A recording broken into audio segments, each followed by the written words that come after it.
Drivers, pick up your controllers. 3, 2, 1.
Okay. Good morning. I'm going to go ahead and start the coaches meeting. While they're finishing up on the field, I'm going to try not to distract too much. I know this is exciting, but we got to get some business done. First thing I want to talk to you about is our emergency exits. So if any instance comes up where you need to clear the building, the primary exit is up the stairs and out the front doors. There's also a set of stairs behind the auxiliary gym, and you can use that to exit out to the side driveway and again out to the parking lot. All emergency exit needs to clear to the parking lot past the flagpole.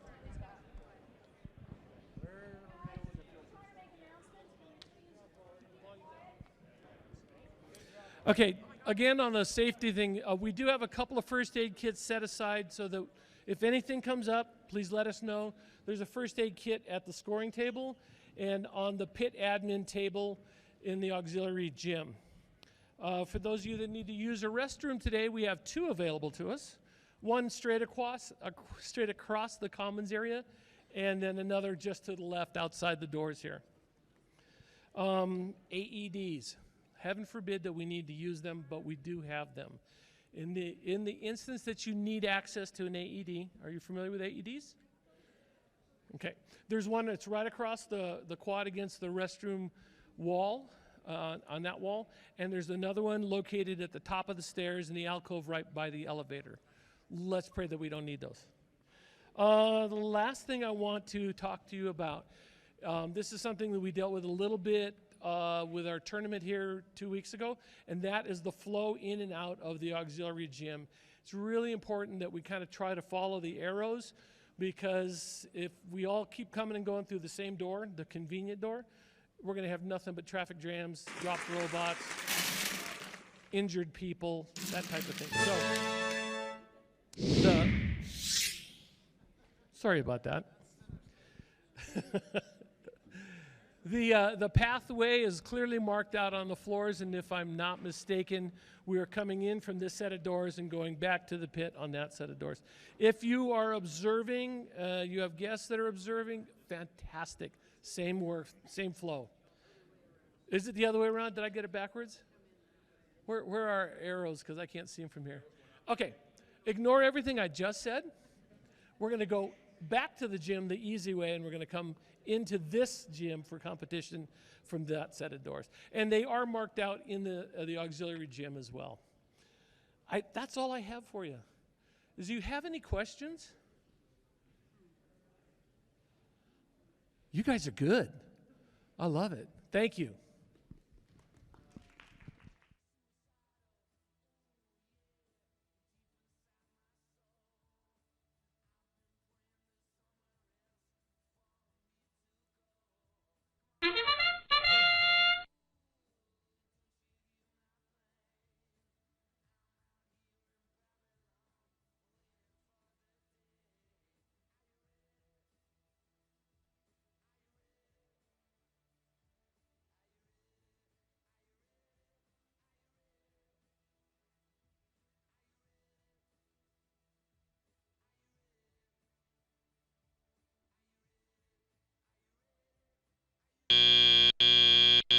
Drivers, pick up your controllers. 3, 2, 1.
All right, everyone. We're about to be starting our drivers meeting.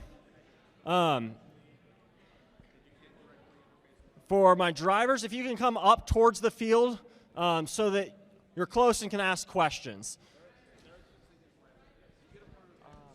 Eric, can I get a list of all the teams that are here? Awesome. That's right. Thank you.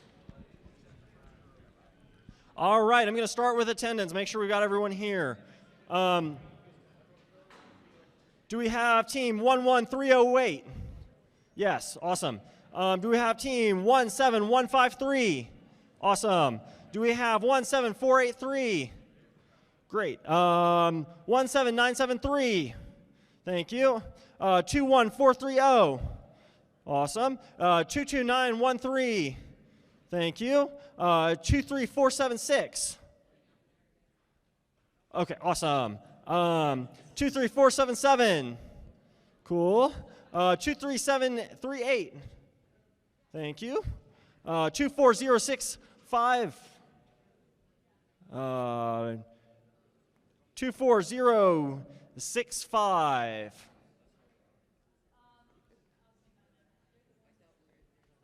Okay, if you can go check on them, I'd appreciate that. 24120.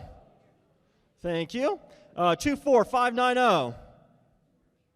Awesome. And 24591. All right. Thank you, everybody, for being here. So I'm going to go over some of our match flow, some of our different rules that we see a lot of challenges with, and I'm going to open the floor up for questions. The first thing that I want to chat about is going to be our match flow. So the pits are over there. You're going to enter from those doors back there. You're going to queue for your matches on the tables back over here. And we want you queued before your match starts. So while there's another match playing, we want you queued. There will be people that will go looking for you and be like, hey, where are you at if you're not queued? So please be queued. After queuing the team, then we're going to have teams. Once you're queued, you're going to come up here and to your specific alliance stations. If you want to come through the front, that'll work well. Please do not go back behind where the refs are standing. And so we're going to start matches. The preloads. Remember that your preloads are across the field from you. And so when you're grabbing your pixels to preload, you're going to want to make sure that you're going across to your specific alliance's wing to grab those pixels. If you have a team prop, make sure that you take your spike mark, your white pixel, and place it back in your wing. When you're taking that over, please do not step over the truss. Please go out and around. And so after that, we're going to go into our initialization. We're going to want every team initialized with your autonomous program, if you've got one, or with your driver controlled if you don't. With that initialization, we're going to go around, and you being initialized is our cue that you're ready for randomization. So once everybody's initialized, we're going to randomize the field. At that point, if you touch your driver station, then you're going to get a minor penalty, and you're not going to be eligible for some of the autonomous scoring.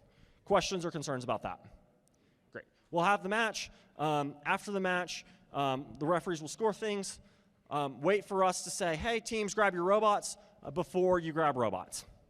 And then you'll want to go ahead and exit out those doors over there. So that's going to be our match flow. The next thing is I wanted to talk briefly about some of the common penalties we see. I would say the most common penalty that we have seen this season that's really tripping up teams is going in the wrong wing. The blue alliance wing is over there. The red alliance wing is over there. And so it's across the field, and that's very different from a lot of the games we've had in the past. Maybe on your practice field, you're grabbing from a wing that's on the same side of the field because it's a half field, right? And so it's going to be tricky to remember that, hey, we've got to go to the correct wing. There's a couple of rules that, like, if you go in the opposing alliance wing, it is an immediate major penalty in most cases. That's 30 points right off the bat. So just be very careful with that. You are allowed to go in the opposing alliance wing during autonomous, but that's about the only exception. So go in the right wing. That's the first big one. The second big one that I have seen a lot is excess control of these stacks here in the front. So if your robot knocks one of these stacks off the tape, like this, where it's still stacked, that counts as controlling an excess quantity. And so if your robot is not carrying any pixels and then shifts a stack like this, That's going to be 3 minor penalties, 30 points. Now, it is okay if your robot knocks over the pixels, but if they are still stacked and you shift them off the tape, that is at least, it depends on how many penalties that is, depending on like how many pixels your robot's carrying and how many pixels are in the stack, but generally expect at least 3 minor penalties there. Let's see, we've seen a lot of excess control this season. You're only allowed to carry 2 pixels. The wings this year are very similar to the way the wings were done or the human player stations were done last year, except that there is a limit on the number of pixels that you can place. So you can only have 6 pixels in your wing. If your human player places pixels beyond those 6, then that's going to start incurring minor penalties. You can place up to 2 pixels at a time, though. Let's see. Yes. So we're going to talk about what is in versus out. So a pixel is in when it is touching the tape for that zone. This is in. This is not in. This is not in. This is in. This is also in. And so it's important to be aware of what is considered in versus out, because your pixels you can place into the human player station just need to be in. So you can place like that. The same goes for scoring. On the backdrops, another important, or in the back stages, your robot can be touching a pixel, like driven over a pixel, and it still counts. The caveat is if your robot is holding the pixel, or it's being controlled by the robot, being possessed by the robot, it does not count as scored. That goes as well if your robot is touching it while it is on the backdrop. So if your robot's touching it at the end when we're scoring, it doesn't count. Anything else y'all feel like I missed? Field damage, that's a great one. Okay. So we're going to want all of your coaches to let us know who they are so that we're aware. Be like, hey, I'm the coach when you're coming and setting up to the referees.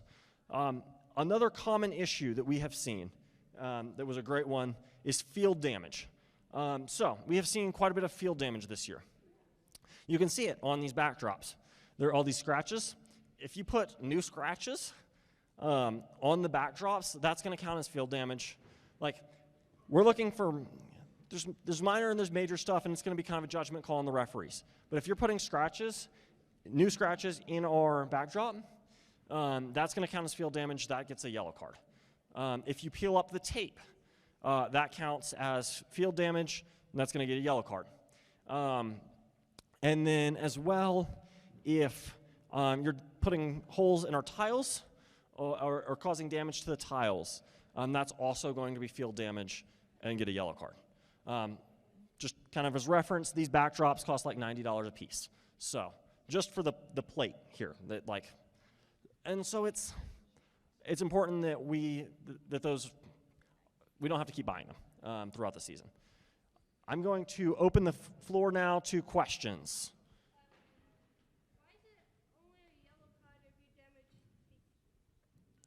Why is it a yellow card if you damage the field?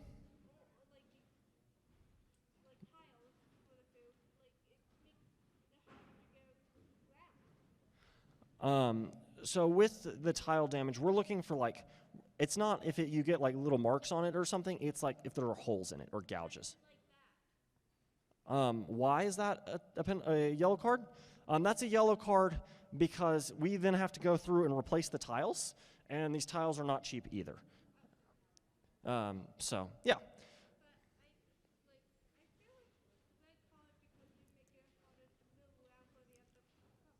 Why doesn't it go straight to a red card? It depends on the amount of damage. So if it's a lot of damage, it could absolutely escalate beyond a yellow card to a red card. Okay. Great question. For parking in autonomous and endgame, do you have to be online or completely in your backstage? Good question. So I am a robot right now. This is in the backstage because a part of the robot extends across the plane of the tape. This right here is in the backstage for a robot, parking in autonomous or in the endgame. Yes. Your robot must be completely suspended to count as hanging. If you have wires dropping down or anything else, that does not count as fully suspended that are touching the ground. You may be slightly touching either this yellow bar here or the elements of the truss, but your robot needs to be primarily supported by the rigging. Am I correct that if you hit one of the judges with the drone, it automatically counts as if you got into zone 1? If you hit field personnel, whether that be an FTA, a head ref, or a ref, then yes, it counts as if you got it in zone 1, as long as they are standing in the landing zone. If you like start aiming this direction,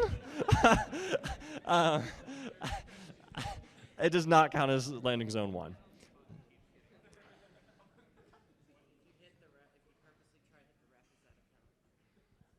If they are standing in the landing zone, no.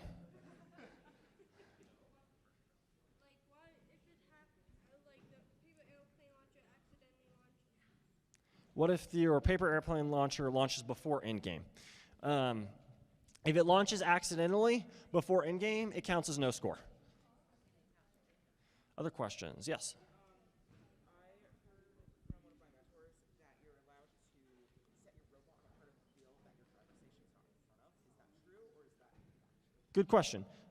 Can you set your robot here, for example, and be at this driver station? Yes.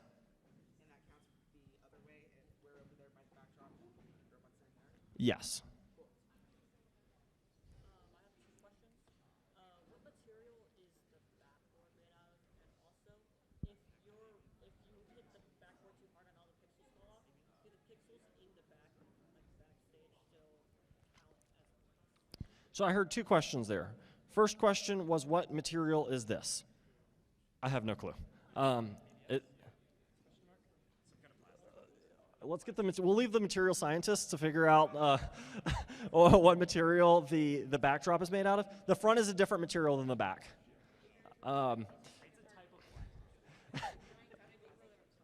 There's a practice field in the pits, and you can absolutely check there.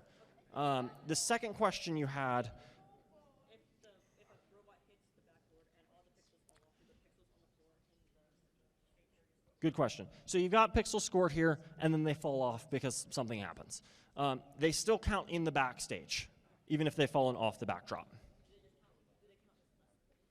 They count as less points, yes.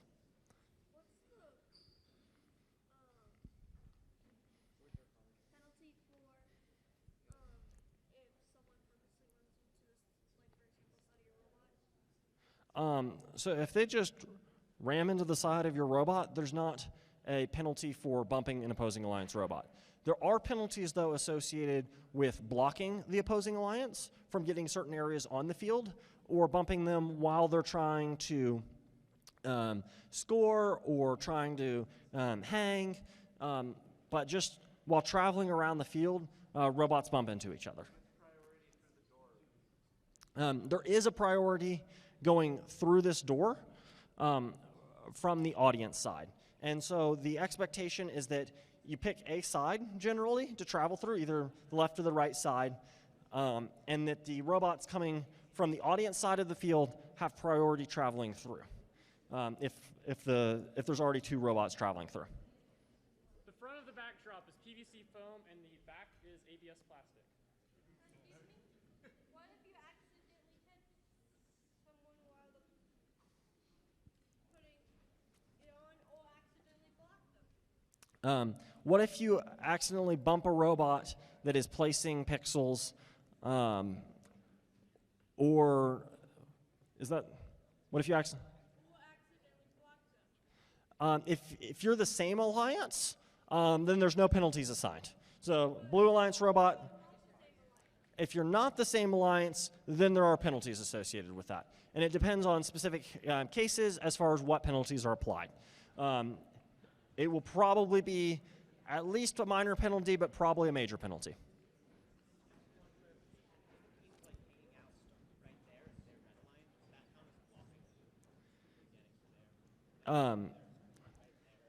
If a Red Alliance robot is parked in front of the Blue Alliance wing, that could be considered blocking, yes.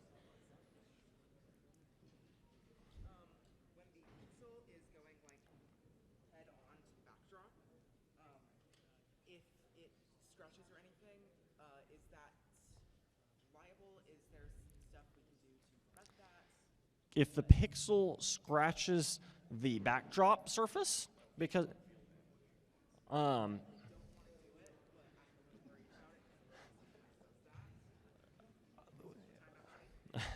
it depends on how severe that damage is, and it might be worth like slowing down your system though in such a way that it doesn't slam into the backdrop. Because if you're damaging field elements with other field elements, that's still an issue. We are definitely not going to try to. It's just I'm the driver. Absolutely. Accidentally run into it a little bit too hard. I really don't want to scratch it. Yeah, I appreciate you being concerned about our field. Please be gentle as the ask. So if the opposing side team is blocking our truss area and they're trying to go through, can we get penalties? If a Red Alliance robot is blocking the blue rigging, They're stuck. if it's not during in-game, then it's considered there are alternate routes for your robot to travel, and so that would not be blocking. It can absolutely be blocking when it comes to end-game, though, and that can incur penalties.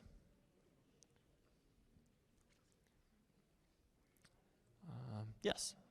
Okay, so if we accidentally like take more than 2 pixels and dispose it right away, is that still a penalty? Good question. Your robot picks up 3 pixels and then discards 1 immediately without traveling across the field or otherwise. At that point, that falls under inadvertent and inconsequential, and so it does not incur a penalty. If your robot starts, the way I consider it is if your robot starts driving somewhere with an extra pixel, that's when that penalty starts applying because you're now moving it somewhere different on the field. If it takes you 3 or 4 seconds to just get rid of the excess pixel, but you're not driving anywhere, inadvertent, inconsequential. As soon as you start driving somewhere, it becomes consequential. On top of that, if you score with an extra pixel in your robot, that's also penalties.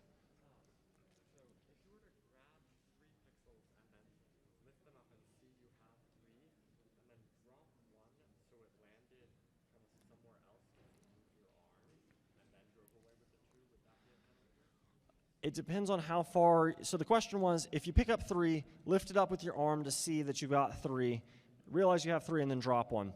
It depends on how far you move your arm and what that arm is doing.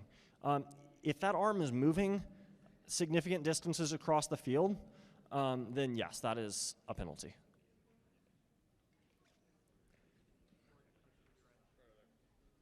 Yes. So what if we have 3 pixels, but then we turn around and like we just turn our robot around to see that? Will that be considered a penalty? Generally, you want your robot to not collect extra pixels. And so if you turn around, it starts to get into judgment calls for the referees. Yeah, well, this is the first qualifier of the year. We're going to try and be lenient, but if you're starting to control excess quantities of pixels, then that's penalties. Yeah.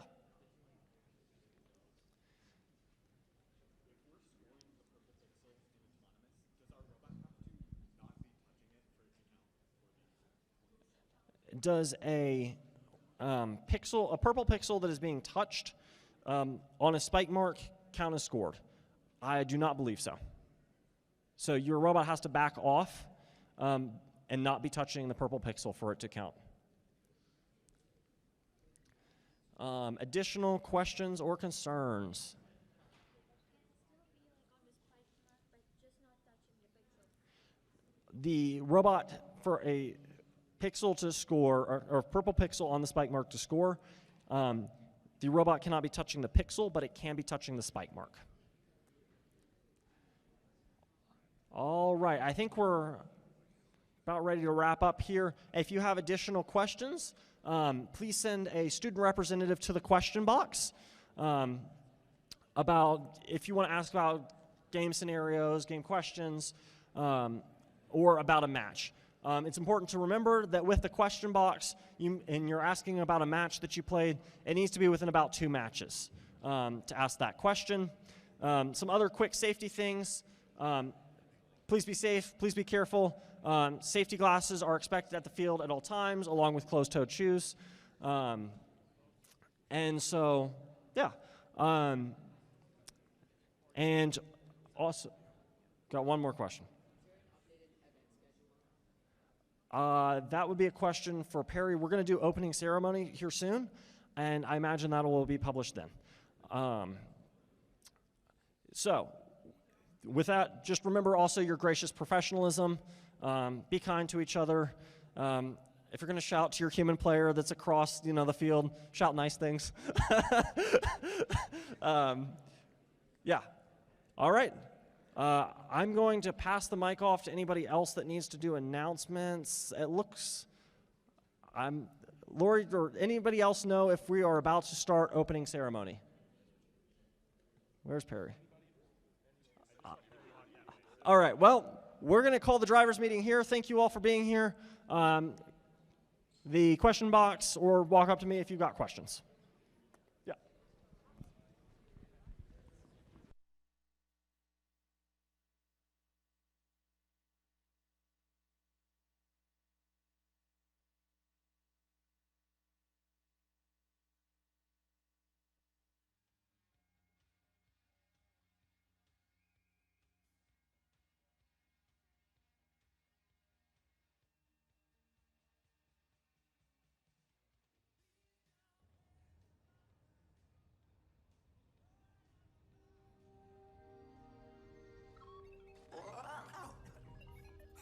Hey there.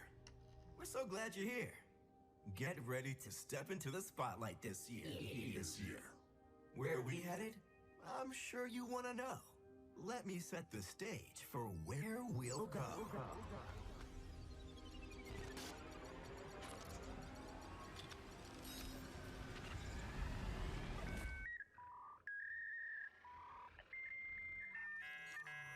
You've got STEAM.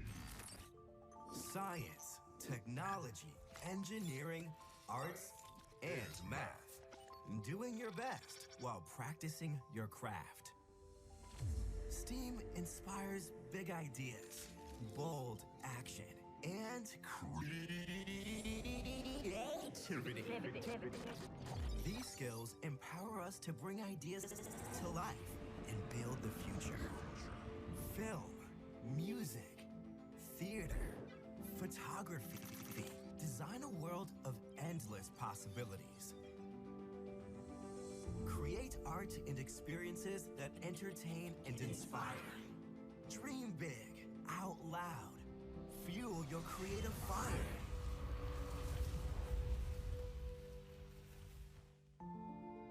There may come a time in your journey ahead when things aren't going like they did in your head. When you give yourself the freedom to fail, your best ideas are free to set sail. So remember to always chase after that dream. Because behind you, you have a global community, a worldwide team. It's the memories you'll make and the magic you'll build. No ideas unexplored, no dreams unfulfilled.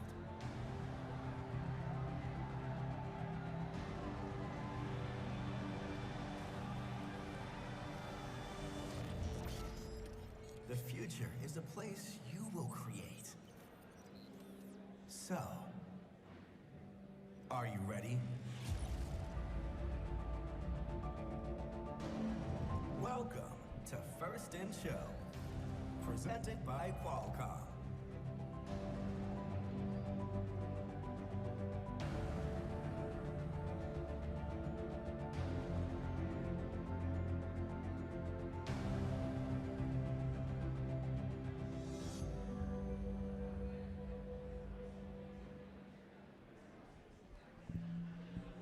Good morning, Chatfield High School. My name is Bill Kendall. I am your tournament director. I want to take this time to welcome everybody to the Southwest Metro Qualifier. Welcome to Center Stage, presented by RTX, and this is part of the First in Show presented by Qualcomm. To kick off today's festivities, we have a special message from Roger Stewart and the Board of Colorado First. Check out this video. Welcome to this Colorado First FTC qualifier. My name is Roger Stewart. I am on the Board of Colorado First, and I manage all the fundraising efforts that make these events possible. First, let me congratulate all the students for their hard work to strategize, design, build, and debug their robots to get them ready for this competition. It really excites me to see our youth engage in such a significant effort to grow their technical and teamwork skills. I hope you all have a fun and exciting competition. Second, a big thank you to all the team mentors, parents, and event volunteers that are here today. Without you, this event would not be possible and Colorado First would not exist. Colorado First is a nonprofit organization that was formed in 2007 to manage the 5 programs of FIRST throughout the state of Colorado. Many volunteers and supporters of Colorado First believe funds from FIRST registration fees pay to run the programs in Colorado. This is not the case. Colorado First must raise more than $300,000 every year to support, manage, and put on the over 40 events that we have. These funds currently come from over 20 generous company sponsors and foundation grants. We are constantly looking for new corporate sponsors in Colorado to support our continued growth. It would be very helpful for Colorado First to know who the employers are of our over 2,000 volunteers for our events and teams. This is important, first because we are often asked by our current major sponsors how many of their employees volunteer for our programs, and we cannot provide that information. Second, to the extent that we have a company in Colorado that has many of their employees volunteering and supporting our programs, we would like to approach that company to make them aware and inquire regarding their interest in becoming a sponsor. Please be assured this request by us would not impact any funding that employer is already providing for FIRST teams. Please consider making available to Colorado First your employer information by notifying me at rstewart@coloradofirst.org. It would be very helpful to keep Colorado First and the programs of FIRST successful in Colorado. Congratulations on getting to this event and have a great competition.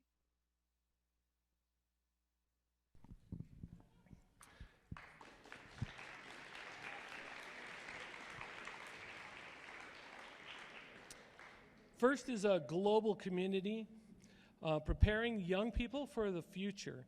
First engages students in grades pre-K through 12 in our suite of STEM programs, First Lego League, First Robotics Competition, and of course, First Tech Challenge. First Tech Challenge started in 2005, and we've grown to more than 6,000 teams in more than 53 countries. This continues the transformative impact of FIRST programs, and you are part of the movement. All of you helping make this program possible for the next generation of innovators in this room. Thank you. Okay, we're going to have a blast today. There are 13 teams here, and you all have spent time designing, programming, and building your robots, and we're really excited to see what you're going to get done today. This season, we're shining a spotlight on the role of STEM in the arts. Obviously, by the name, center stage. How science, technology, engineering, art, and math make possible big ideas, bold actions, and creativity. Your skills make it possible to create art and experiences to bring us together, entertain us, and move us. I want to take a moment to recognize and thank all the parents and coaches and mentors, volunteers who help make this possible. Thank you.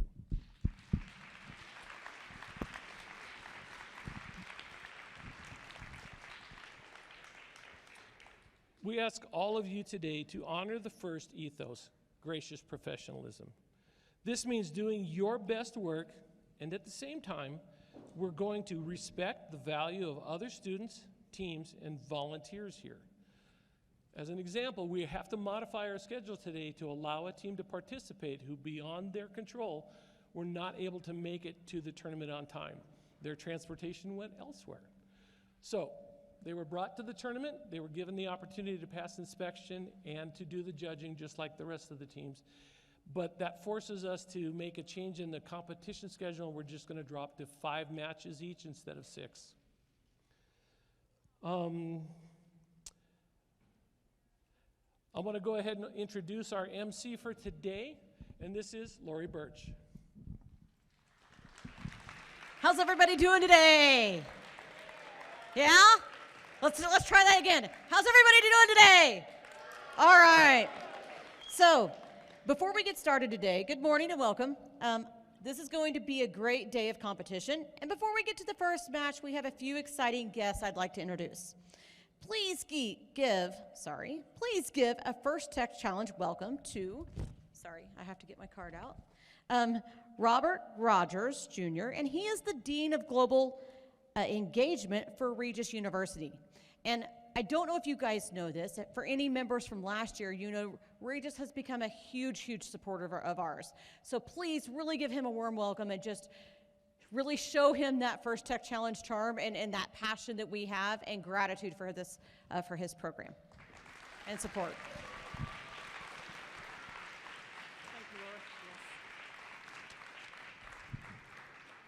Good morning, everybody. Ooh, that's a little loud. First of all, thank you to, all right, let's try that. Thank you to Lori, Perry, Bill, and all of the first volunteers.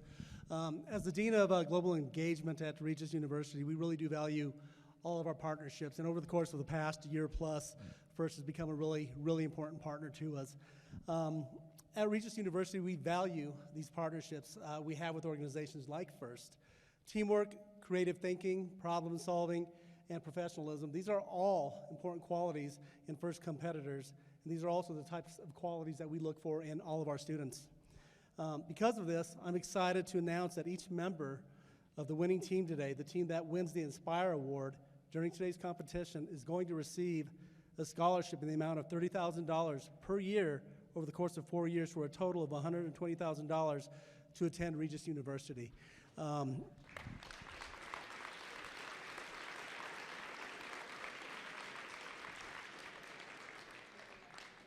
Thank you. Regis has been around a long time.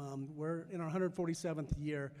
This year's freshmen will be a part of the 150th anniversary of the founding of the university, and we love supporting our local kids, kids from across the country, kids from across the world that you can't tell by my title.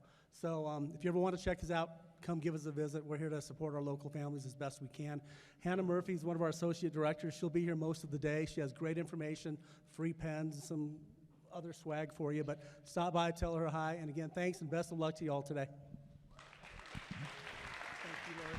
Thank you so much, and let's elevate that applause for that scholarship. That is just a huge opportunity for you guys that we definitely want to take advantage of.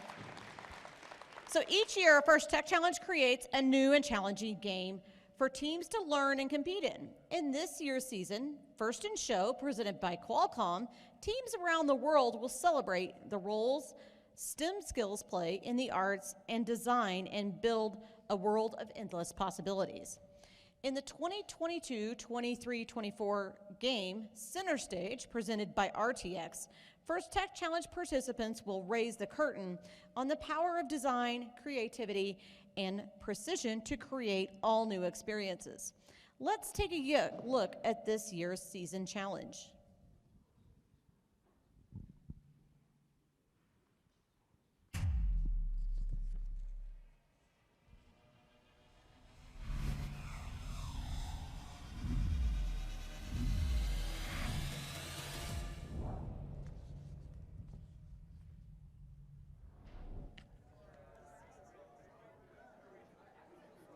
Welcome to the First Tech Challenge 2023-2024 season game, Center Stage, presented by RTX. A team consists of up to 2 driver operators, a human player, a coach, and a robot. Each match is played with 4 randomly selected teams, 2 per alliance. Each alliance is allowed 1 human player. Your opponent for one match may be your partner for another. Robots must be built from materials specified in the game manual and fit within an 18-inch sizing tool and may expand after the match begins. The primary scoring element is a plastic hexagonal-shaped pixel 3 inches across by 1/2 inch thick. There are 64 white pixels and 10 each yellow, green, and purple pixels. Teams may construct custom game and scoring elements, including paper drones and team props. The game is played on a 12-foot square playing field with a foam tile floor and 1-foot-high walls. 2 trusses are located mid-field. Between the trusses is the hinged stage door. In the back of the field are the backdrops, 1 for each alliance. Beneath the backdrops are taped-off backstage areas. In the front corners are taped-off wings. In each quadrant of the field are 3 separate spike marks. Just inside of the front wall are white pixel location stripes, and outside of the front wall there are 3 taped-off landing zones. April tags are located in the field wall and both backdrops to aid navigation. Blue and red alliance stations are on the left and right sides of the field, and in front of those are the red and blue human player stations. Before each match, pixels are stacked next to each player station and on the inside of the front wall. 4 pixels are placed on the spike marks. However, team props may be substituted for the spike mark pixels. Teams place their robots on the field, touching the side walls. Each team may preload 1 yellow and/or 1 purple pixel onto their robot. Teams may also preload 1 drone onto their robot. The spike mark pixels and team props are then randomized. The field and players are now ready. The match begins with a 30-second autonomous period. During this time, teams may attempt to score using pre-programmed instructions and sensor inputs. A purple pixel placed on the spike mark tape earns 10 points. However, if the spike mark tape has a team prop, placing a purple pixel will earn 20 points. Each pixel in the backstage earns 3 points. And each pixel placed on the backdrop earns 5 points.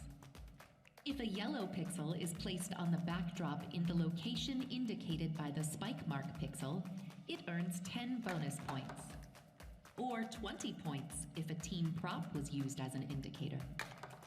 Robots parked in the backstage earn 5 points. Pixels scored in the autonomous period will also earn points at the end of the driver-controlled period. Following the autonomous period is the 2-minute driver-controlled period. During this time, human players may introduce new pixels into the wings. Each pixel that is placed backstage earns 1 point, and each pixel on the backdrop earns 3 points. Each mosaic of 3 identical or 3 different pixels earns 10 points. If an alliance can build pixels above the set lines, they earn a 10-point bonus for each line they cross. The last 30 seconds of the driver control period is the end game. Robots may continue scoring pixels, and there are also ways to earn bonus points. Robots may launch drones over the truss or stage door and into the landing zones. Depending on where they're parked, they can earn 10, 20, or 30 points. Robots parked in the backstage area earn 5 points. And a robot suspended by the rigging earns 20 points. There are many ways to score in center stage, but there are also rules that, if not followed, will deduct points from your alliance. Robots may not limit the upward motion of the stage door. Robots may not descore pixels from the opposing alliance's backdrop. Intentionally damaging another robot is not allowed. A robot may not affect the flight of an opposing alliance's drone. A robot may not make contact with an opponent suspended from the truss. This has been a summary of this season's game, Center Stage, presented by RTX. For complete rules, please read both game manuals and check the Q&A forum. And always remember the most important rule of First Tech Challenge, gracious professionalism. Good luck, teams, and have a spectacular season. All right. So now I'm going to go over the general schedule for the day. So in just a few moments, we'll begin, or actually after lunch, we will begin our qualification matches. So what's going to happen over the next little bit is, so we're going to finish up opening ceremonies here, which is just a little bit longer, and then we're going to take a 30-minute lunch. So we're shortening lunch. And the goal is for us to come back and start matches at 12:45. So the next thing with that is your qualification matches. So we're kind of going paperless this year, so get used to it.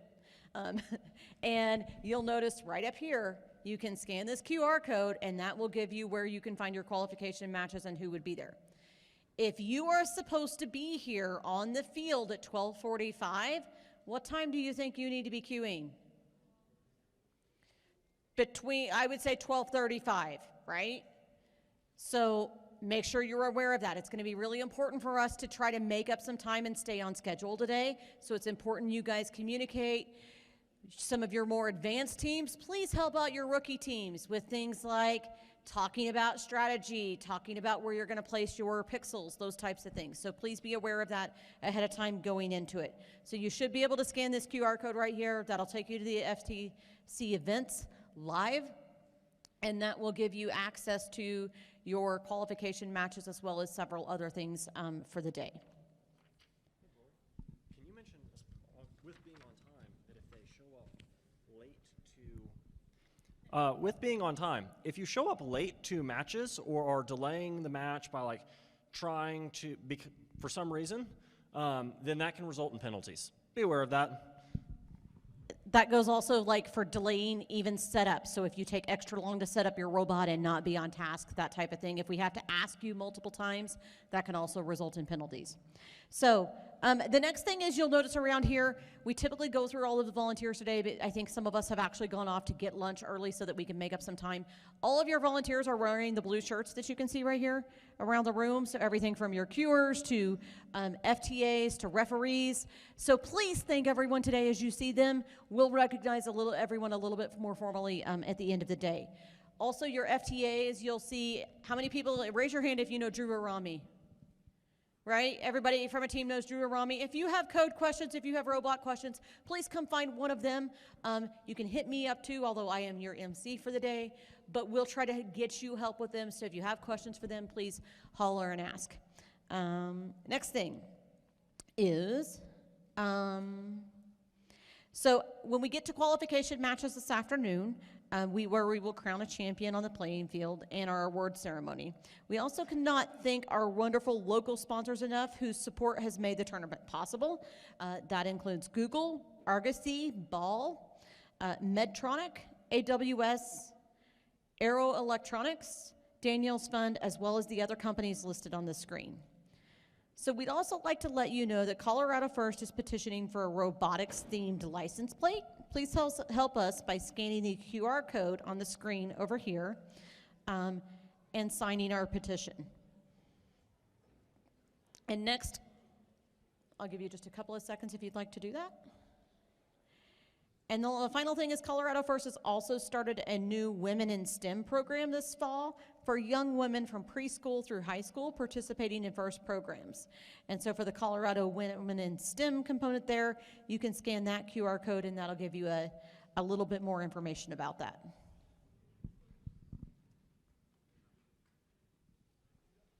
So the next thing is event safety and security. So you'll notice this year in all of our events, event safety and security is a big theme for FIRST this year. And before we get started, let's take a moment to be mindful about safety. First, point to the north. So I think that's north. Is that north? I don't know my directions once I'm in a building. So I think that's north. The emergency exit. So you'll notice above all of the doors are an emergency exit. There's emergency exits also above the doors in the pit.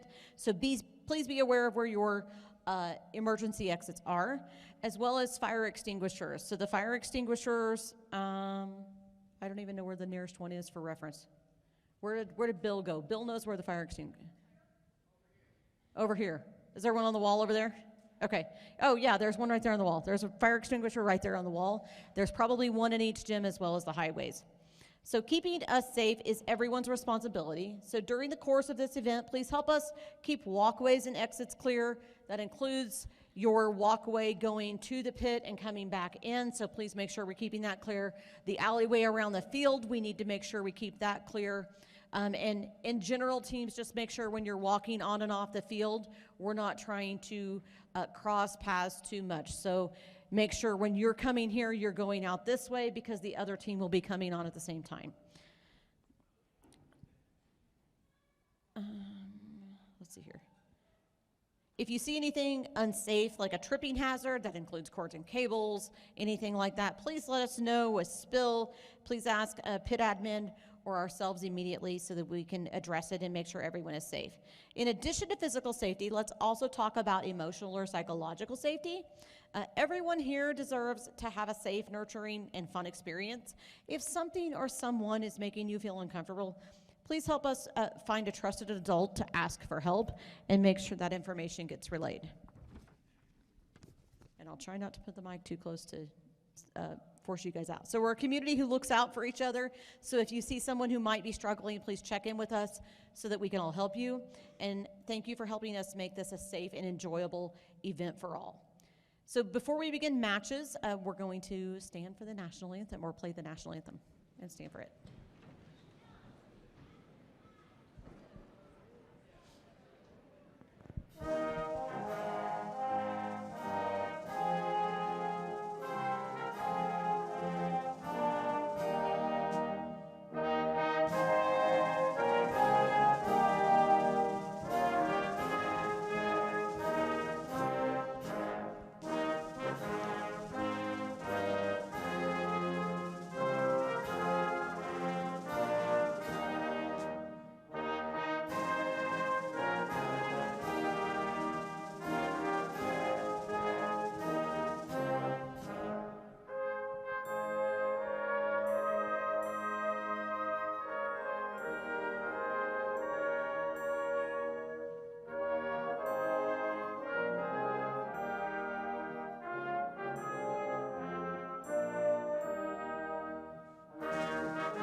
All right, so we're gonna get ready to break for lunch. I have a little task for teams. I want each team to come up with their own theme, funny joke, that type of thing that I'm gonna put you on the spot for your drive team to help me out with today. So that's your lunch homework assignment, just so you know. So we're ready to break for lunch and be back here at 12:45. All right, teams. Are we all ready to start matches today? Woo! All right. So in this first match, as we look at the teams that have reported to the field, on the Red Alliance,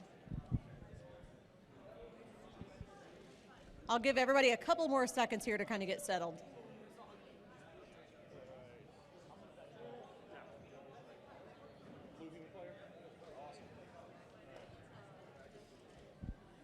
And you might have to back.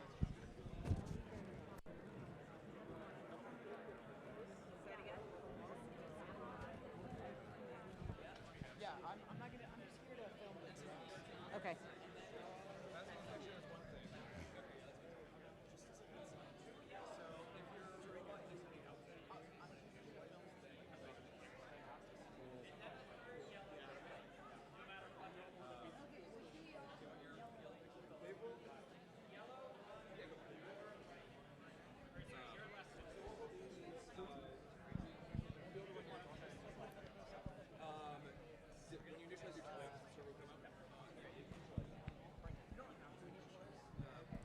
Okay, so I think we're ready to start our matches here after lunch.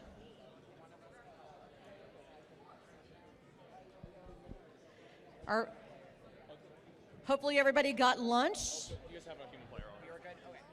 Yeah, Red Alliance has a human. Okay, and we do need to know, just from a logistical standpoint, if you do not have your driver's or coach's button on, you cannot be in this field area, so you need to be completely outside the field area and in the stands. So all of you guys that are kind of hanging around, unless you have a volunteer shirt on, you have to be in the stands.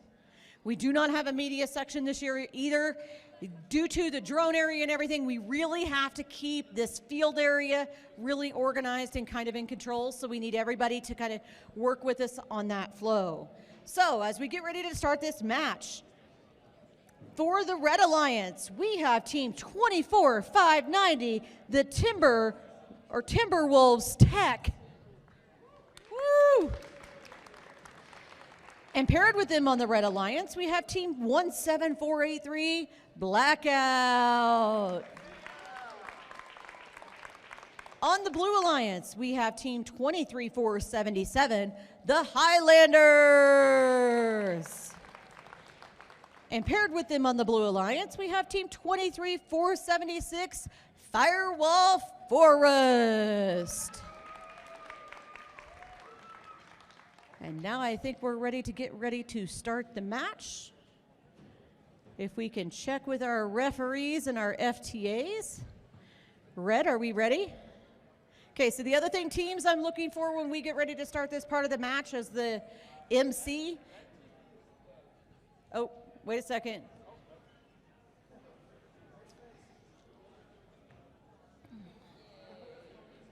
Give it a second. We just got to wait. Technical difficulties. Scoring and timing display.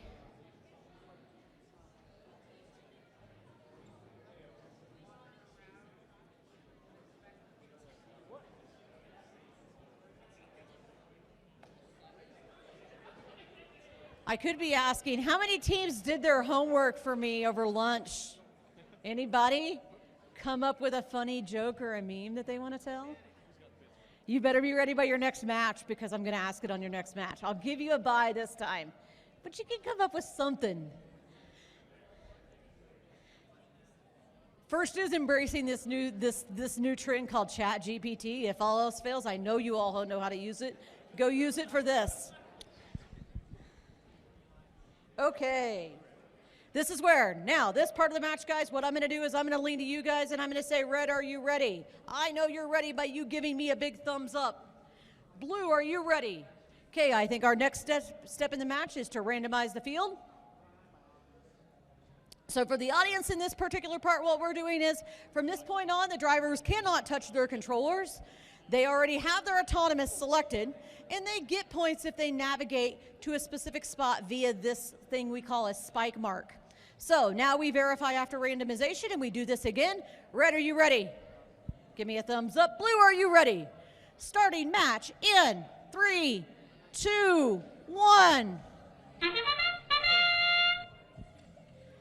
So in the autonomous period, teams get points for recognizing where their team prop is on the spike mark, as you can see there with the Highlanders. Well, they might not be recognizing, they're kind of just spinning in a circle, but they do have some detection trying to go on there.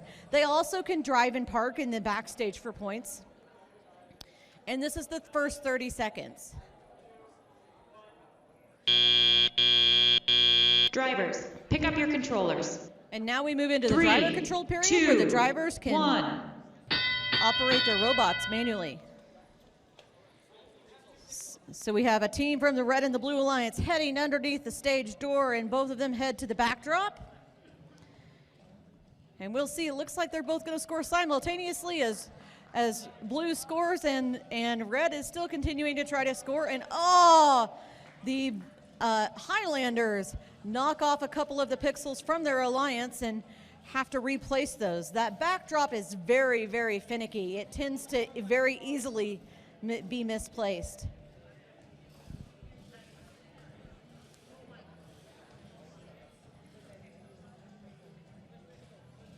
And you'll notice the robots have to move all the way over here to get pixels and then go across the field to their other alliance or to their backdrop to score. And it looks like for maybe, I thought maybe they were going for what we call an artistic bonus, but it looks like we're just scoring pixels. Blue is definitely making some headway now, scoring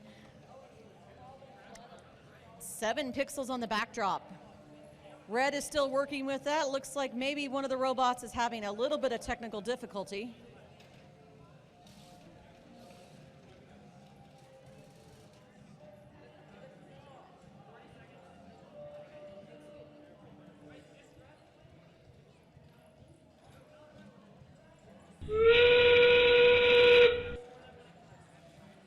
And now we enter endgame. Robots get points in the endgame for hanging on the truss as well as launching drones. And it looks like the Blue Alliance is going to get maybe 2 robots hung as we look at the last 10 seconds. 8, 7, 5, 4, 3, 2, 1. Will Red get it? Oh, they just missed it.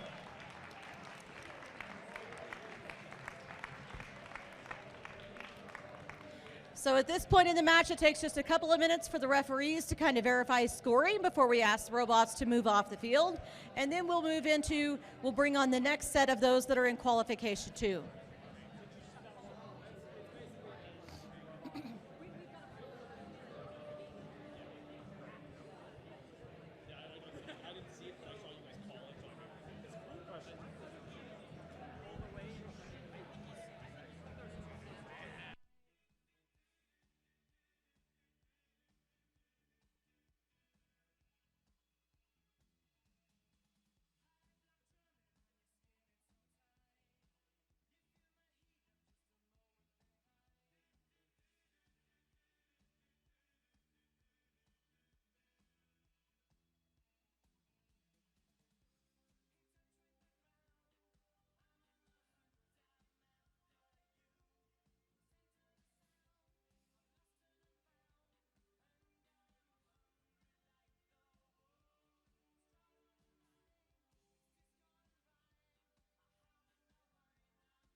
And everyone might want to check their wrist because we do have a smartwatch that is up here at the head table. If someone needs to claim that, please let us know.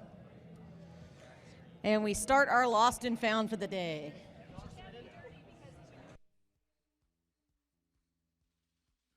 I do believe we have the scores ready from the last match.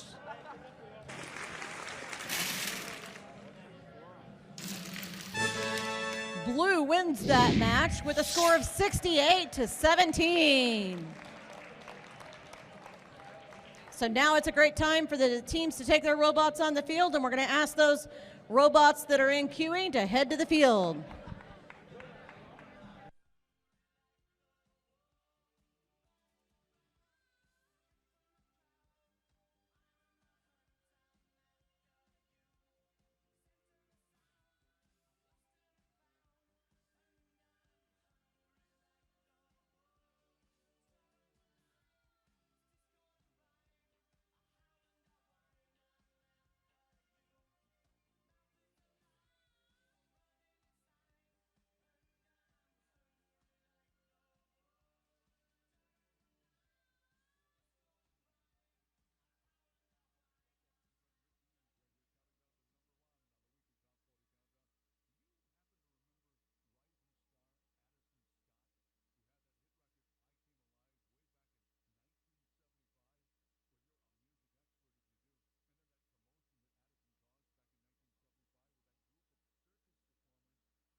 Okay, as the robots are getting placed on the field, the drivers will select their autonomous program.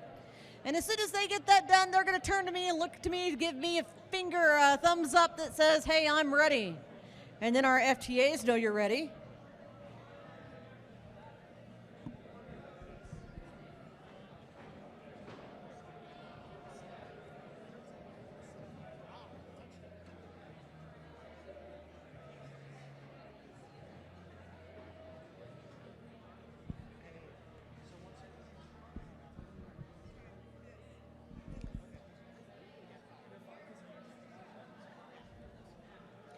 And as we get robots on the field and they get their programs selected, we'll get ready for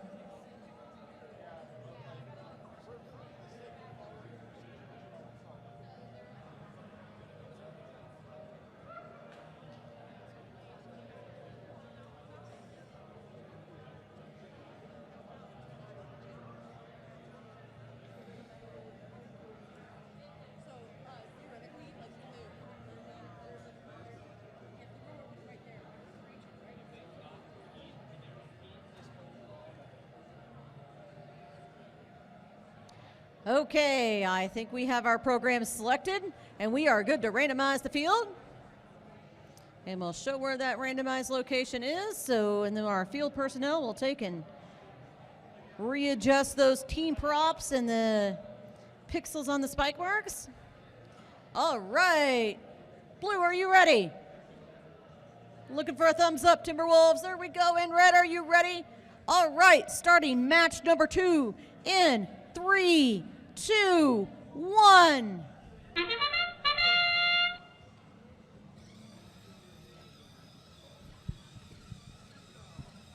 And we do have at least an couple autonomous programs here running.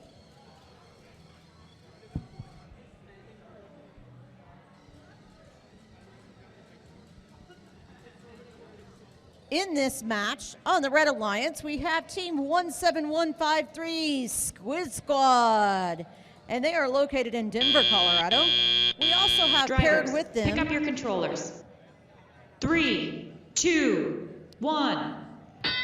Team 11308 Wise from Parker, Colorado. And Wise gets the first score on the backdrop with 1 white pixel. And now they head with pixel number 2 on the backdrop. And they're pulling some of those pixels maybe even out of the backstage, going to the backdrop, but definitely using some great, gracious professionalism there, allowing their alliance partners to deliver to them from across the field. 21430 scoops up 2 pixels from their wing and heads over to their backdrop. And Wise is just continuing to score on that backdrop, maybe even trying to get a mosaic here. We will see.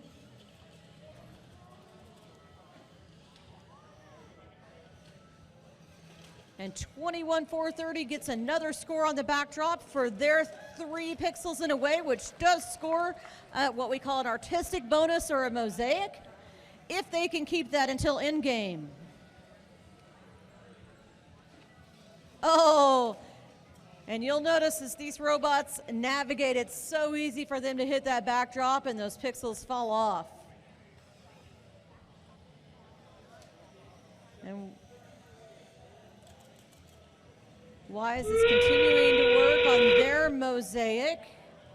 If they can get lined up here. We are in end game in the last 25 seconds of the match. And 17153 is just trucking over and scoring multiple of those. Oh, and we have a drone launched. And Wise gets to that hanging position on the truss with the last 2 seconds remaining. And that ends match number 2.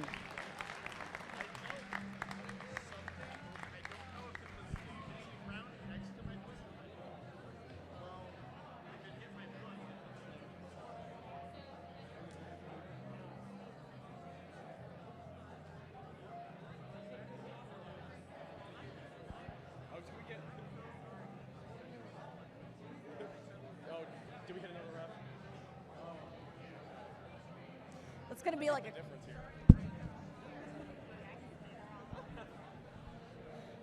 We have an ongoing joke here on the field personnel because if a drone happens to hit a field personnel, then it automatically gets in the closest zone.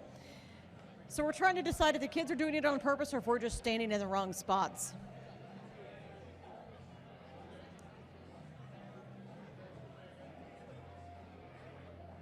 And we do see our scoring summary over there on the backdrop, or on the screen.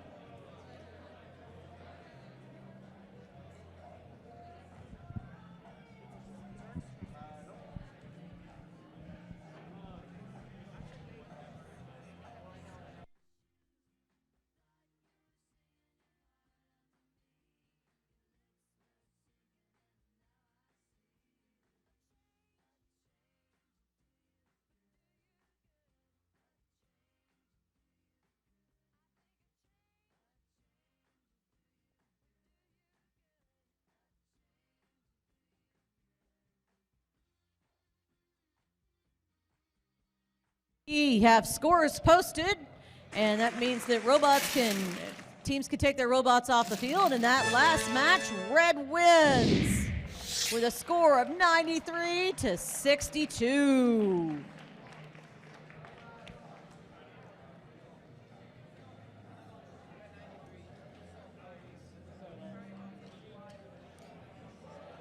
And now our field personnel and teams rapidly work to reset the field and we get robots off the field. We will get ready to bring those robots that are in queuing on the field.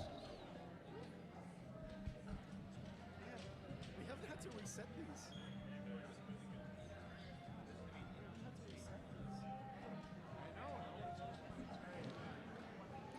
And on the Blue Alliance, placing their robots, we have team one. We're in match number 3. So on the Blue Alliance, we have team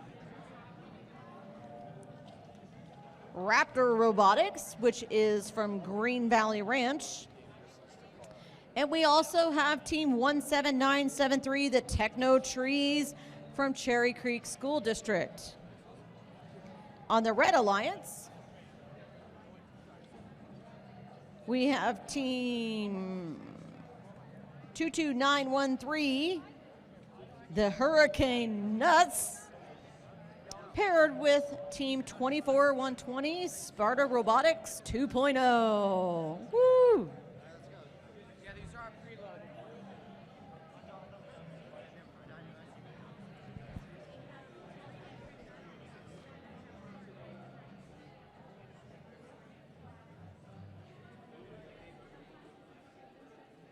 So now our teams work to place the robots on the field and get their programs chosen. Get connection established. All right. We're almost there. Okay.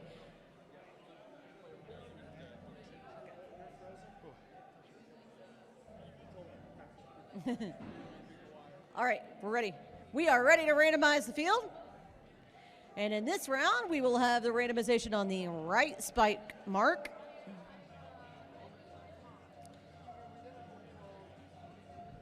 And now we go to teams. Blue, are you ready? Red, are you ready? I'm looking for that thumbs up. All right, starting match in 3, 2, 1. All right, we have some autonomous robots running where it looks like the Techno Trees are able to score an autonomous, as well as it'll be a close one on 22913.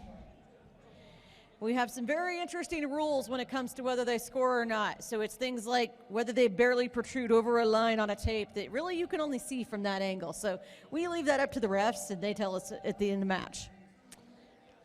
All right, now we head into driver control. Drivers, pick up your controllers. 3, 2, 1. And as we head into driver control, we get the human players now can place pixels in the wing. And the Techno Trees might be the first to score on the backdrop, and they do. They get their first pixel.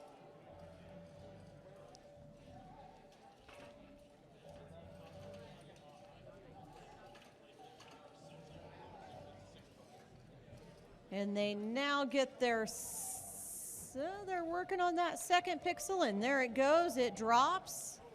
We do have 22913 who is corralling their pixels over to the backstage. That's really. And the Techno Trees go for that third pixel on the backdrop.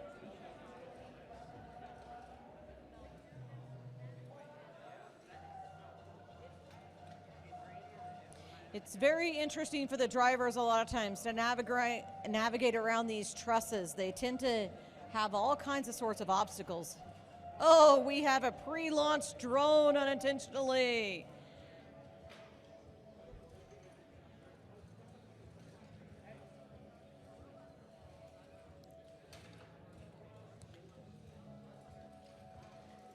And the Red Alliance does have a few pixels on the backdrop, and 24120 is looking to score another pixel on that backdrop.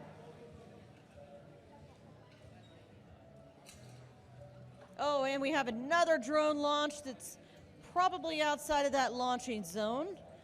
And now the Techno Trees head into potentially their hanging configuration. All right, last 10 seconds of the match. 8, 7, 6, 5, 4, 3, 2, 1. Can they get hung? Oh, they just miss out. Great job, teams. Looks like this could be a close match as the referees finalize the scores.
Fun part where teams, anybody here came up with their funny joke yet for me?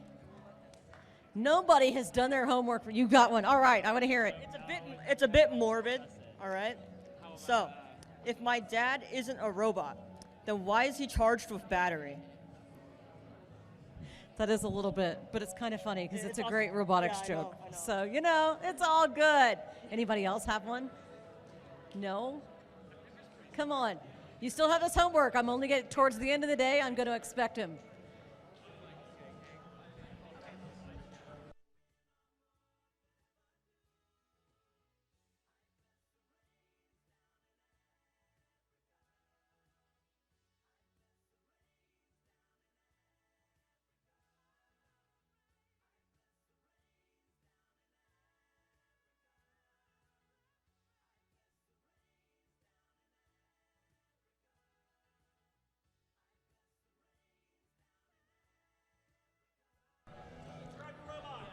All right, teams may move robots from the field.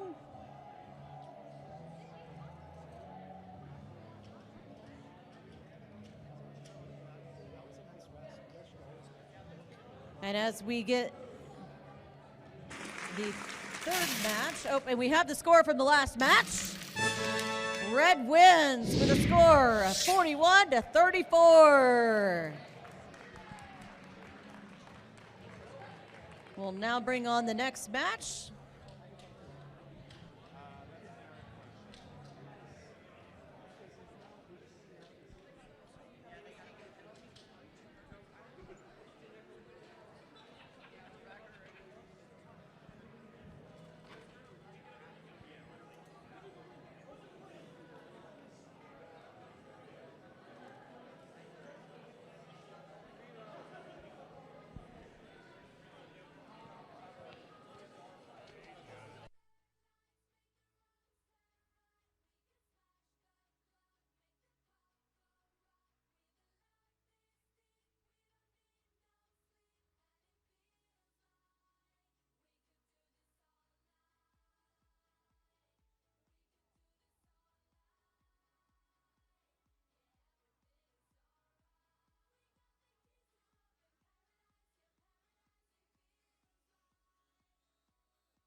In this match, we have on the Red Alliance, Team 23738, Spartica Robotics from Thomas Jefferson High School in Denver, Colorado.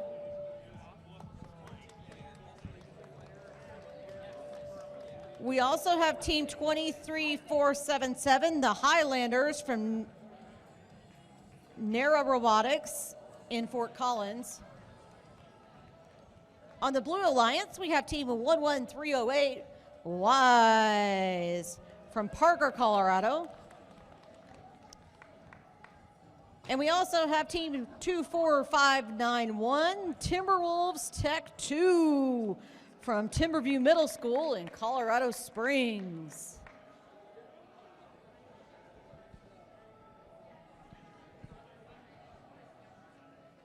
Okay, we are ready to randomize the field. And that randomized location goes to the left. Our field crew is getting quite the workout today.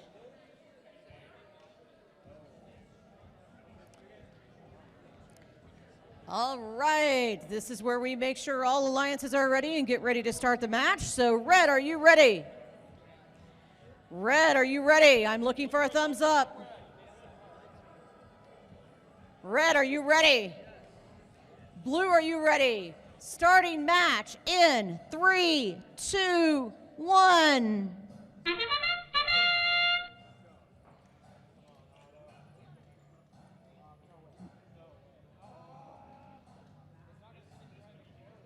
All right, looks like we have an image detection, maybe for the Wise team, if it's the correct one.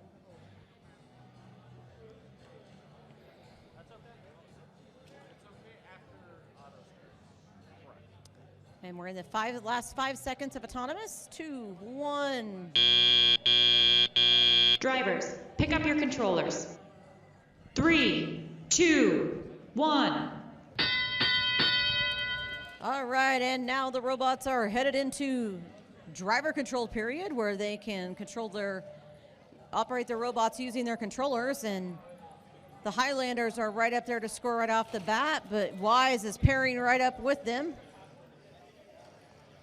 A little bit of defense going on while we're at it here.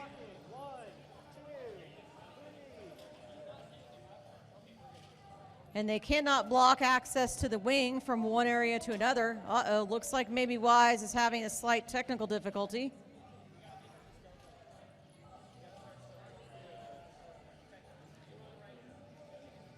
But the Highlanders are able to make it around there to score on their backdrop.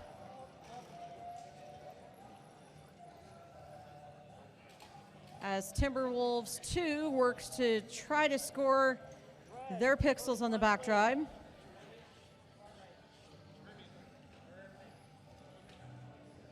And it does look like Wise is still having a technical issue.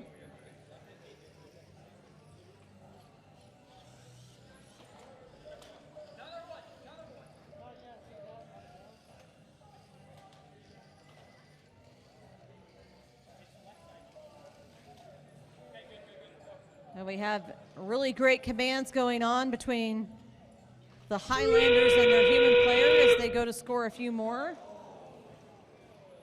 Oh, but they knock off. They hit the backboard a little bit too high and knock off those pixels. And they'll use the remaining 17 seconds to try to get hanging done. And they do get up if they can stay there.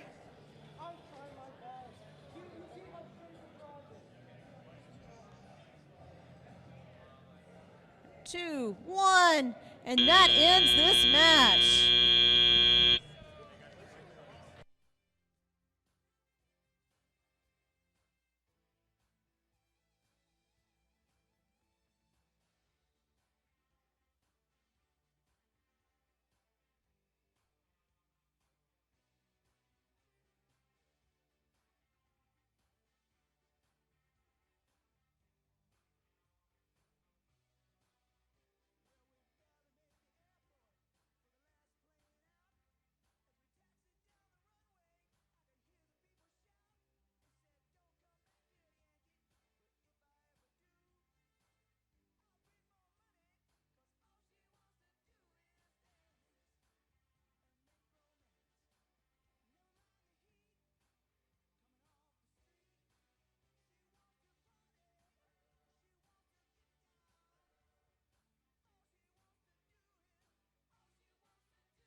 We have quite the ref consultation here in the drone launching area. It'd be the perfect time for people to get some major extra points if it was in the game. Do you have a favorite meme? What? Or joke? Do you have a favorite joke Not really. related to robotics? No. What's your favorite thing about robotics on your team? The teamwork. Can you clarify? We all work together really well. Very succinct statement. The teamwork. We all work together really well. What's your role on the team besides human player? I'm a builder. You're a builder. What part of your robot have you built? What haven't I built? Just What happened? I built the intake. You built the intake. Very, very nice. Highlanders, while the refs are over here deliberating, give me an interesting fact about your robot in your team. I can't think of one on top of my head. There's got to be one. Come on. All right. We use lots of CNC machining in order to create many parts on our robot. Very, very good. So there were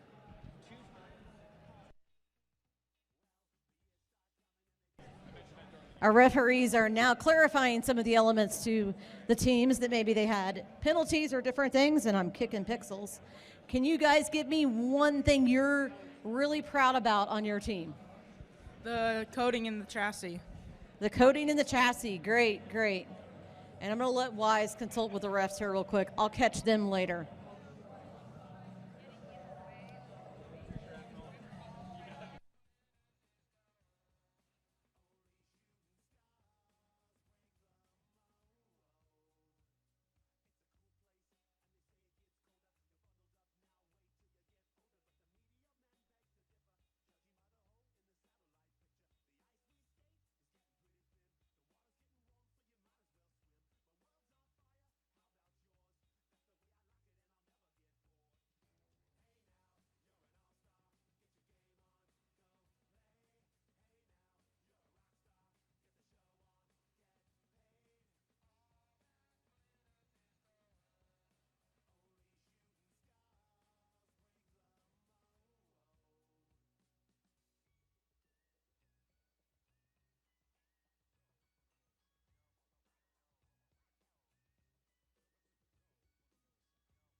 Definitely one of those things this year, you know, we have a lot of rookie teams and it's a new game, and this is our first qualifier for Colorado this year. So there's always a little bit of clarification of teams figuring things out. Teams sometimes get penalties. They didn't know were penalties, so that's kind of what they happen. And we can take robots off the field.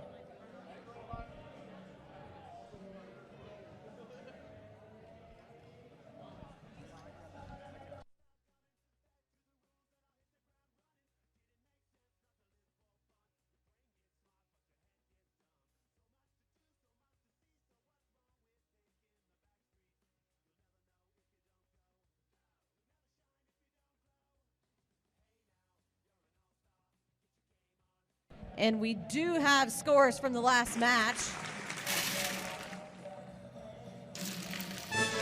Blue won that match with a score of 85-69. You can see penalties played a pretty big part in that.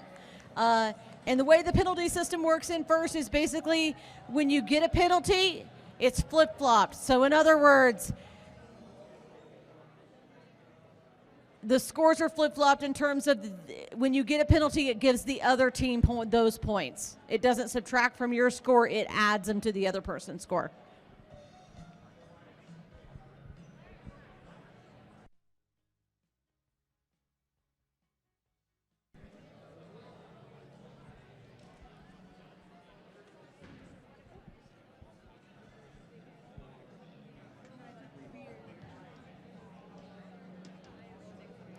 All right, we do head into qualification match 5. We took 2 for preload. You guys have.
appreciate it. I thought I should tell you that I did say something. Okay. But I'm not necessarily formally reporting it either. That makes sense. Okay.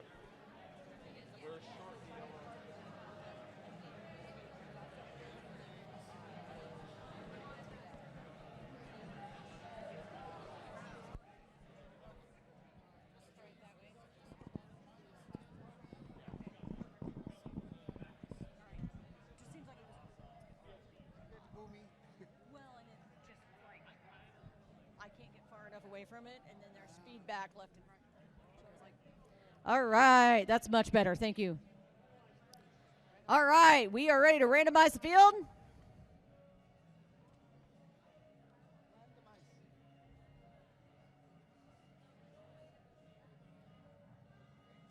Score keepers, we're ready to randomize.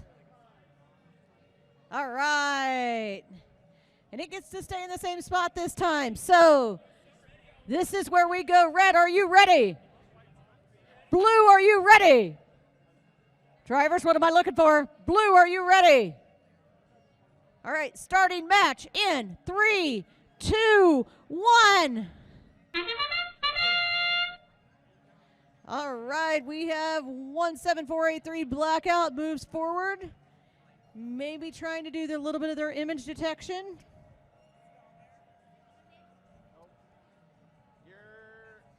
You're about half an inch short. And 21430 is trying to place their pixel in with their team prop, which would have gotten them points.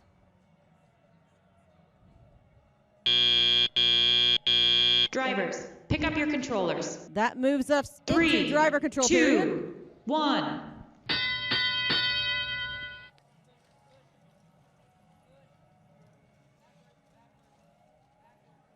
It's always entertaining for me when we're on the field, the amount of communication that has to happen between the teams. A lot of you guys don't see that, but there's constant coaching going on between each of the team members of, trying to help them understand where their robot needs to be. Looks like Blackout's one of the first to score with their first 2 pixels on the field.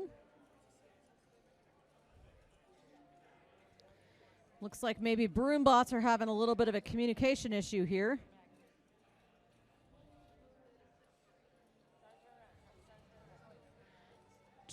24065 is working to corral their pixel over for their alliance partner.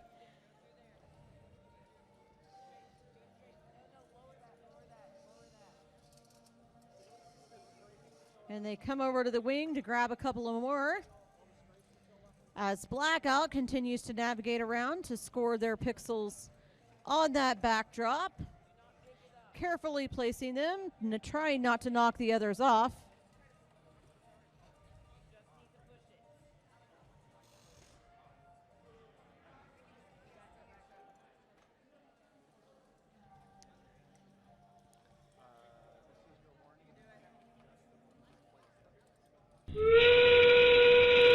And we are in game with the last 30 seconds of the match. As Blackout works to get that last pixel, can they get that out there on the board?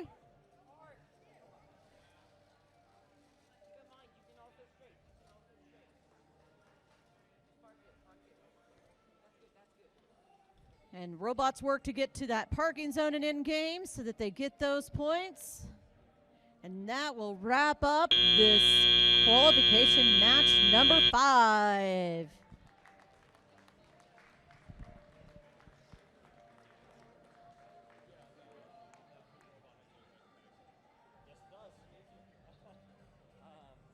Questions or concerns? Nope.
Raptorbotics, can you tell me your favorite thing about your robot?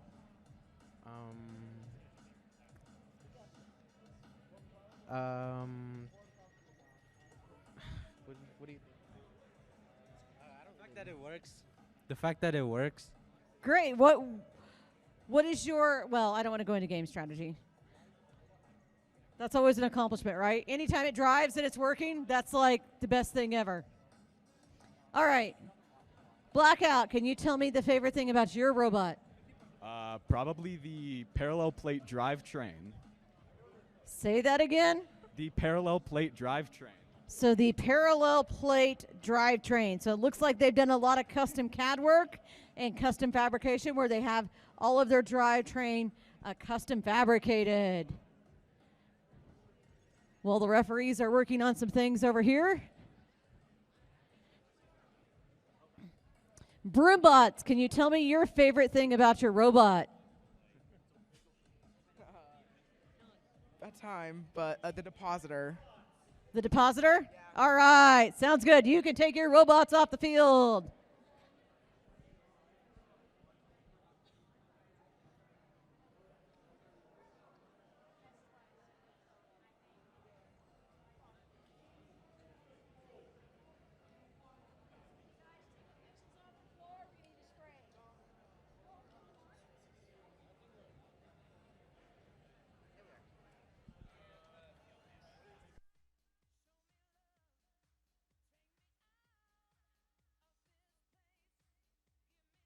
And we may have to have a slight little field break here. We do have a, we think maybe we are having a static issue for some things here. At least around our poles. Static and our electronic systems don't really mix, so sometimes we have some issues where electrostatic discharge can cause the robot to shut down and then it can't restart.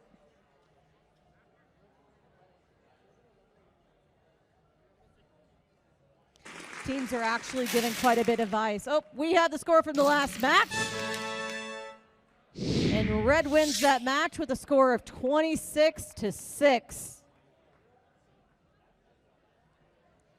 Teams are actually given advice on how to design their robots to prevent electrostatic discharge, so they actually can take that into consideration when they're designing to prevent those issues from happening.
And one of the teams have left their nice little silver rubber duck as their team prop up here. So that's added to our lost and found pile.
Congratulations on advancing to this level of the center stage season. I'm the Industrial Manager and Hot Section Module Center at Pratt & Whitney. This is one of many production sites that makes us a world leader in design, manufacturing, and service of aircraft engines. As an RTX employee, I'm able to share my operations and career coaching expertise with the First Tech Challenge teams I coach.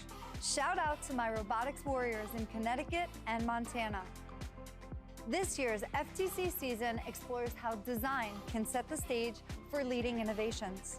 Some incredible RTX technologies are taking center stage across the world and beyond, including breathtaking imagery coming from space, the sleek design of a new 3D All right, we are ready for the facility, next match and the and robots to take the exciting field. breakthroughs that will enable sustainable electrified flight. Through our collaboration with First, we hope our work motivates you to take a moment to see the beauty of design in the world around us and inspires you to innovate. At RTX, we've seen the level of design, creativity, and passion from this season's First Tech Challenge teams, and we are beyond impressed. You should be so proud of your accomplishments no matter the results of today's events. Best of luck, teams.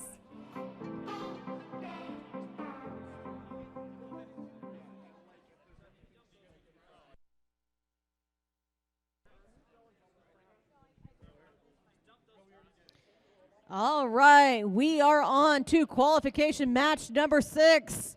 On the Blue Alliance, we have team 17153, Squid Squad. Paired with them, we have team 17973, the Techno Trees. On the Red Alliance, we have the sister team of the Techno Trees, team 23476, Firewall Forest. And paired with them, we have team 23738, Sparta Robotics. All right, and we should be getting close here for teams as soon as we get programs. All right, I think we are ready to randomize the field, correct? Teams ready? All right.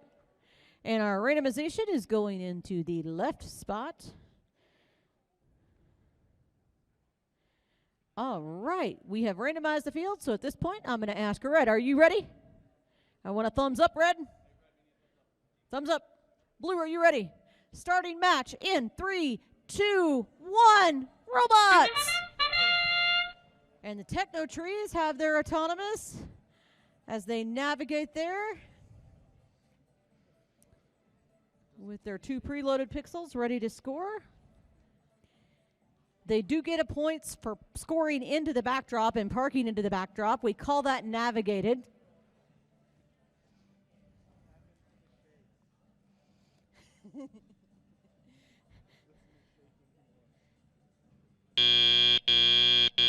Drivers, pick up your controllers. And now we enter to driver control, where the 3, teams can pick up their 2, controllers and operate 1. their robot.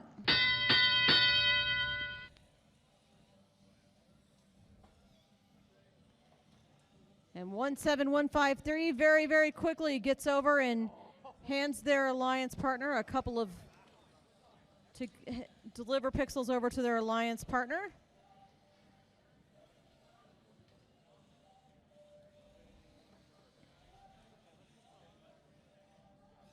Teams have to do a lot of communication in this match, from figuring out what pixels they want to put into the wing over here in the human player station, as well as, you know, how they're going to score on the backdrop, because there's multiple different strategies to that. And Techno Trees continue to score on the backdrop and try to pick up pixels.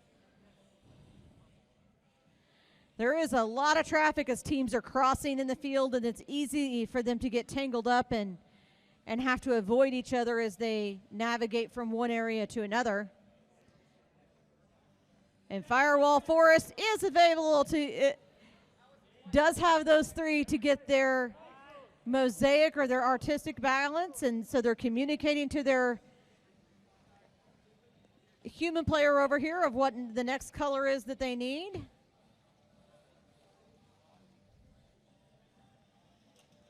Oh, as we have a couple of robots kind of inadvertently collide there in the stage area. And Techno Trees have 4 pixels there on the backdrop.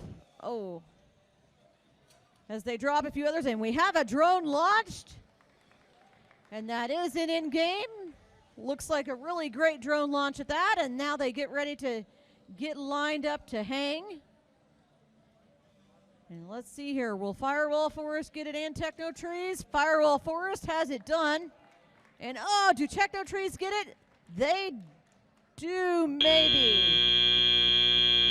There are some rules around how, when they hang, whether they can be touching different things and suspended from different things that the referees have to figure out. So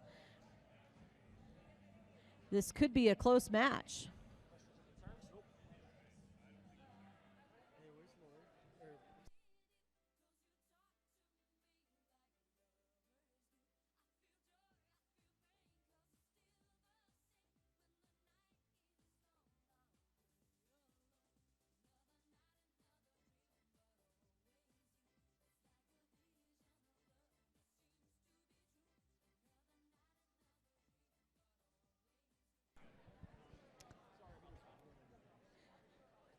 Techno Trees, while we're waiting on the refs, can you give me the favorite thing about your robot?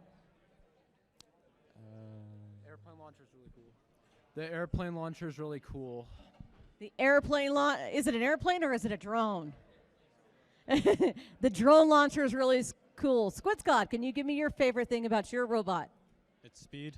It's speed. Very good. Has a really good drive system, doesn't it? Yeah, great, great. All right, teams can grab their robots off the field. I will check back in with the other teams in their next matches as they show up. We're ready to load the next teams onto the field.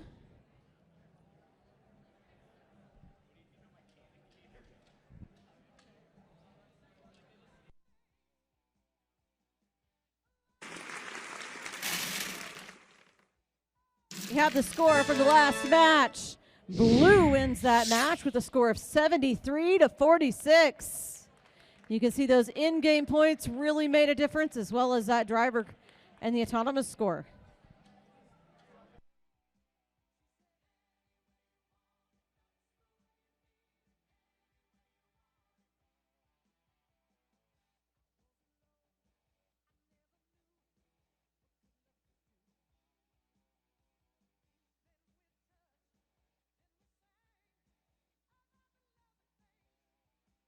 We now will head into qualification match number 7.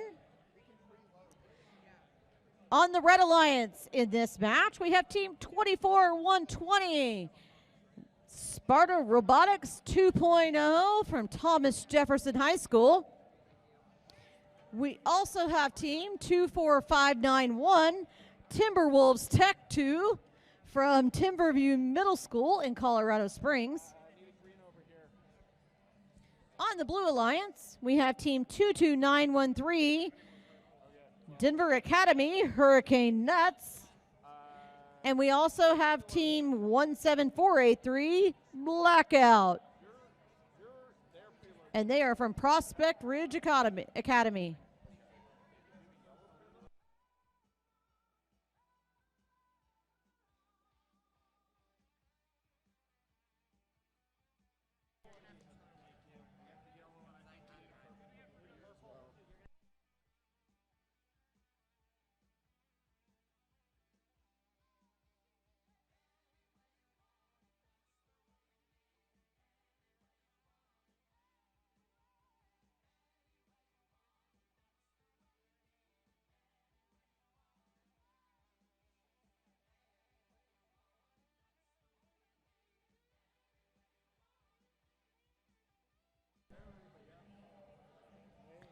Okay, I think we are ready to randomize the field, correct? Ready? All right. That's right. It says left. And we all have to figure out our right from our left sometimes. All right, this is where I go red. Are you ready? What are you going to do for me? You're going to give me a thumbs up. Blue, are you ready? Starting match in 3, 2, 1. And Blackout works to see if they can recognize their team prop. The unique thing about the team props, for anybody in the audience, if you don't know, is the team props are something the team designs themselves in their alliance color. And then they use machine learning and image recognition to see if they can actually use a camera on their robot to identify that team prop and its location. So whether it's in that randomized location of left, center, or right. Drivers, pick up your controllers. And now we head into 3, driver control period. 2, 1.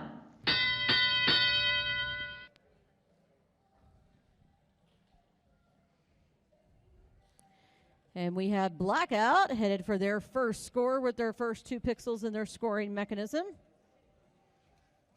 While their alliance partner also is working to deliver pixels to that backstage, and they also get points for that as well.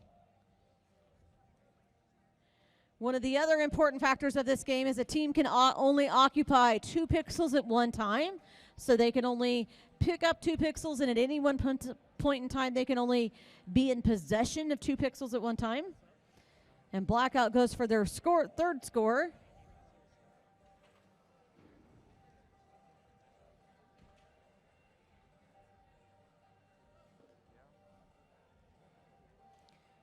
And 22913 continues to work with their pushing mechanism to deliver pixels over to their alliance.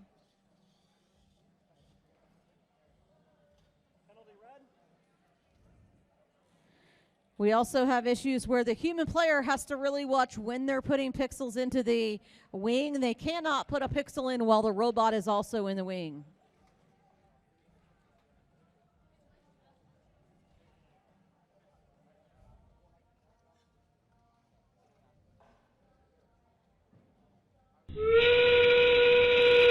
That does take us into in-game. Oh, and we have a drone launch, but it doesn't quite make it far enough. And Red kind of pushes the drone into their alliance, into their backstage. And Blackout's working here possibly to get hung in those last 6 seconds. 5, 4, 3, 2, 1. All right. Questions or concerns about that penalty I called?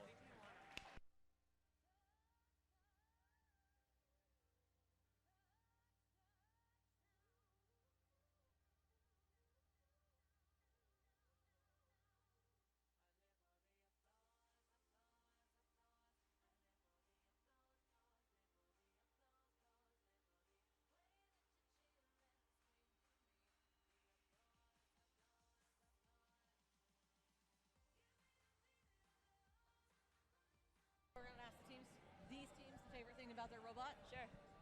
Okay, I'm also going to turn the mic over a little bit here to our guest MC, and her name is Leona. And she's going to go around and ask the team some questions. Thank you. Okay, now? Okay. Hi, what's your favorite part about your robot? Your team 17483? I like the flywheel. The flywheel. The green part. Sorry.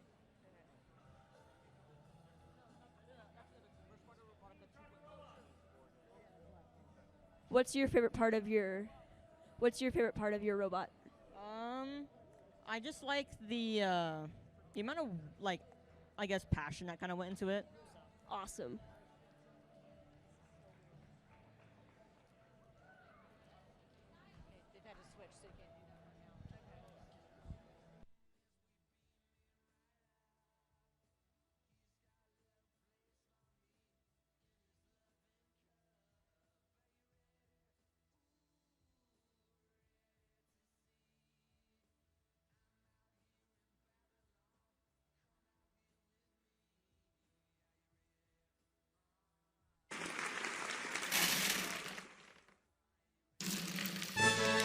We do have the score from that last match where Blue wins with a score of 32-14.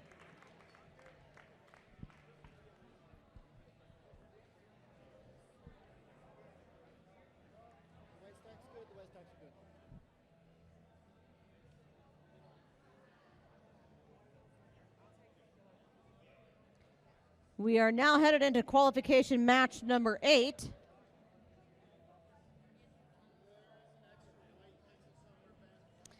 In this match, on the Red Alliance,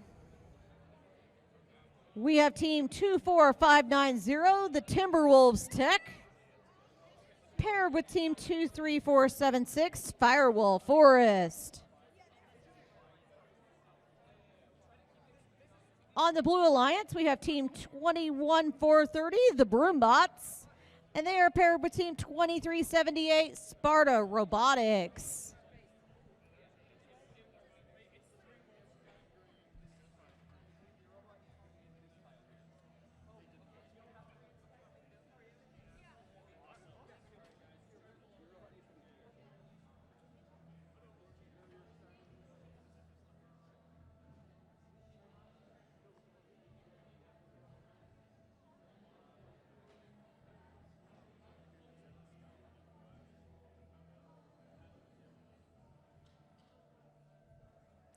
Our refs have so much to do in this game, from keeping track of all the pixels to calling penalties, making sure things are where they need to be,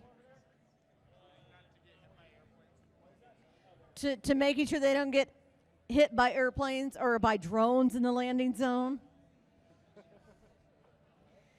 And our FTAs, their job, what they basically do is we look at the control system and are the robots connected? Do we have any errors? Do we have any Wi-Fi interference? So one of those things we haven't announced here is if you have a hotspot on your phone or and you have that turned on, we do ask that you turn it off because that can cause interference on our robots.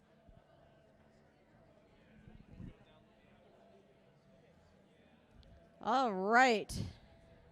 As Drew finishes up the last little checks here on teams.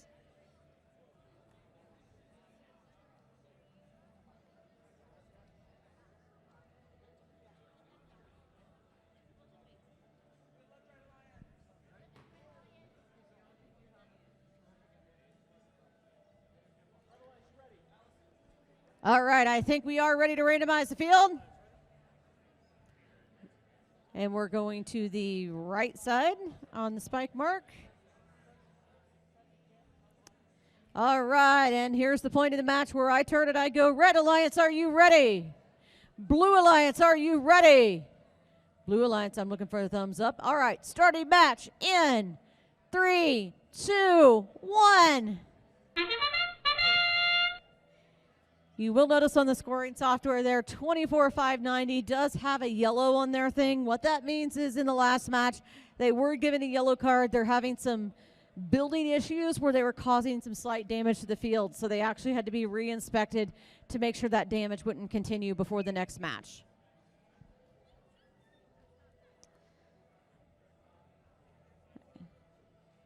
And we finish up this autonomous period. Drivers, pick up your controllers. 3, 2, 1. And now teams can move into their driver control period where they can operate their robots with their joysticks.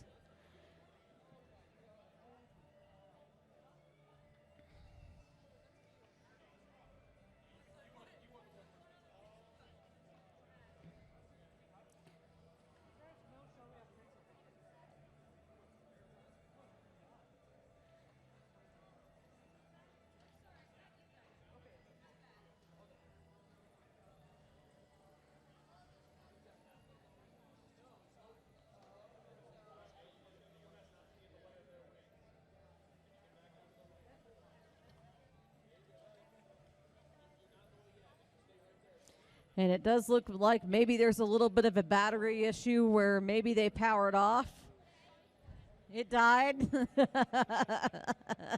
It died. That's kind of, you know what we call that? You know, you guys are in middle school and you haven't learned yet, like you have to keep fuel in your car to keep it going. Robots are the same way. You got to keep the battery charged if you want it to work on the field.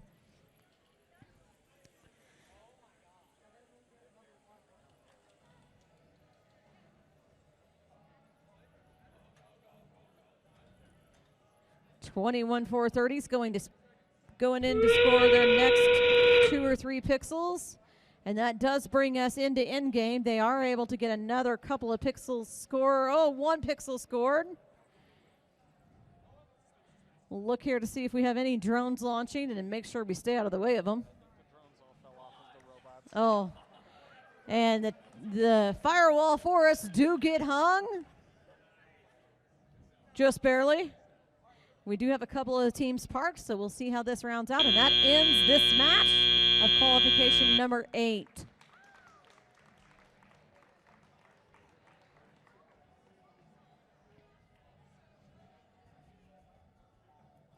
Techno Trees, can you tell me what the favorite part of your robot is? It usually doesn't turn off like that. It usually doesn't turn off like that. Oh.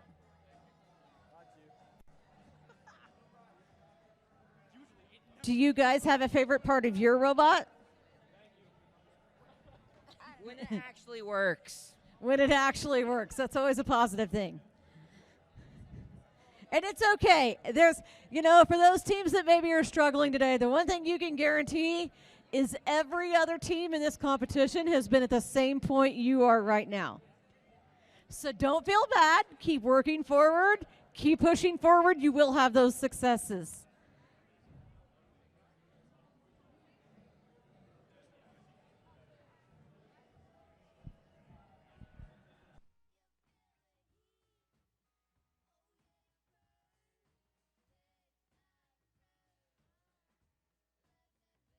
Okay, we have a pun. What's a good name for a hot dog? What's a good name for a hot dog? I have no idea. Frank. Frank. What do you call a seagull that flies over the bay? What do you call a seagull that flies over a bay? I don't know. A bagel. A bagel. I had bagels for breakfast this morning. Did you guys have bagels? No? Anybody else have a pun? Do you have a pun too? All right. Okay. All right, robots. Teams can take their robots off the field.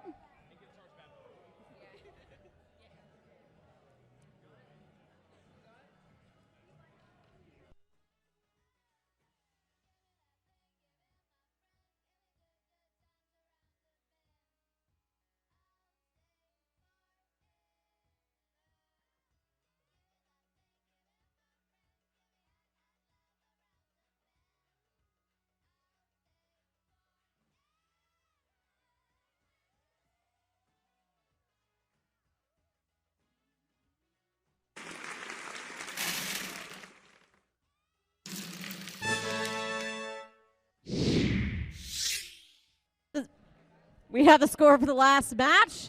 In that match, red was the winner with a score of 42 to blue with 25. You can also see the little numbers up there to the side. That tells you what current ranking those teams are in and whether that match helped them go up or down.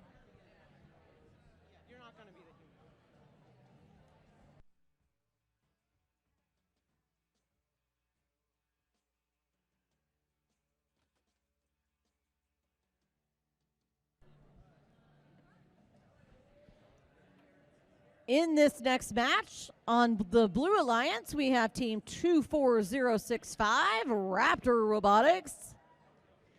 We also have Team 23477, the Highlanders. On the Red Alliance, we have Team 22913, Denver Academy Hurricane Nuts. And they are paired up with Team 17153, Squid Squad.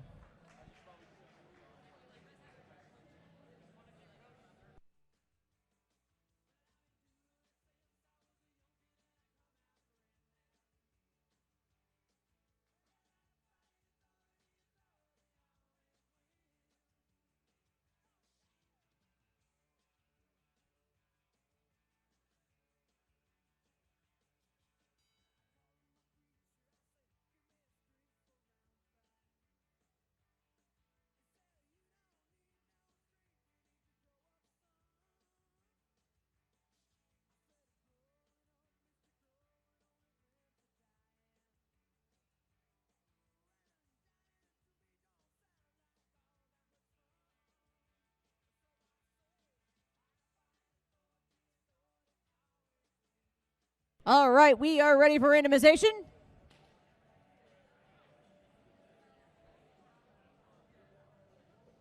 And that randomization will go into the left position. All right. Red, are you ready? Blue, are you ready? Starting match in. Scorekeeper, are you ready? In 3, 2, 1. 22913 works to try to park in.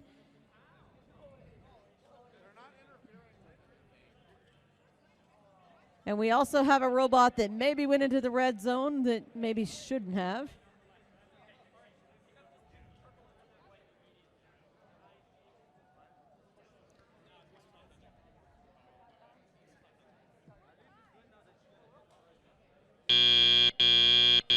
Drivers, pick up your controllers.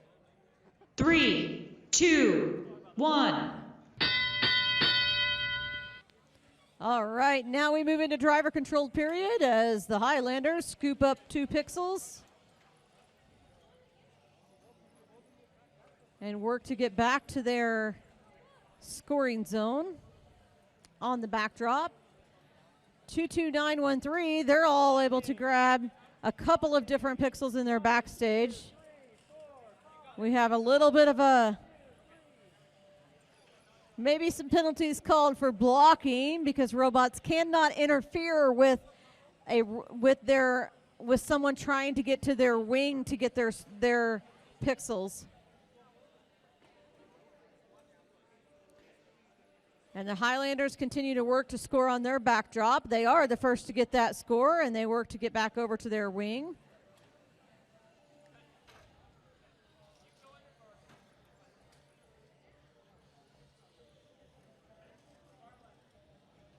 $24065 looks like maybe it's having a few issues in terms of control here or there.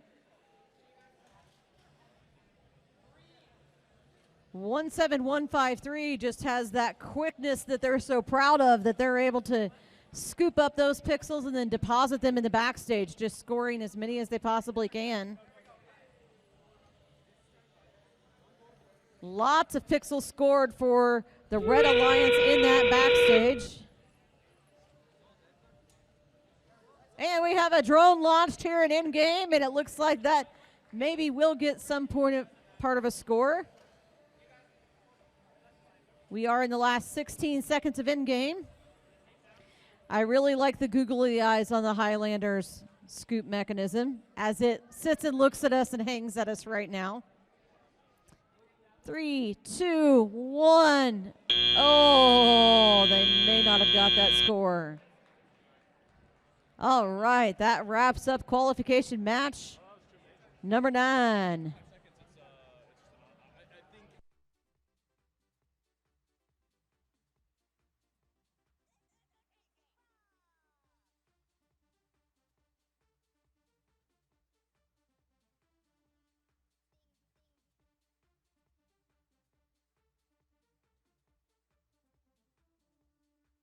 All right, I think we have some jokes here. What kind of bagel can fly? A plain bagel. What has 4 wheels and has flies? A garbage truck. Oh, that's all I have. Oh my God, I'm spacing next to my pens. That's okay. That's enough for now.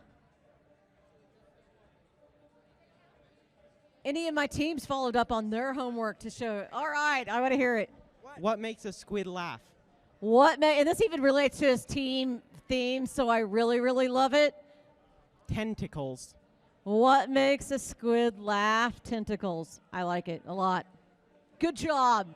A+ on your homework. All right. Okay, we got one more. Where do boats go when they get sick? The dock. All right. Looks like maybe our referees are still finalizing some scores here.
Gracious professionalism to me is being able to create and partake in a community where everyone's ideas and opinions are valued.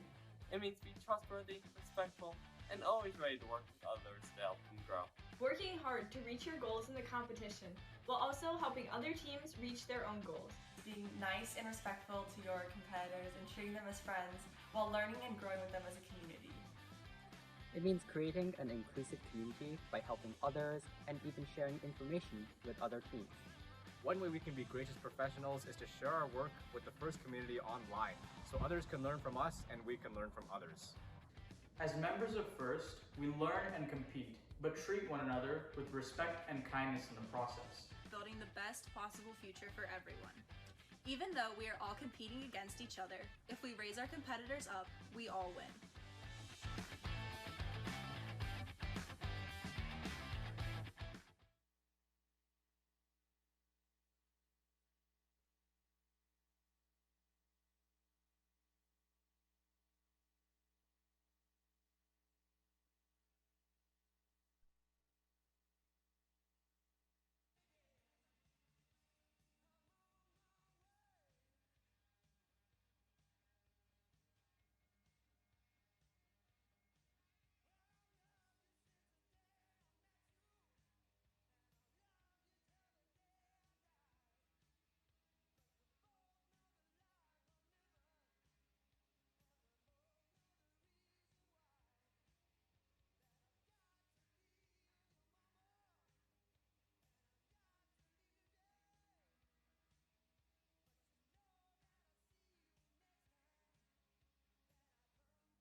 Sorry.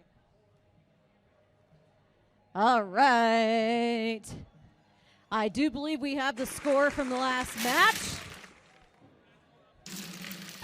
And Red Alliance won that match with a score of 83-30. Looks like some penalty points might have played a big part in that.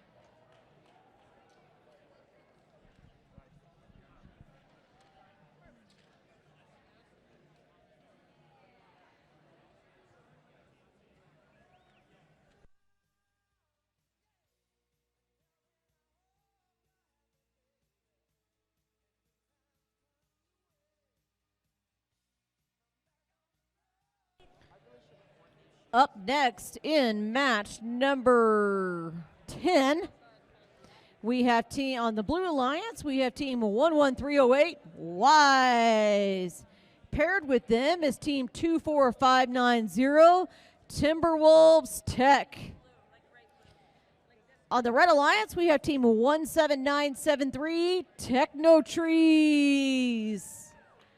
We also have team 24120, Sparta Robotics 2.0.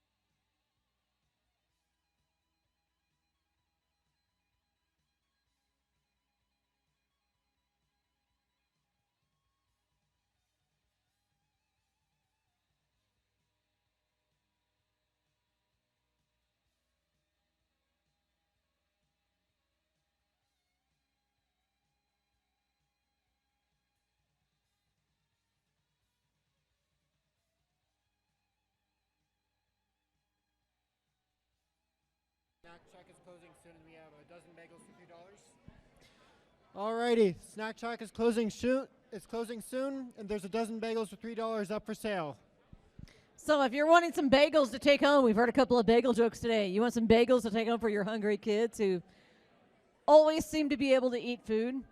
You can go grab some the last minute bagels from the Snack Shack. And we are ready for randomization.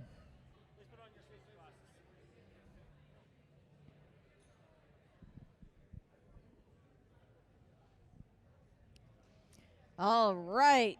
The field has been randomized. Red, are you ready? Blue, are you ready? Starting match in 3, 2, 1. And the Techno Trees navigate to their autonomous with a perfect little park there. And Wise, we'll see if they manage to score their pixel. And I believe that is with recognition of the team prop, maybe? No, that's not.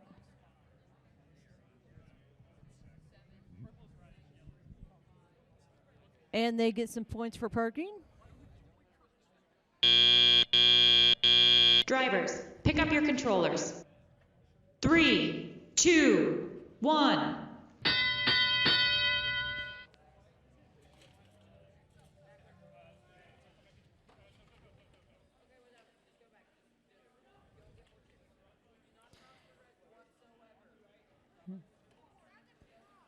And Wise gets their second score on the backdrop.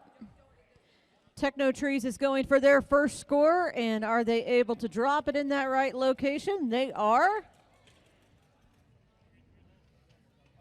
And now they're working to grab their next pixel. Wise continues to pick up their pixels to move towards gathering those kind of pixels that are hanging out around the field. Oh, but their alliance partner knocks one back down into the backstage.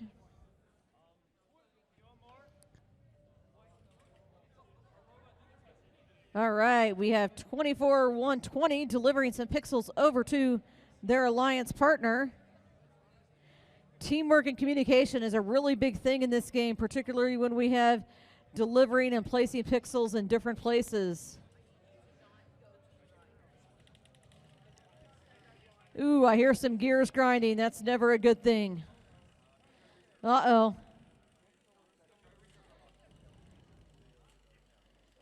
All right.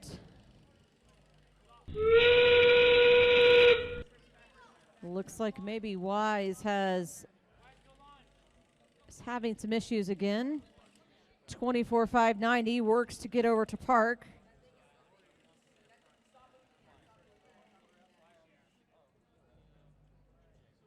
And Techno Trees looks like maybe they're having some issues too.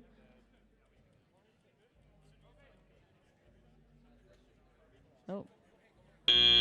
Oh, and they do not get going back in time to hang. That takes us to end game. We'll give the referees and everybody just a couple of seconds to finalize their score. Any teams have any good puns or memes they came up with me when they left?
All right, teams can take their robots off the field, and we're ready to load up the next match. Give them just a second here. We're down to about 6 matches left in the day before we go to our finals ceremony. So throughout the day, what teams are trying to look for. So these are all part of our qualification matches. In the qualification matches, teams are ranked, as you can see over here on the board, from 1 to 13, which is the amount of teams we have. They're ranked according to ranking points, tiebreaker point 1 and tiebreaker point 2. Ranking points is so like 2 means they haven't lost any matches, 1 means that they've lost 50% of their matches, and that's divided out. And then the ranking points are on their individual scores in autonomous and in-game in their match.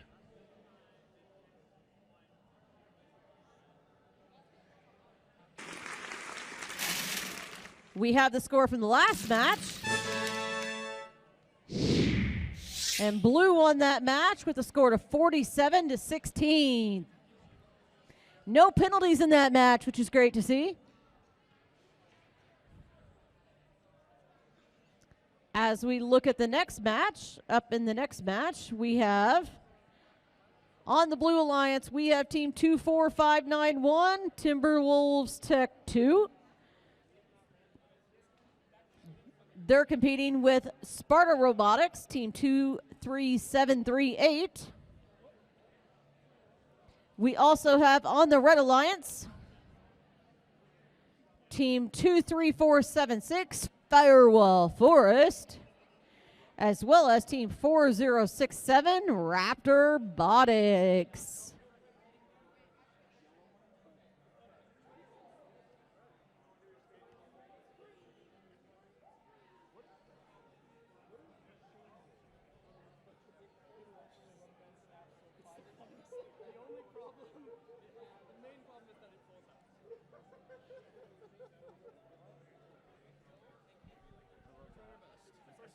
I've seen it bump out a couple of times, but I'm just waiting for you to launch it. Yeah, it keeps falling out. It supposedly works if you launch it. Well played. It's always interesting to see the different designs the robots come up with. There's not a single robot out here that's exactly the same. They all have different parts and pieces that do different things and different strategies.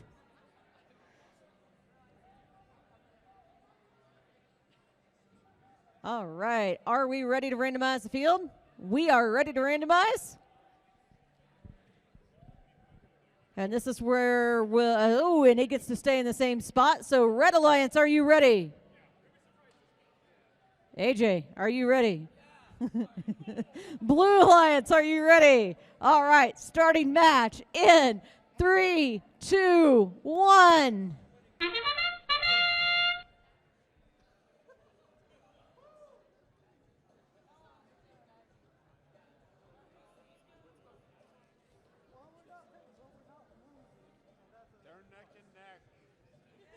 Yeah, this is a really close autonomous here. That's okay.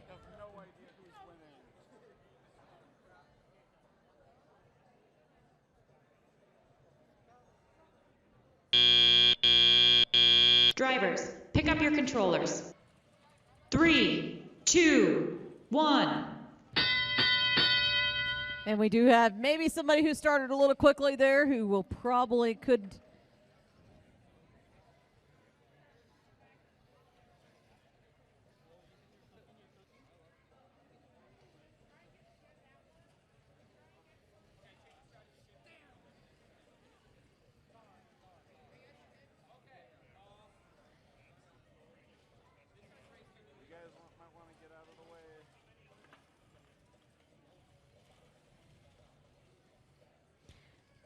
Getting around other robots seems to be a really big challenge for a lot of robots in this particular game this year. It's quite a challenge. It can be very interesting for them to navigate from one side of the field to the other, and navigating around other robots and what they need.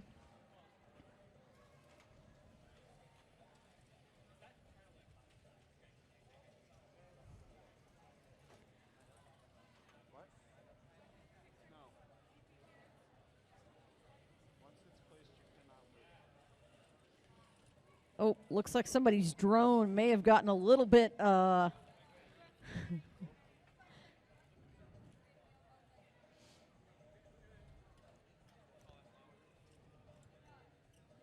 it looks like maybe the Firewall Forest is going for that artistic bonus. If they they can't quite get it to land. It looks like they might try again here yet in in-game. There is, I think, 10 extra points for an artistic bonus, and they decide to abandon that idea and try to go hang as the other teams work to park. And the Techno Trees do get hung, and that'll take us into the last 9 seconds of in-game. 5, 4, 3, 2, 1. And that wraps up qualification match number 11.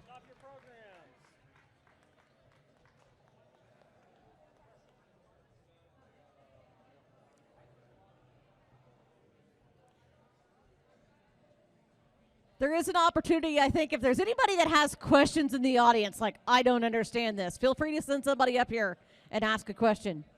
I'll be happy to try to answer it if I'm capable of answering it.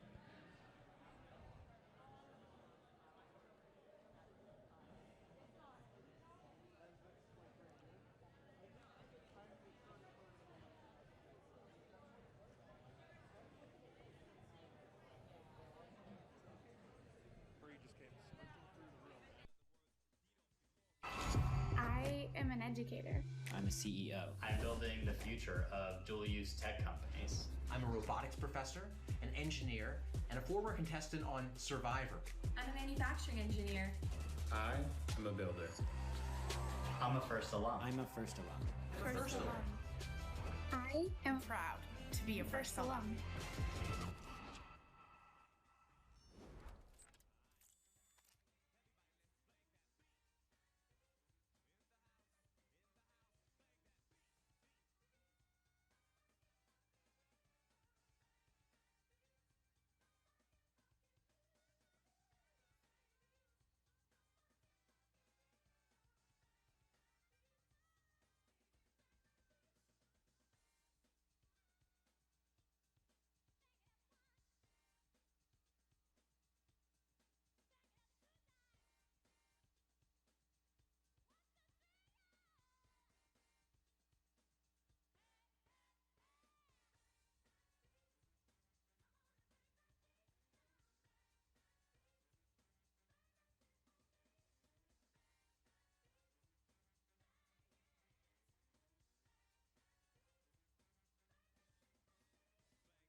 We do have that score from the last match where Blue won with a score of 67-36. Looks like major penalty played a big, huge part in that match. Knowing the rules and knowing what to do in the rules is two different things, but that tends to what caused those major penalties.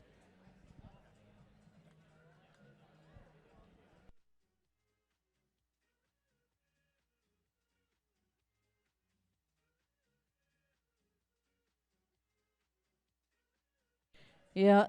All right. So in qualification match number 12, we have on the Blue Alliance, we have team 17153 Squid Squad. And they are paired up with team 17483 Blackout. And on the Red Alliance, we have team 22913 the Denver Academy Hurricane Nuts. And they are paired up with team 11308 Wise, who are flowing in by the skin of their teeth here.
All right, we are ready to randomize the field.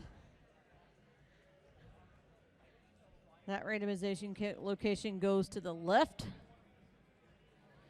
Our referees has these very handy penalty sticks that work really great also for moving the pixels and props. All right, here's that part of the game where I need the driver's attention. Red, are you ready? Blue, are you ready? Starting match in 3, 2, 1.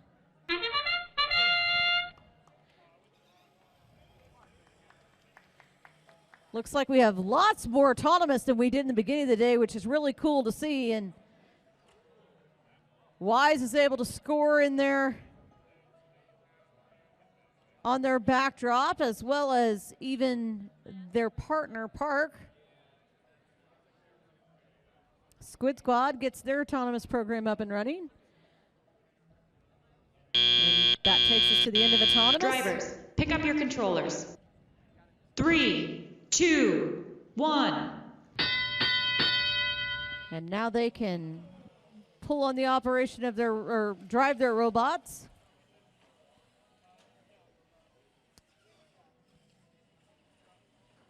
And the Squid Squad definitely has that quick drive chassis that can just take those 2 pixels and really easily deliver them over their alliance partner, which is a really great avenue and game strategy for them. Wise is getting their pixels. Oh, and they're taking advantage of Squid Squad's delivery to score for themselves a little bit there. There is a little bit of offensive and defensive strategy here in the right instance.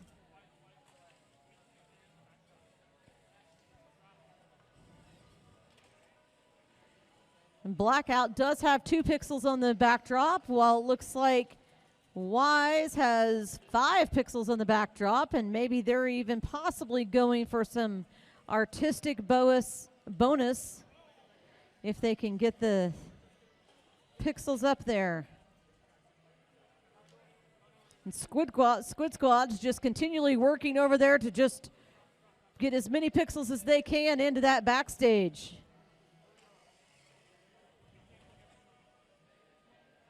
As they just, with that quick drive system, and they're just depositing machines. Oh, and we do have a drone launch that did touch me, so they get some extra points for that. I even tried to avoid it. And Wise goes to hang, and they do get hung as long as they can hang on to it until the buzzer rings. They do have to be at that 1 second mark. And now we have our countdown. 5, 4, 3, 2, 1.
I'm teaching students what opportunities they have.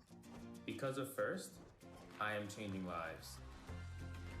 I love going out into the community and giving everyone a chance to pursue STEM and fun, competitive robotics.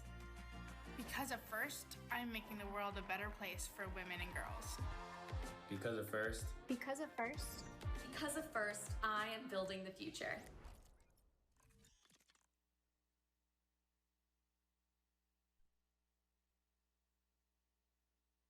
And we do have the scores from the last match.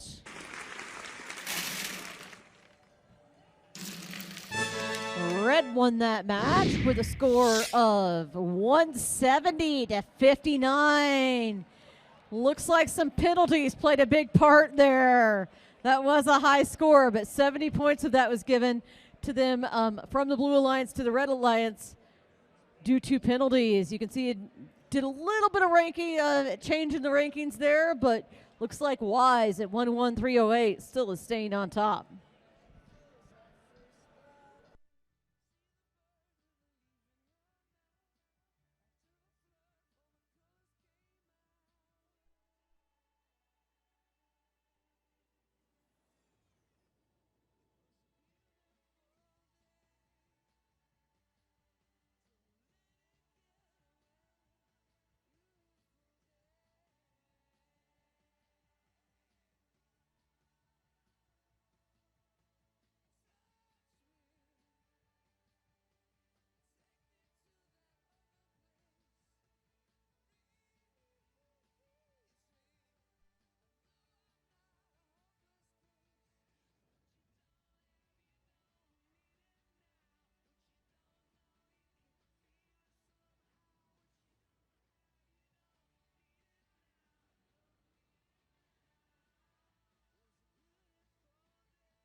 All right, we are now moving into qualification match number 13, where on the Blue Alliance we have team 23477, the Highlanders, and they are paired with team 24120, Sparta Robotics 2.0.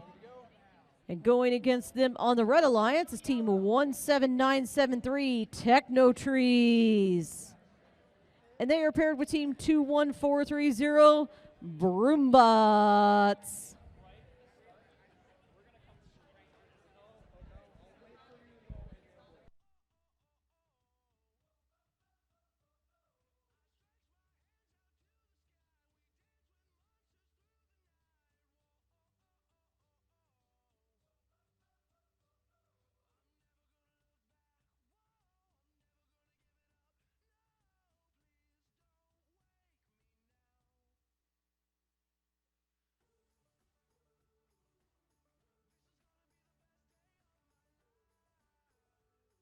Are we ready for randomization? I believe we are. All right, go ahead and randomize the field.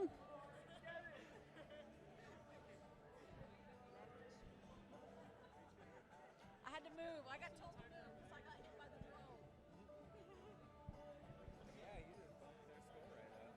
drone. All right. Red Alliance, are you ready? Oh, wait a minute. Head ref is not ready. I guess I have to pause. I got ahead of him. I'm sorry.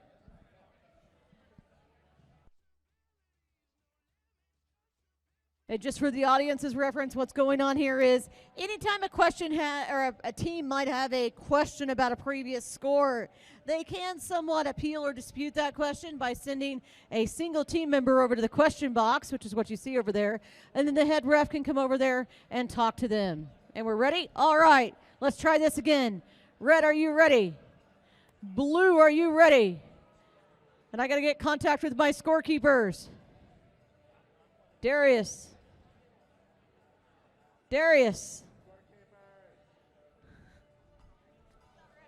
Hang on a minute. I need a scorekeeper ready.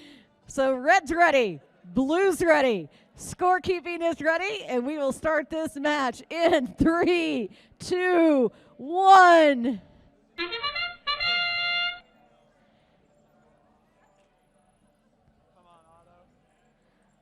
Looks like the Highlanders are working on their auto, but somehow maybe we've paused a little bit, but maybe not. Maybe we're working there. We'll see. Oh, whoop, oh. Not quite, but we did score. Send it across. Don't grab purple or white. Just send it for feeder. We'll grab those later. 3,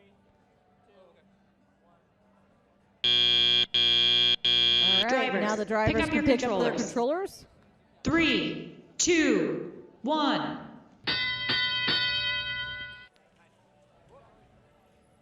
And now the robots work to scramble over to their alliance areas or their wings to grab additional pixels.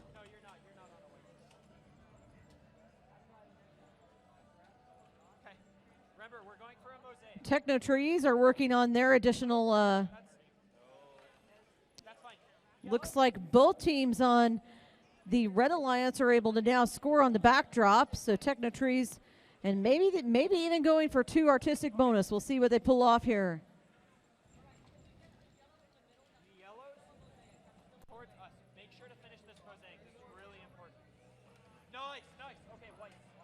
All right, so now we have communication going to the wing over here for the Highlanders.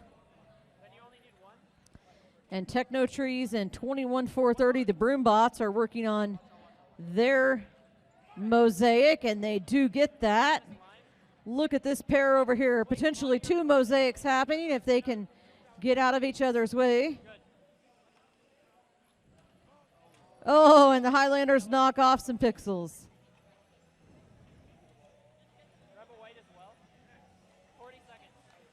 All right, we're down to 38 seconds in the match.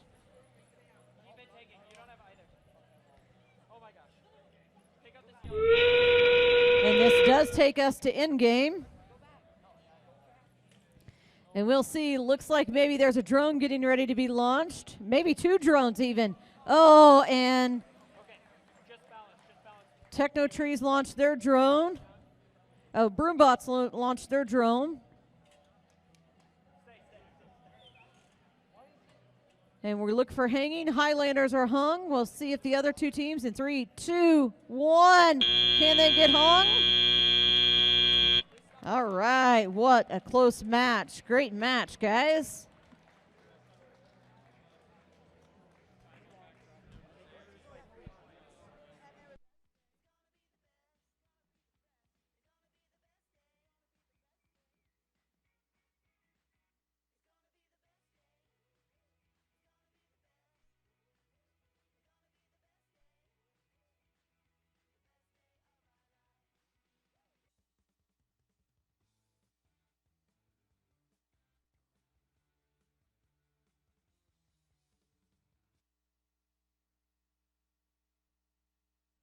Participants, An alumni of FIRST programs. FIRST programs, Gain access to education. Amazing career discovery opportunities. Exclusive connections to scholarships. Really cool employers. And ultimately, a place in the FIRST community. and a place in the FIRST community. And a place in the FIRST community For life. This is a network of people that you get to grow with for your entire career.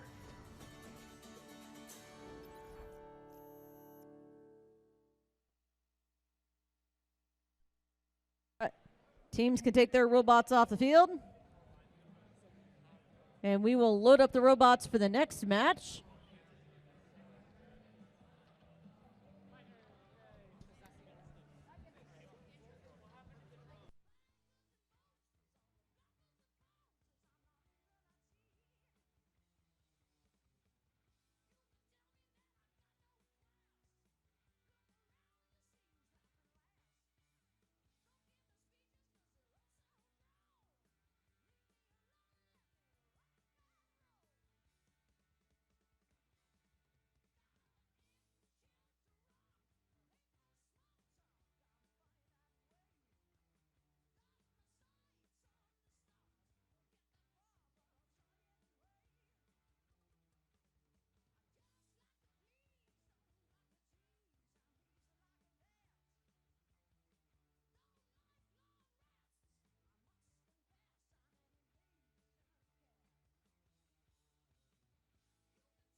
that score for the last match with a score of 87-71. That was an extremely close match.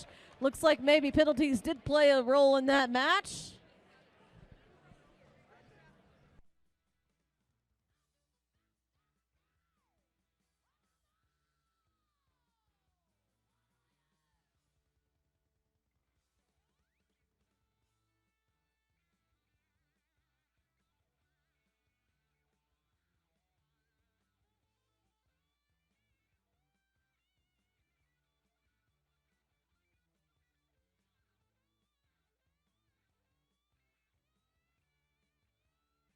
All right, up in this qualification match number 14. On the Blue Alliance, we have team 2, 3, 4, 7, 6, Firewall Forest. Paired with them, we also have team 11308, Wise. On the Red Alliance, we have team 22913, the Denver Academy Hurricane Nuts. And paired with them, we have team 24065, Raptor Botics. And we are ready to randomize the field. The good news is we're finally getting things together where things are happening a little smoother.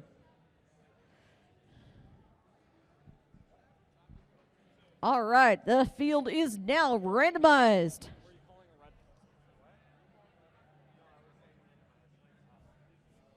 All right, Red Alliance, are you ready?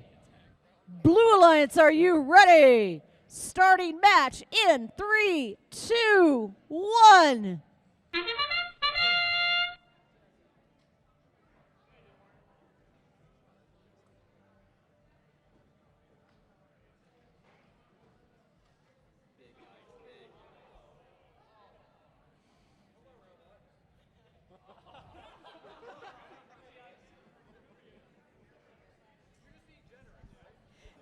And it looks like maybe, you know, when machines operate on their own, sometimes they do things you don't want them to do. So it looks like maybe Wise helped out and showed some major gracious professionalism and cooperation and helped out their other team by scoring an autonomous for them.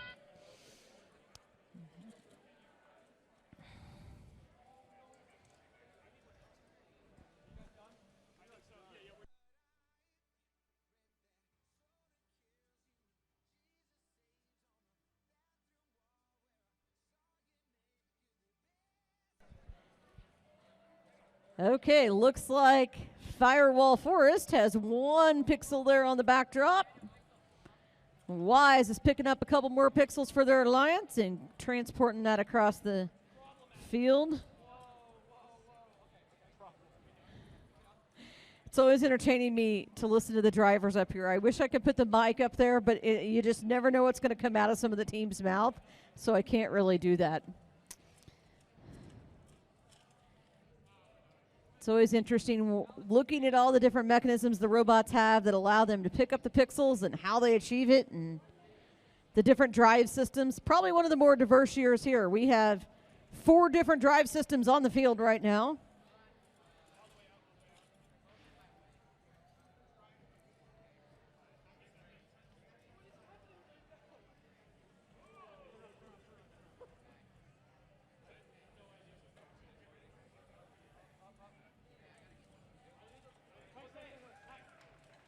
Looks like Firewall Forest has figured out how to get their mosaic and artistic bonus there, and now they will come over to try to get hung. Oh, and we have a drone launch, but not quite making it outside the field. As the teams position themselves, can we get 2 robots hung in the end of this match? Looks like it, as long as they hold. 5, 4, 3, 2, 1. Nice job.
already know the answer to this question from Firewall Forest, but I'm going to go around and ask the teams, what is the favorite part for you for this year's game? Suspension.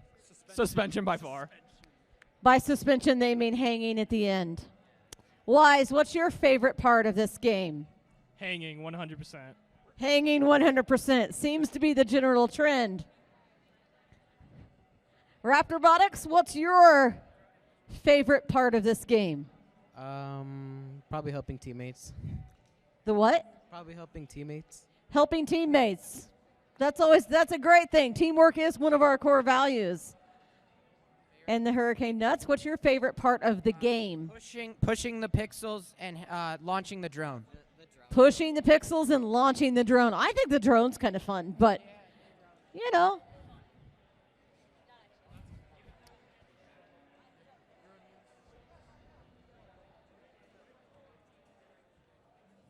We'll see here. I think maybe...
And teams could remove their robots from the field. I think we do have our score from the last match. Maybe, maybe not, not yet.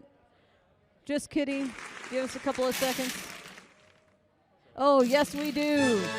Blue wins with a score of 60-30.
And we might have a spare parts problem. If we have the refs back here building a robot from spare parts, you might want to check what parts you're missing on your robot and see if you're missing something major.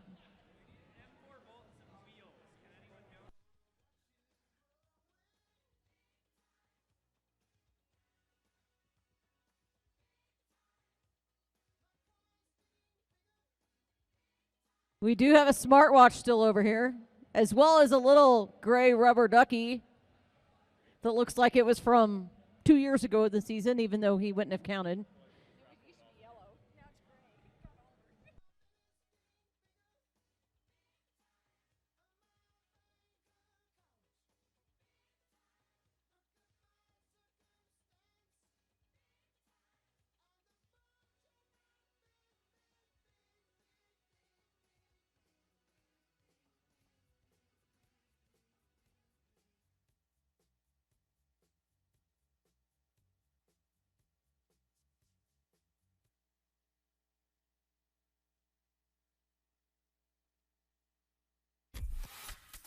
In building your robot, you had to comply with the laws of the universe.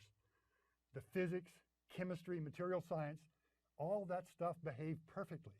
Whenever you understood it, you could rely on it.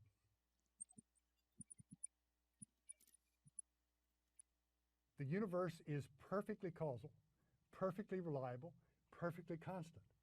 In building your robot, you had to face the idiosyncrasies of people. They behaved in ways not always perfect, not always reliable, not always rational. That first throws you into the deep end of complexity, surrounded by a bunch of perfect behaviors and a bunch of emotional, creative, lovable, maddening, and otherwise completely human behaviors. Is just a wonderful thing to do for you. That combination is fantastic. It is good stuff.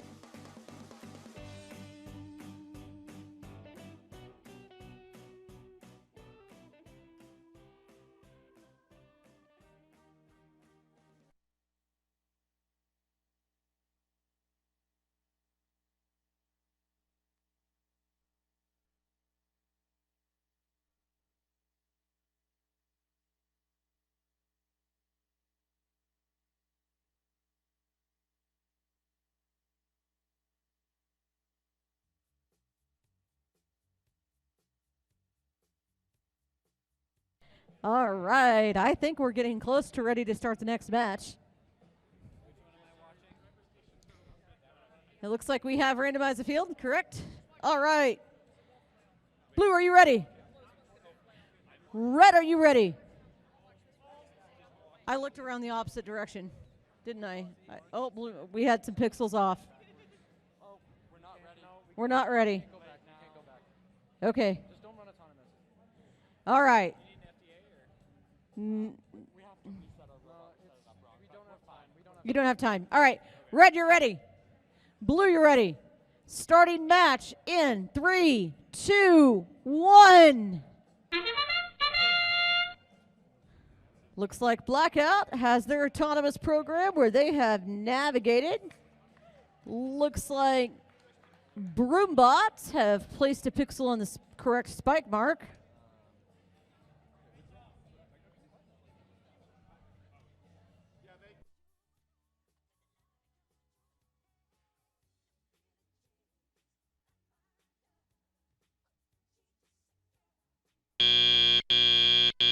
Drivers, pick up your controllers. 3, 2, 1. We now move into driver control, where teams are set up very, very closely to be able to score on the backdrop as needed. And Blackout is quick to score their 2 pixels they started with in autonomous into that backdrop.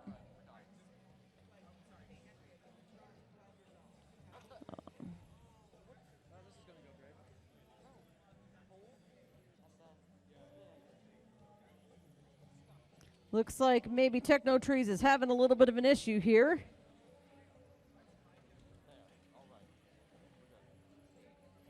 As Broombots are headed.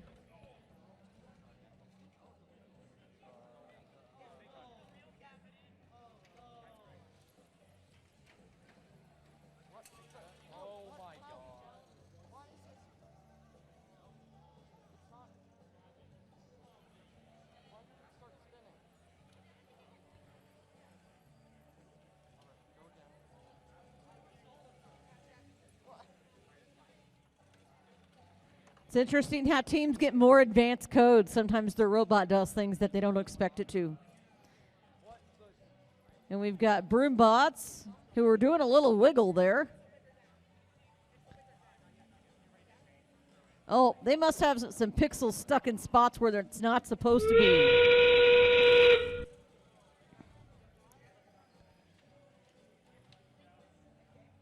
We do have the Red Alliance with 3 pixels. Oh, there is a drone launch. It catches a little bit of interference and doesn't quite make it over. Another drone is launched, but just misses the target zone.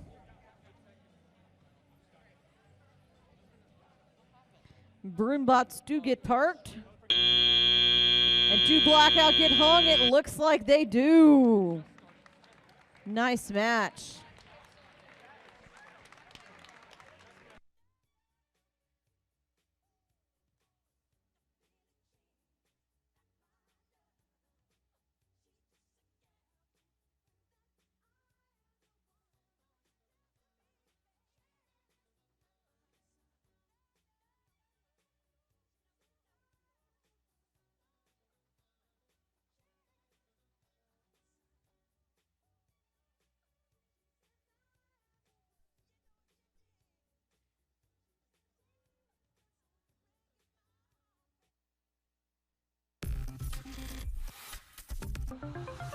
We should all celebrate that STEM education is a popular topic, but we must be very careful thinking that STEM or even STEAM is enough.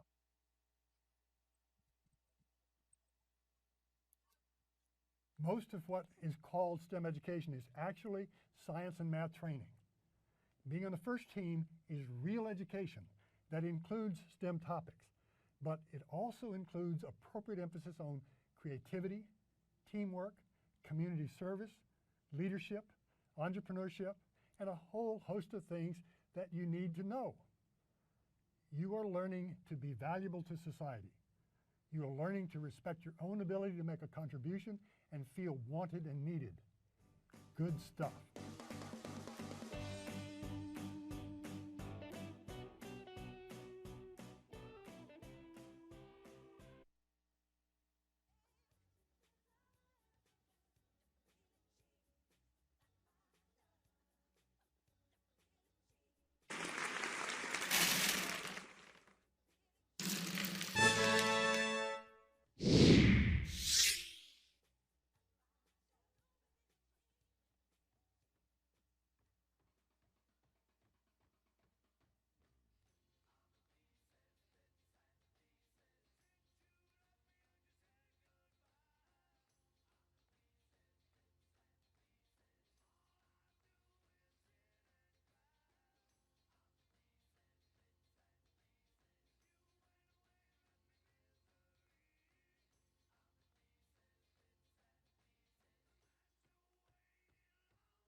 All right, this takes us to qualification match 16 of 17, so we only have 2 more matches left in the day.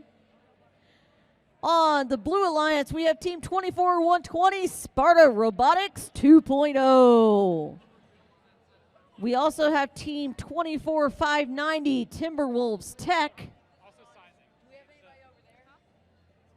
And then on the Red Alliance, we have the sister team to Timberwolves Tech, so we have Timberwolves Tech 2.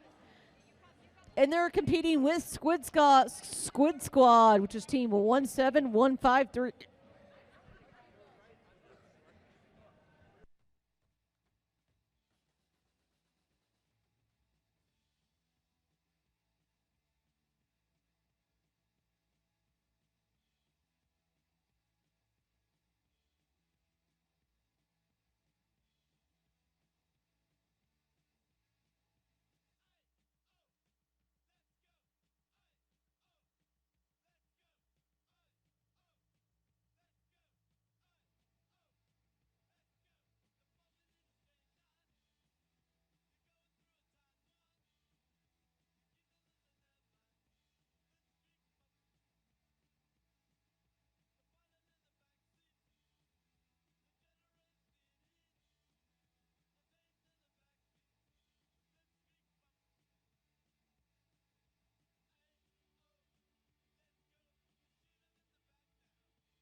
All right, I think we are ready to randomize the field.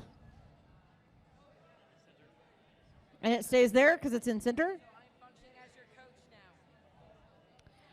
All right, this is where I go. Red Alliance, are you ready? Red Alliance, are you ready? Blue Alliance, are you ready? Starting match in 3, 2, 1.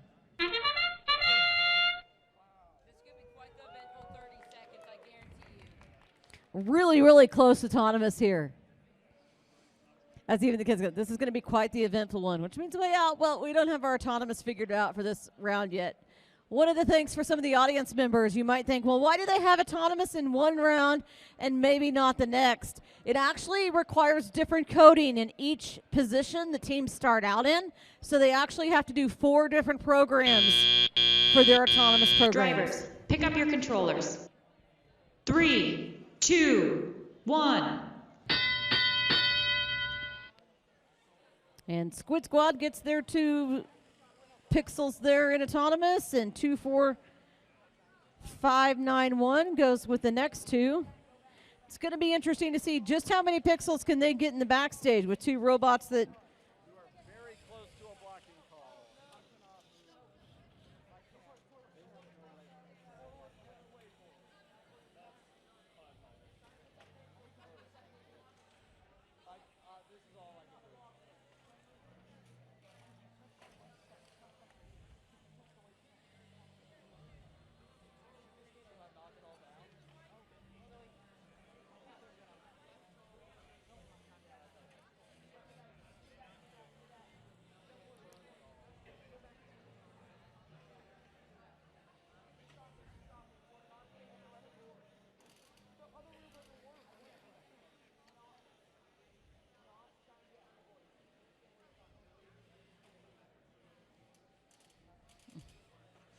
Looks like 24590 might be having some issues almost pulling their robot apart, but you know.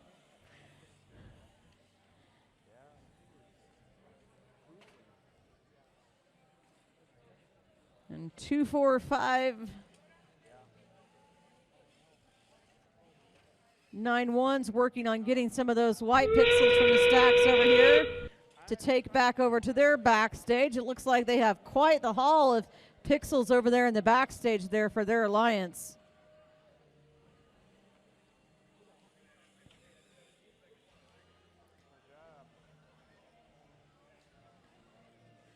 And we are in game in the last 10 seconds. Can Squid Squad make one more trip and get parked? We will see as they head over with 3, 2, 1, and they make it. Nice way to wrap up that match.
All right.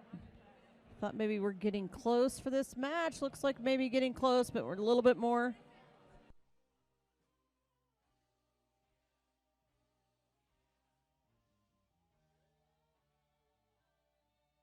Teams can take their robots off the field, and we get to roll to our last qualification match for the day.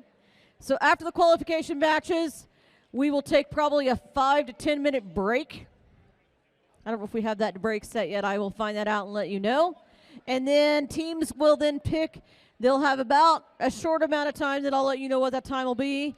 And then we will do alliance selections. So what alliance selections work like is the top 4 teams will get to pick the other team that they want to compete against. And then we basically do a bracket style elimination where it's best 2 out of 3 matches that they play for that finals elimination.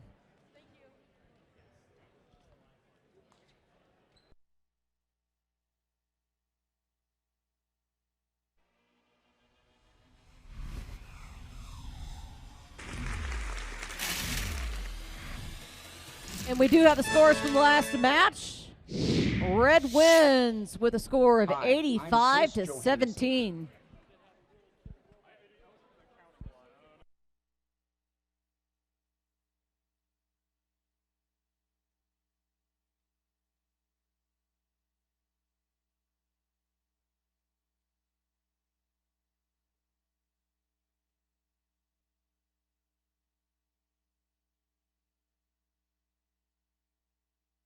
Here in Los Angeles, I mentor first teams, from beginners to advanced. I encourage gracious professionalism based on what the actual words mean to me. What is a professional? Doing challenging work, using your mind and talent and education as much as using your hands. Adult professionals push very hard towards their goals.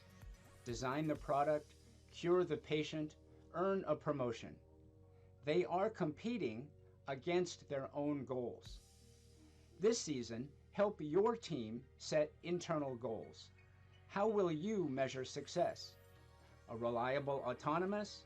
Learning a new skill? Solve problems in a methodical way. Learn all you can beforehand. For a large technical challenge, break it into smaller steps. Discuss with your teammates and seek advice from mentors. These are things that adult professionals do. Start developing these skills now. By the way, colleges will recognize your efforts. What about the gracious part? Help your teammates all you can. Favor communication, not isolation. When you enter the robotics room, show the behavior and even the language that makes others feel welcome and valued. People will notice and stay and contribute thanks to your influence. So, gracious professionalism, to me, means being a helpful teammate while pushing hard towards your goals. Have an exciting season. All right, we are ready to start this match. So, we've randomized the field, and it is ready to go. So, red, are you ready? Blue, are you ready? Starting match in 3, 2, 1.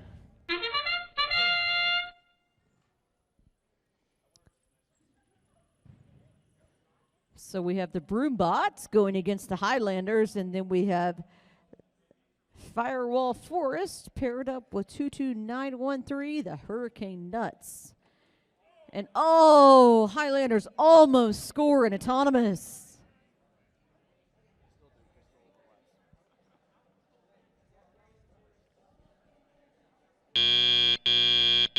Drivers, pick up your controllers. 3, 2, 1. All right, as drivers take up their controllers, they can now work to put pixels up on the floor. And uh-oh, we have a part on the field. That means that probably Firewall Forest is now going to resort to have to push pixels versus maybe even place them on the backdrop.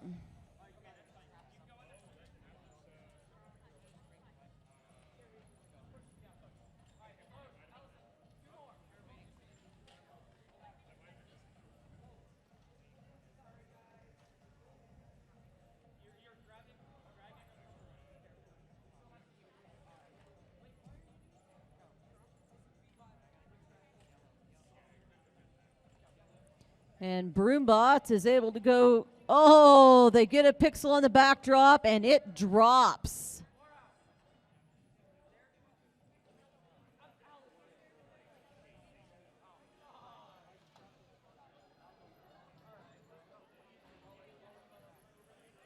And now the Highlanders look to capitalize on that particular pixel. There they go, and they get 2 pixels up there on the backdrop.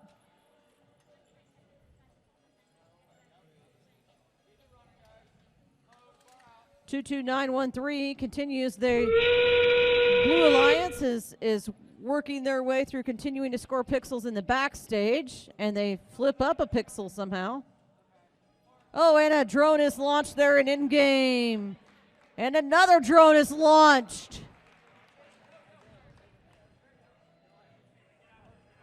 And now the Firewall Forest works to hang with 7 seconds left in the period. 3, 2, 1. All right.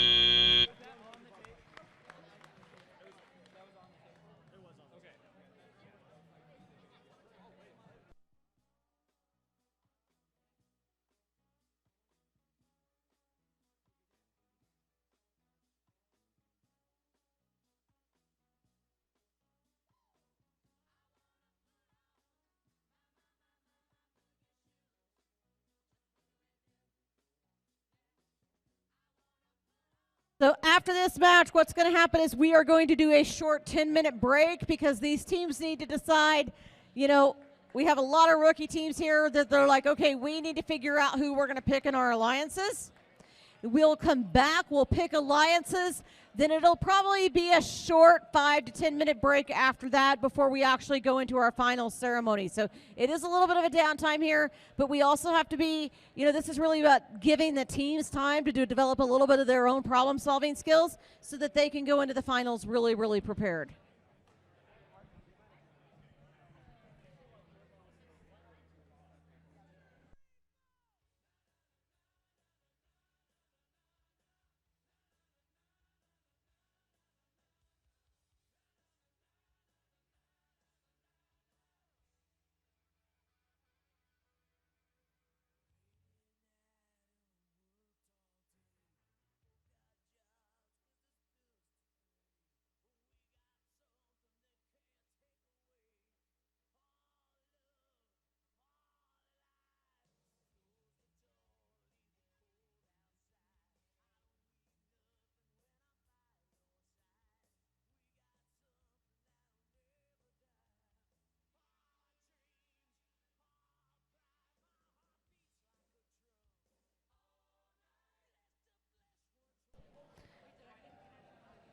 All right, one of the things, please make sure our teams, as you get a few of those minutes in the last, in our in-between time here, don't forget our wonderful supporters, Regis University, who's over here. Please send team members over there to talk to them,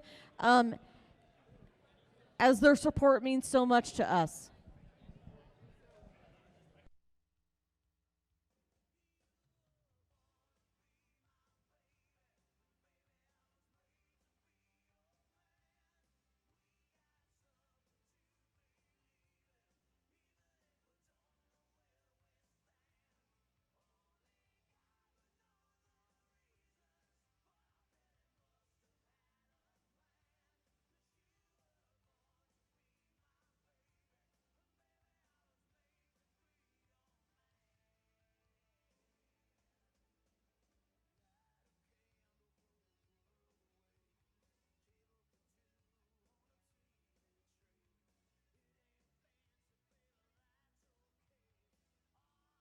All right, teams are ready to take their robots off the field, which means we will have our scores here shortly. Do we have it?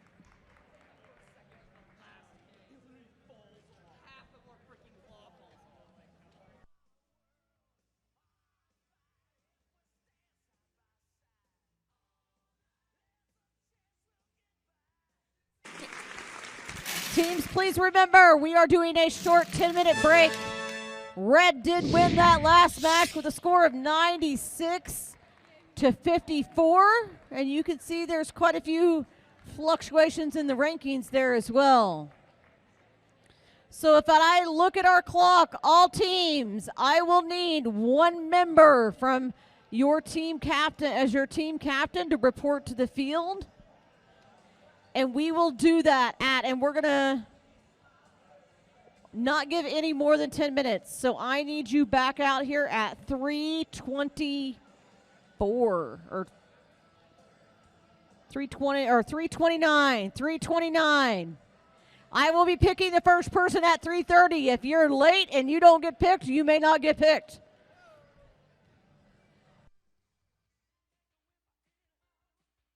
So teams, as your representative comes into the field, you're going to look up here and see where number 1 is ranked.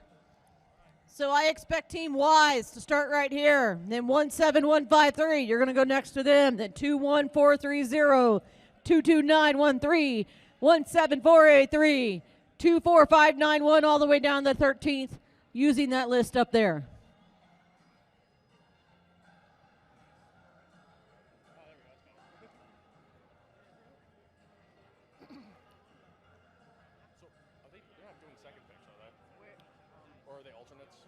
First and second. No three picks. Gotcha. Okay. Where are you going to be, like, bringing people up? Like, do you think I should stand back there? Or do you want I'm going to bring them up to right here. So I'm going to bring number 1 up to here, number 2 up to here, number 3 over there, and number 4 over there. No, I want all teams in ranking order according to the list up here. So Wise should be first. You're going to go back down the line.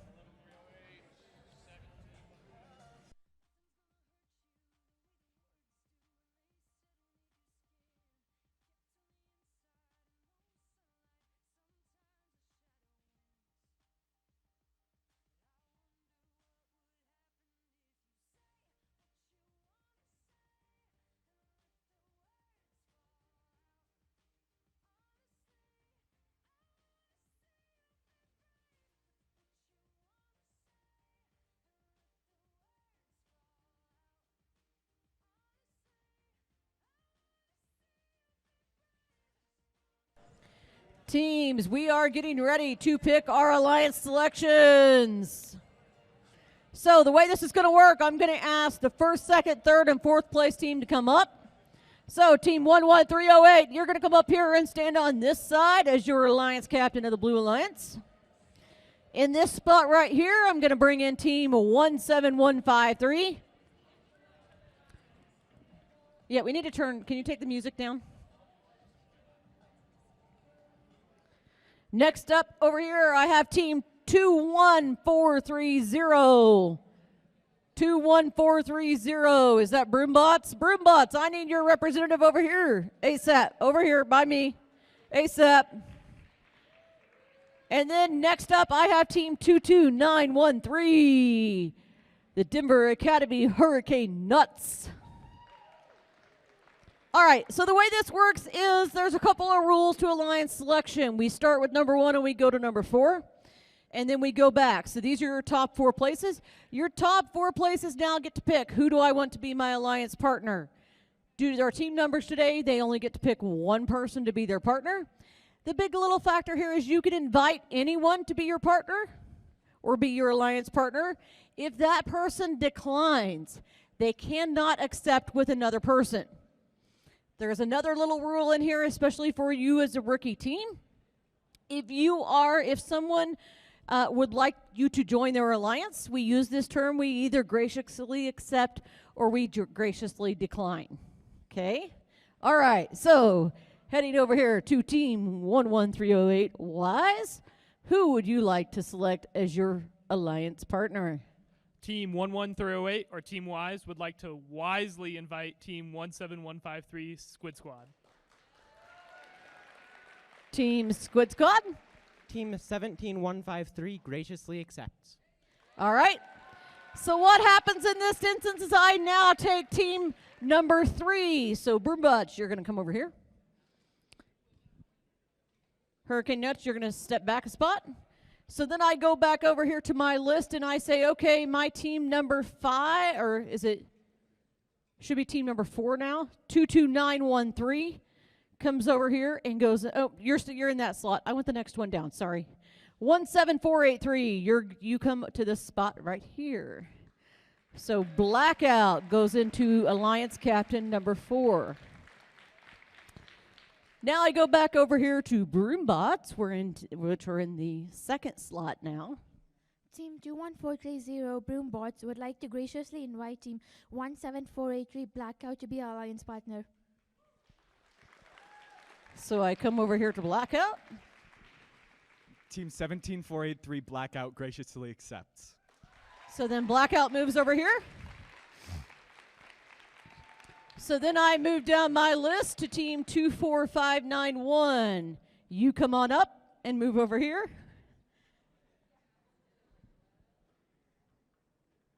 Okay. And I go over here to team 22913 and ask them, who would you like to be on your alliance? Team 22193 offers team 24591. 24591. Who is that? Oh, that's you guys. Team 245191 graciously accepts. All right, so you'll move over here. And that brings up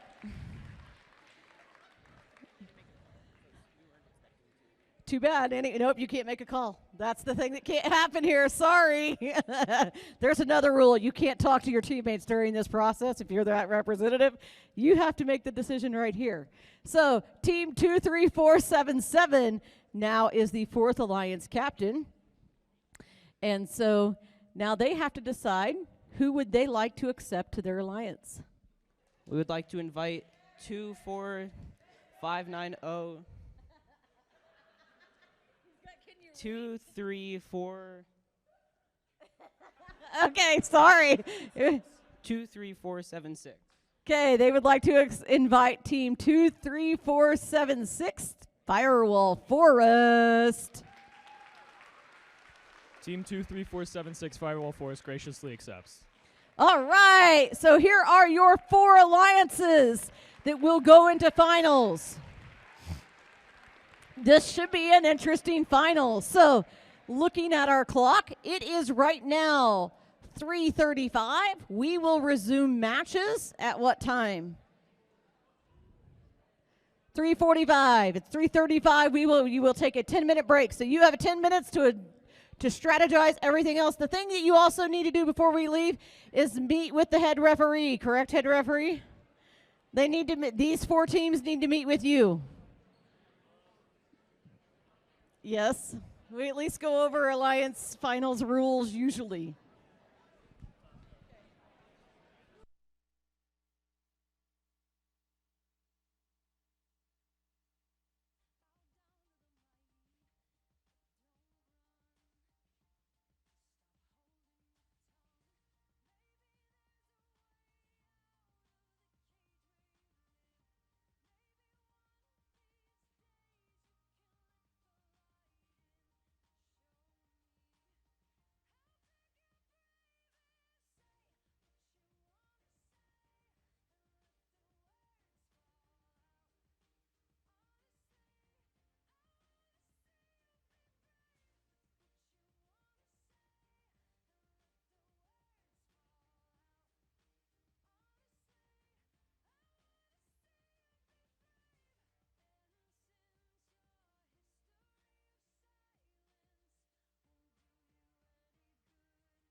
All right, we're about to have our finals meeting.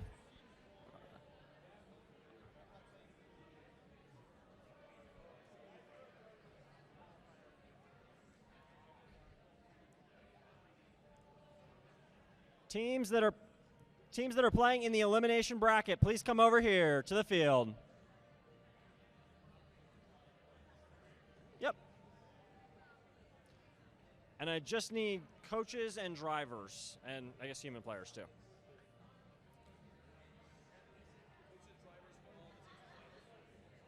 Yes, please.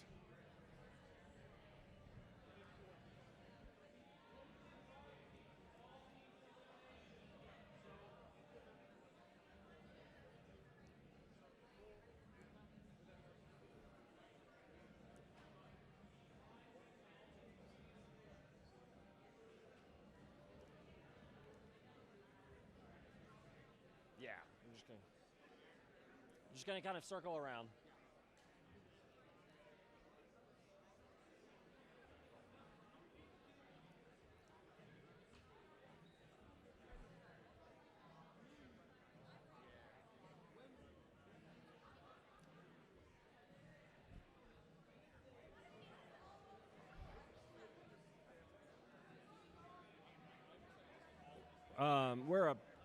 We're about to have our elimination bracket meeting here. This is a chance to just kind of reiterate some of the things we've seen today in terms of the rules, and to give you all another chance to ask questions. So the big thing that changes between the qualifying matches and the elimination matches is that all of the yellow cards, red cards, any of that from the qualifying matches no longer applies. That's all wiped off the record now. So at this point, you are an alliance, and yellow and red cards will count for your alliance if you earn those. Right now, none of you have yellow or red cards, though. So questions or concerns about that? Great. The next thing, just to kind of reiterate some of the common issues that we've seen. We've seen a lot of interference and blocking around the wings. We've seen some of the shifting of the pixel stacks. This is just kind of your reminder that these are the areas that we are seeing teams earn penalties, and we want to make sure that y'all don't earn penalties during the finals. Do people have questions or concerns about penalties during the finals? Okay. If you've got questions about any penalties, let me know. The next thing is, I believe for queuing, everybody's going to have, each alliance is going to have a table. And so it'll be a situation where we're like, all right, this team, we'll come and grab you at your table, but you're going to be queued on the tables. Between every match, you will have at least 5 minutes to fix, repair your robot before you need to be back. Yes.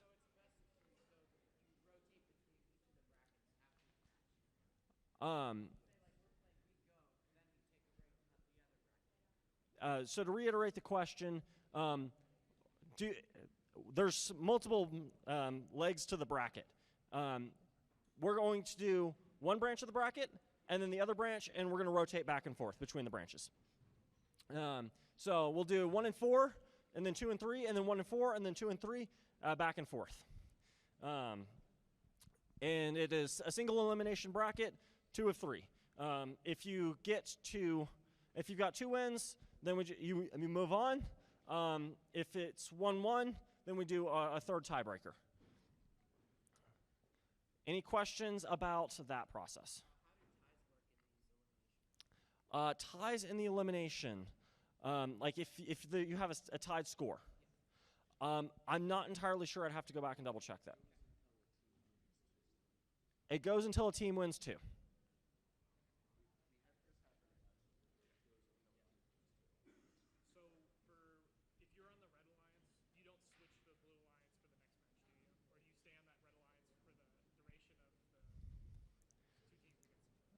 The question was, do you switch sides of the field depending on, do you switch sides of the field for each match in the elimination bracket? I don't believe so.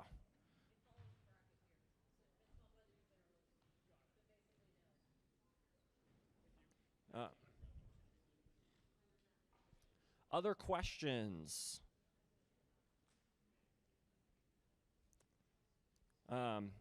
So the kind of highlights of the things that are different, you're going to have the same alliance partner.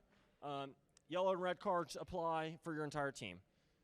That's the major changes. All right.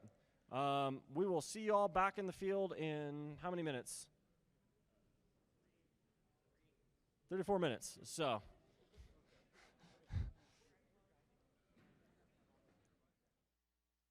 All right, teams, we are ready to load the field for our finals matches. The way this works is our first alliance competes against our fourth alliance. So I think we have robots ready to take the field, I hope.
All right. We're working on initialization here of everybody getting their robots set up, and us, we're all ready to go.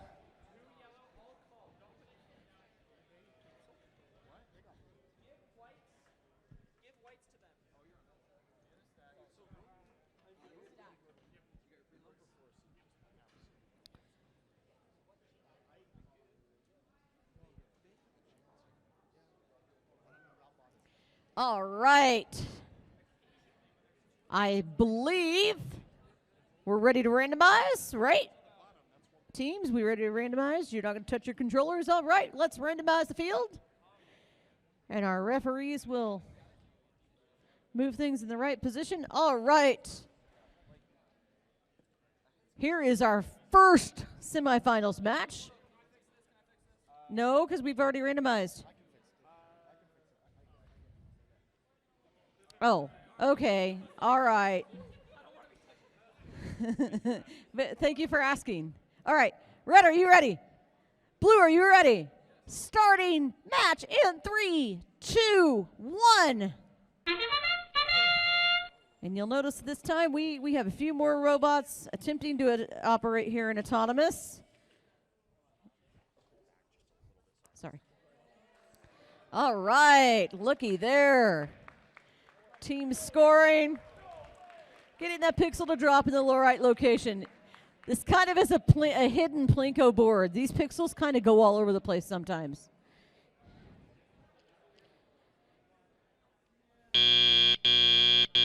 Drivers, pick up your controllers. 3, 2, 1. All right.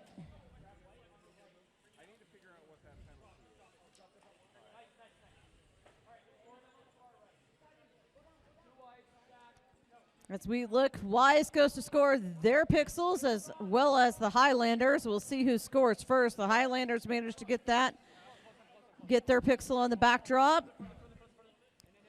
Looks like maybe Wise is trying to figure out something here with their arm or something. Lots of talking and maneuvering between different robots here on the field, getting to each of the zones. Squid Squad continues to just have that fast drive system that can just shuffle those pixels over to that backstage so quickly. And the Highlanders go for their second score on the backdrop, where they have 3 pixels of the same color that if they can maintain that, could be an artistic bonus. Squid Squad continues to just grab their pixels and move them over.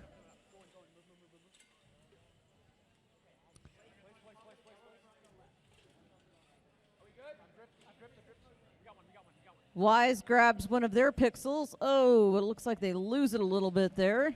Nope, but they have 2 pixels. Lots of pixels here in the backstage, a few on the backdrop, so we'll see how that works out.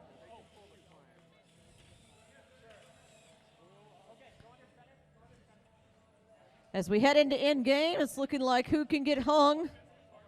Where are we at in terms of this hanging game? Looks like Firewall Forest gets hung. Can Highlanders get hung? Wise is hung. All right, look at that end game with 1 second left.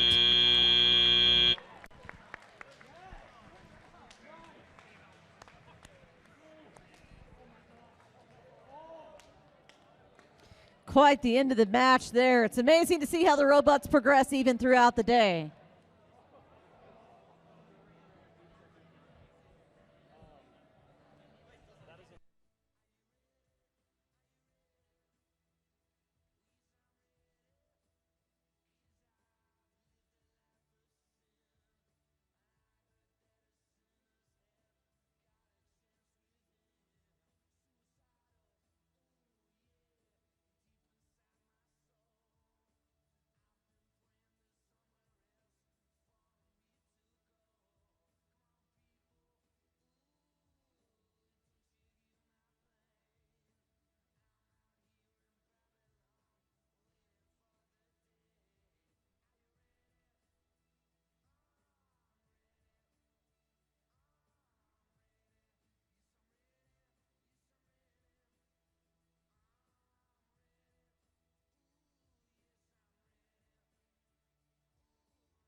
Right, teams may remove their robots from the field.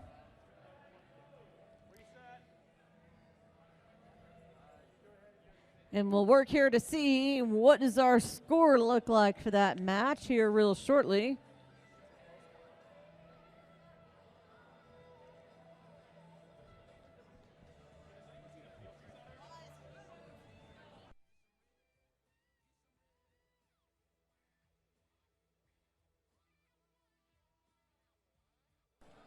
And volunteers, we are missing our field resetters. So if our field resetters could get back on the field and help us out.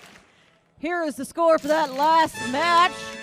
Blue won that match with a score of 103 to 87.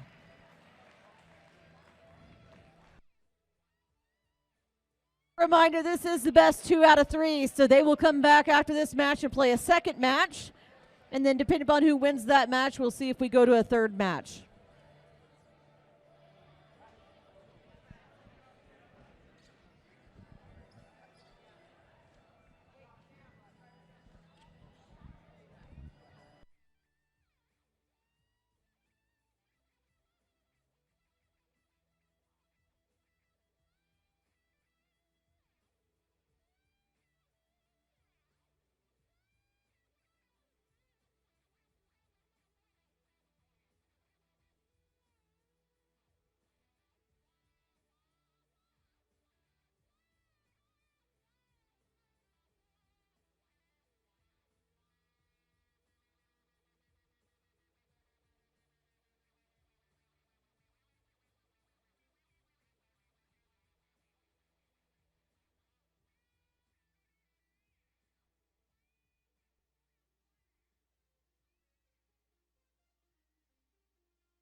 All right, up here in our semifinal 2, match number 1. On the Blue Alliance, we have Team 22913, the Denver Academy Hurricane Nuts. Paired up with them, we have Team 24591, Timberwolves Tech 2. On the Red Alliance, we have Team 21430, Broombots. And paired up with them, we have Team 17483, Blackout.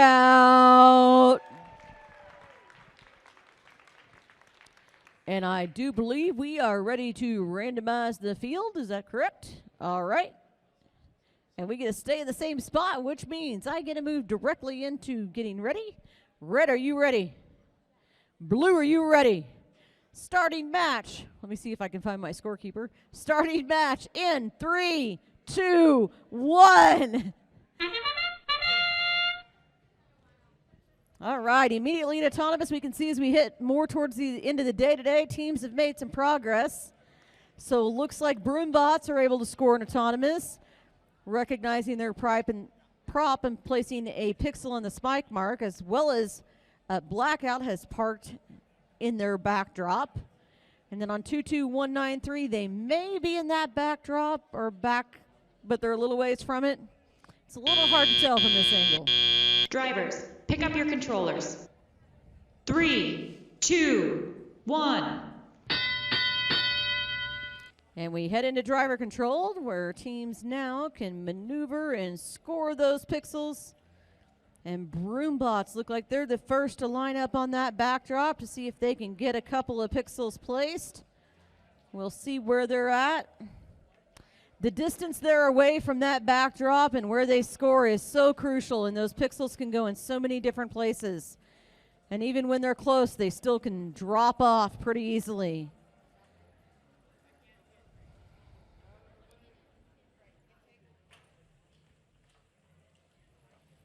A lot of congestion here in the middle of the field as teams are working to grab some of the white pixels. Looks like maybe Blackout's over there scoring another pixel on the backdrop for the Red Alliance. And Broombots are now working their way over.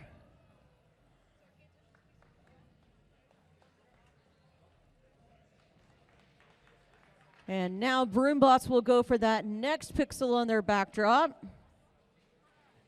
We have 24591 that's working on plowing these pixels in a way where they can only occupy 2 but still get them back across their alliance zone to score in that backstage.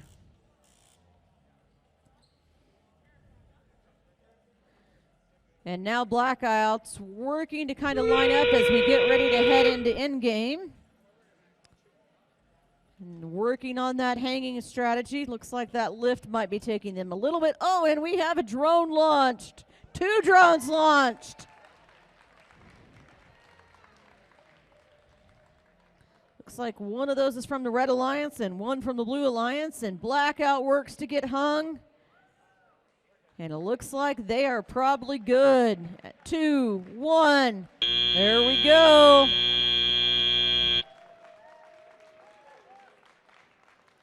Robots, to get those points in in-game, they have to be suspended off at that 0 mark. So if they hang prior to that, they don't get the points. They can lower after that buzzer. Give just a couple of seconds here for refs and everyone to figure out those scores. It's cool to see those drones flying.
Our referees are working to finalize those final scores.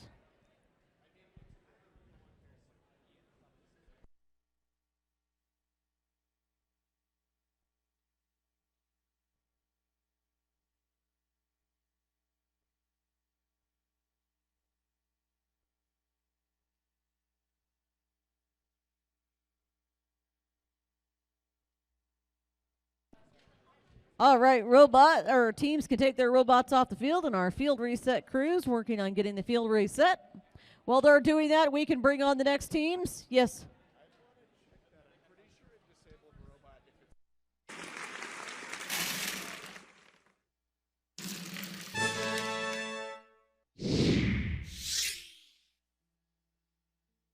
See that score from the last match? Red won that match with a score of 111-38.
One of the things I would love to do, because most people don't realize, they look at here and they go, okay, well, the robot works one round, doesn't the next.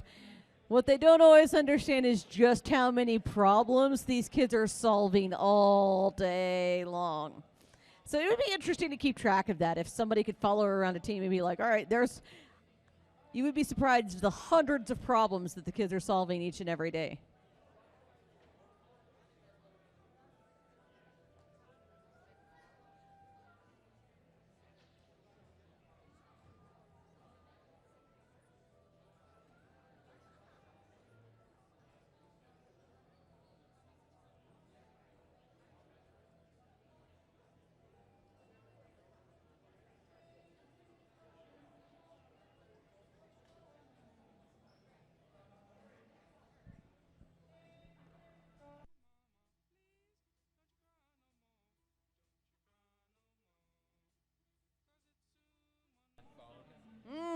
We have another lost and found. This item might be pretty valuable. It happens to have, it's a round device that somebody probably might be familiar with, and it has a car as a screensaver. So if you could come unlock this, we might be able to give it to you. We still have this smartwatch that's hanging around too, and our cute little rubber ducky. He doesn't squeak though. I'm trying. Not quite working. Are we ready to randomize the field FTA? I think we are.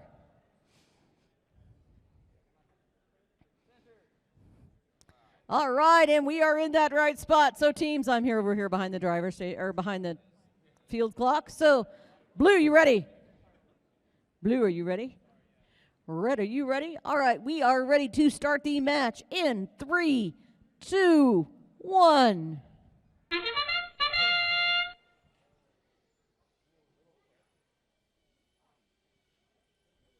Lots of movement here in Autonomous. The interesting thing is sometimes robots can read and do things that you don't even know what they were doing. Looks like the Highlanders might be lined up here to score, and they do score on the backdrop. Yes, but it might stay. It looks like it's stuck. Why didn't it outtake? Drivers, pick up your controllers. 3, 2, 1.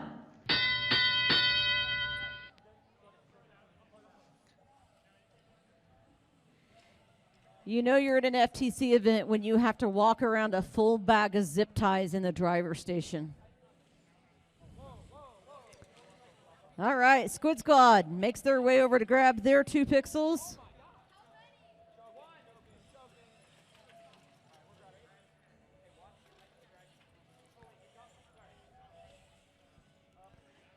Highlanders go to score on their backdrop and get 1 pixel scored there.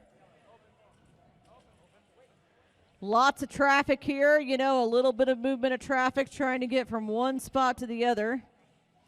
Looks like Highlanders might also have a pixel stuck, which means they can struggle to pick up another pixel until they get rid of it. Oh, and they toss it into the opposing alliance's wing.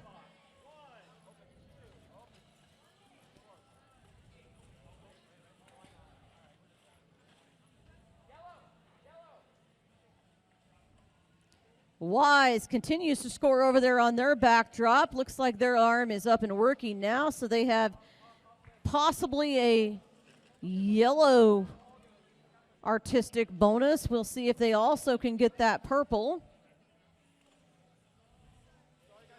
Squid Squad just continues to send those pixels over to them and score in the backdrop as well as for their alliance partner.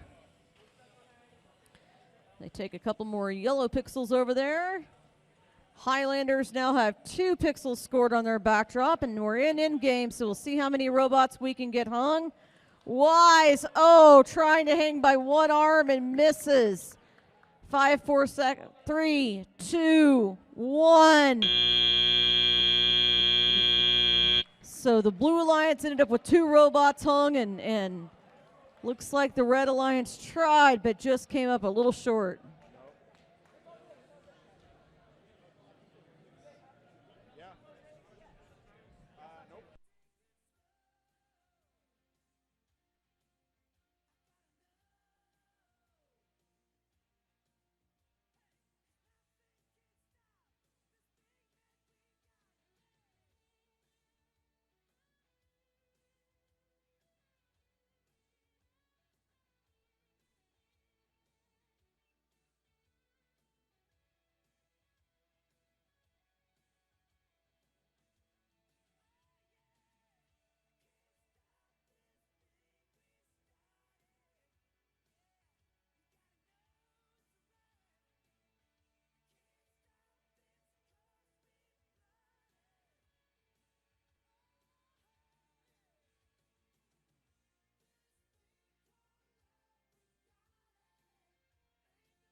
Teams may take their robots off the field, and we will now bring on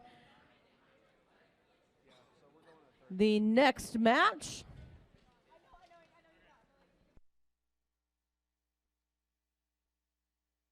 Are we ready for the scores in the last match? Yep. All right, let's take a look at those scores. In this one, Red wins. So this means that in this semifinal one, that one will go to 3 matches as a best 2 out of 3. So we'll see how that works out in the next match.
All right, we are ready to take on semifinal 2, match 2, and I think we're ready to randomize the field.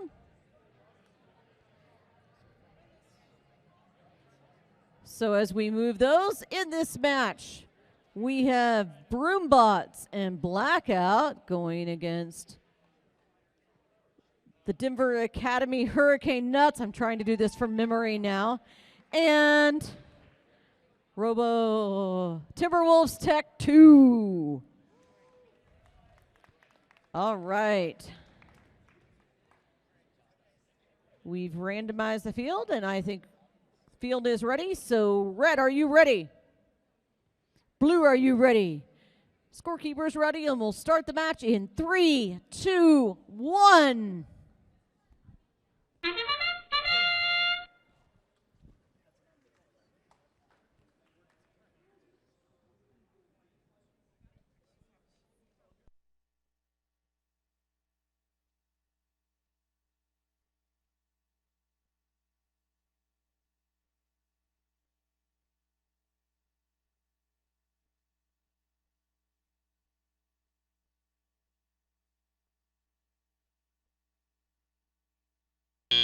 All right, we head Drivers, into pick up your controllers.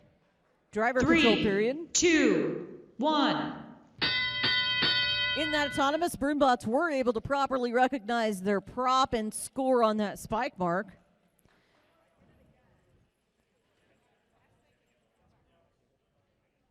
And now they work to go score some of those pixels in there.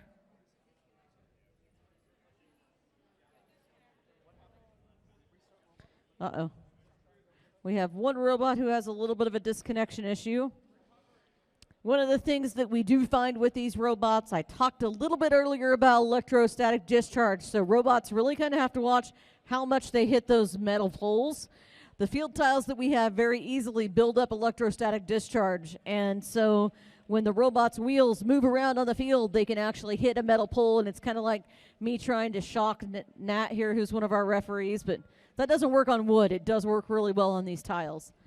And Broombots are working on their first score on the backdrop over there, and they do get 1 pixel on the backdrop.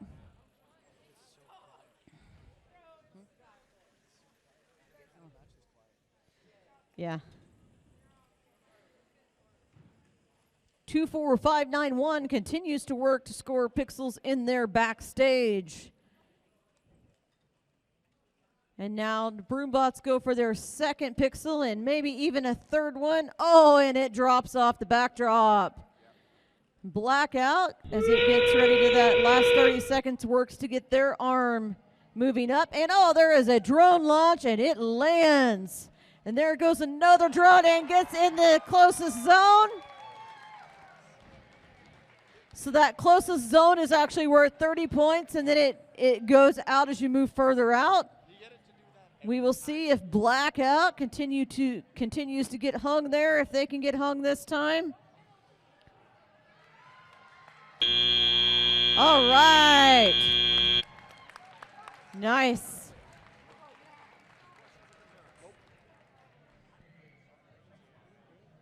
Maybe this one could be a quickly scored match. We'll see what happens here.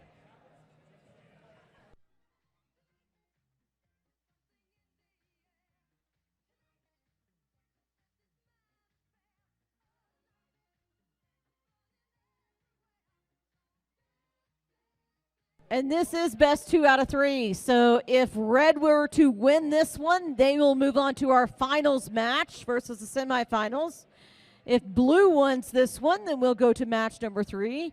After this match, we will be going to the third match of the first and fourth alliance, I believe, which we will have up next.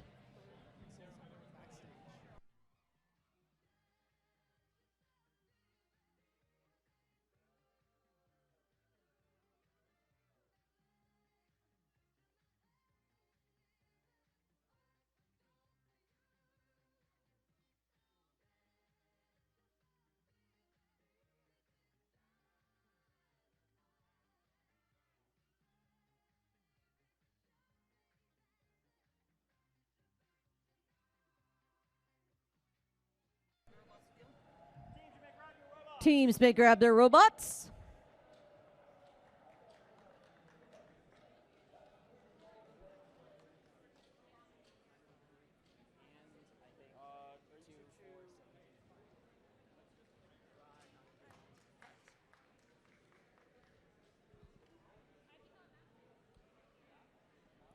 And we do have the score for that last match. Let's see who wins. And it is Red wins. So that allows the Broombots and Broombots and their alliance partner to move on to the finals match, who will take on the winner of our next match. And that score was 97-37.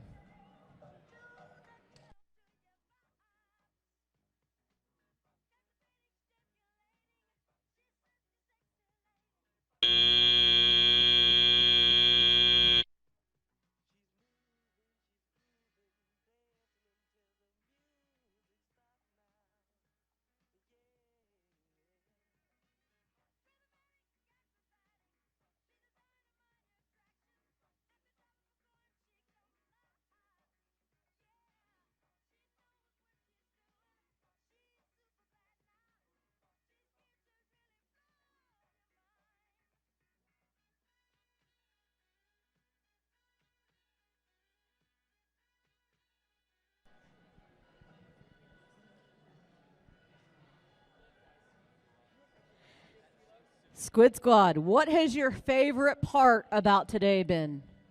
Getting the robot to work at all, probably. Getting the robot to work at all. Wise, what's been your favorite part about the day? The airplanes. Airplanes, drones, nice. Doesn't have to be just about the game. It could be, you know, something else. That's only for volunteers, Morgan. Morgan says the Qdoba, but all the teams didn't have Qdoba.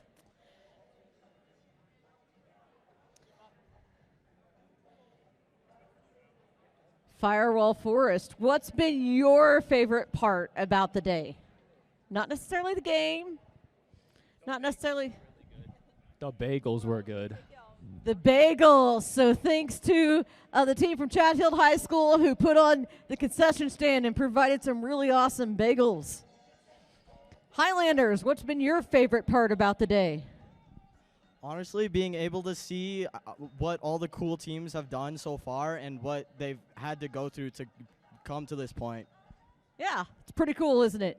It's crazy how different it is. All right. Let's see. The question is, are we ready to randomize the field yet? Looks like we might be still having some issues. So I don't have any more fun jokes. I'm sorry. I'm not a joke teller anyway. I have to rely on these guys for that because I don't do that. Do the refs have any fun jokes they want to tell? No. We're just not a humorous group today. Oh, I see a green light. That's always a good thing.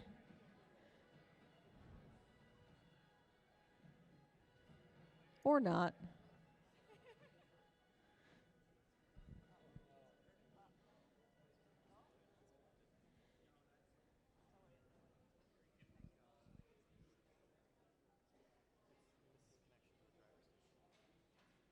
All right, we are ready to randomize the field. It is the center, so that means we are good to go. Blue drivers, are we ready? Red drivers, are we ready? Red drivers, are we ready? They're not listening. Red drivers, are we ready? All right. Yes, hang on a second. That's why I was curious.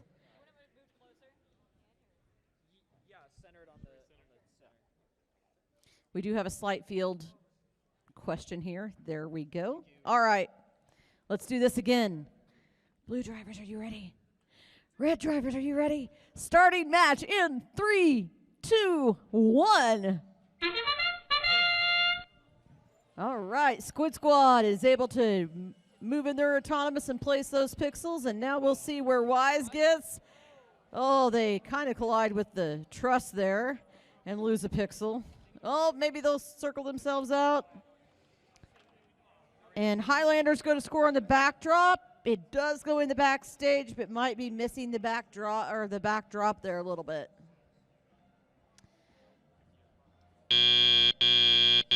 Drivers, pick up your controllers. 3, 2, 1. All right, now we head into driver controlled, so we'll see what happens here in driver controlled. Did robots do any damage to themselves in autonomous? Sometimes is always the first check, which is probably what Wise is kind of working on right now. And it looks like they are now up and running and moving, so they will grab that pixel and then go to scoring pixels on their backdrop. Firewall Forest is continuing to work to score pixels on their backdrop. They have 2 there. It looks like they're trying to get a yellow pixel here. The amount of communication that has to happen even between the 2 driver teams over here is pretty interesting sometimes.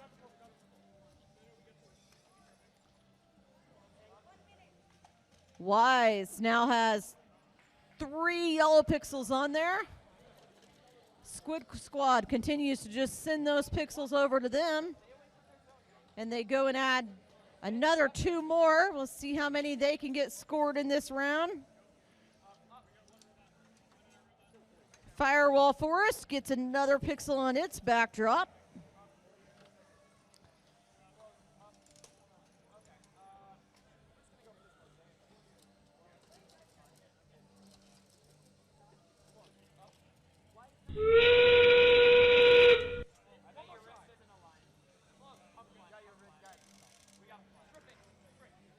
Wise has now scored several pixels on their bow drop. You just might have heard a cheer over here of Firewall Forest, extremely grateful they got that mosaic. And they go to hang, and we'll see who all gets hung here. Wise gets hung. Highlanders, will they get hung in 4, 3, 2, 1. Oh! What an exciting final there in the last second.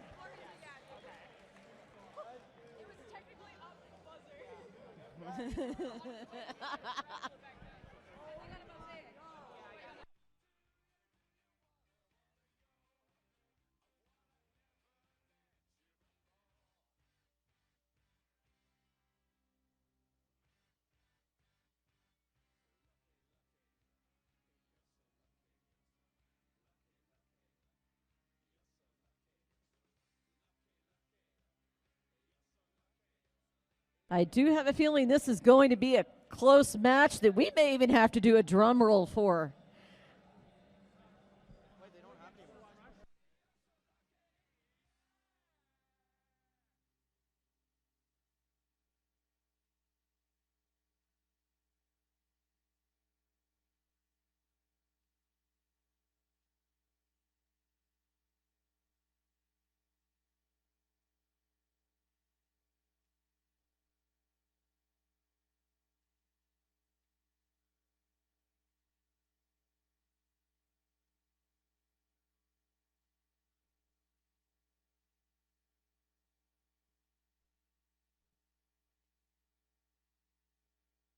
Right, since this was such a close match and so phenomenal, and this really decides who's moving to the next round, we're going to start with a drum roll. So everybody, you got to do this on the bleachers because I can't do it with my voice. There we go. And score for the last match. Red wins with a score of 116-73. Very, very interesting close match. Looks like maybe some penalty points came into play there.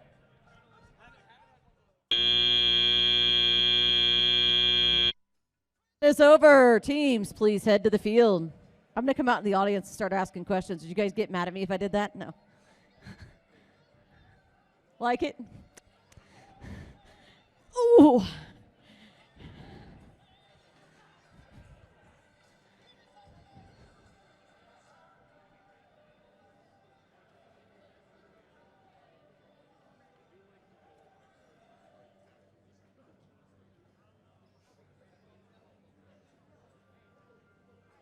Are we all excited for our last 3 matches of the day?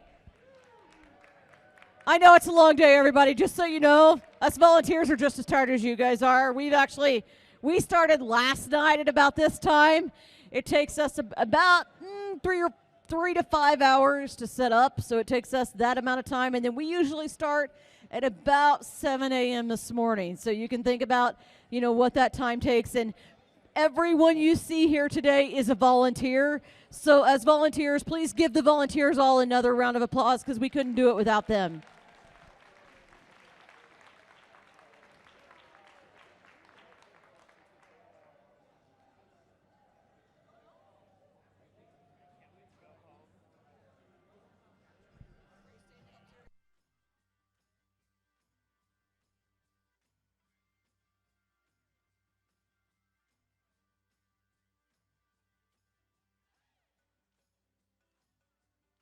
All right, we're waiting on some robots to get set up here as our teams choose their programs. So if you didn't realize throughout the day, all the teams are choosing what program they're going to run in autonomous. So they have to pre-decide, okay, I'm starting in this position, I can start this program. What they don't know is where this spike mark or team prop is going to end up, and their robot can respond according to that. So that's why we have this whole thing of like initialization and then randomization.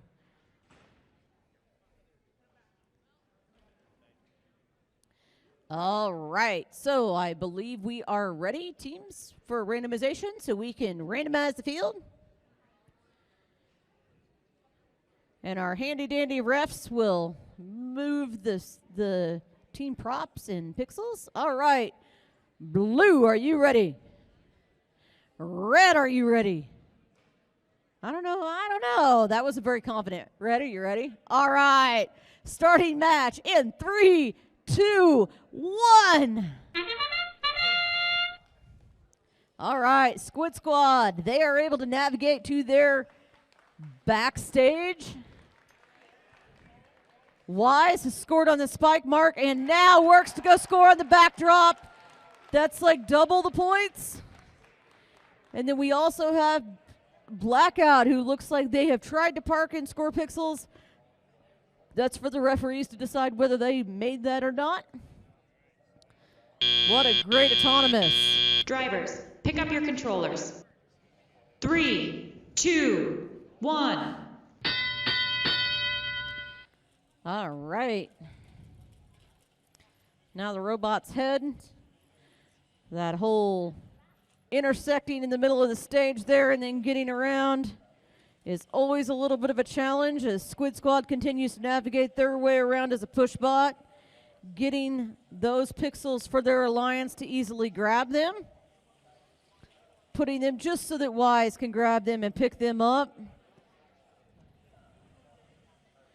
And Wise goes to score that third yellow pixel, but just misses. They do have a backup sitting there for them.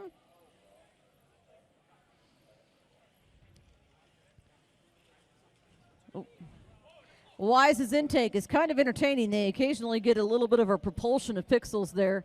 And I think maybe even they might have helped out their blue alliance a little bit.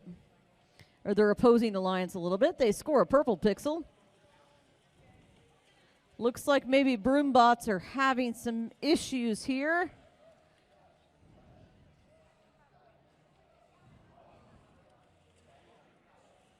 Not sure if it's ESD or if it's something else. Squid Squad continues to work to shuffle those pixels over. Blackout works to navigate towards their backs, their truss to hang. All right. Wise is able to complete a mosaic there as they work to navigate over. And we'll see if they can get hung. Can they get underneath there and hang? They are attached. Oh, and one arm lifts off again. Misses it just a little bit. Blackout does get hung, so we'll see what this ends up in endgame. Could be interesting.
Teams, you may move your robots off the field.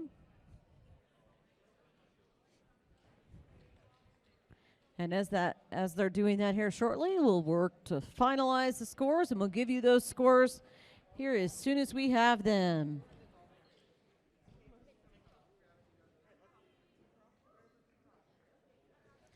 And teams, you do go back to the queuing area, and then whatever timeout we have that's, okay, we do have the scores, so we will find the scores out of that last match. Drumroll, Red wins with a score of 96 to 56. So you'll notice down there at the bottom, there is another 7:47 timeout. This gives teams time to make any repairs they need to in between these matches before we head into the next match.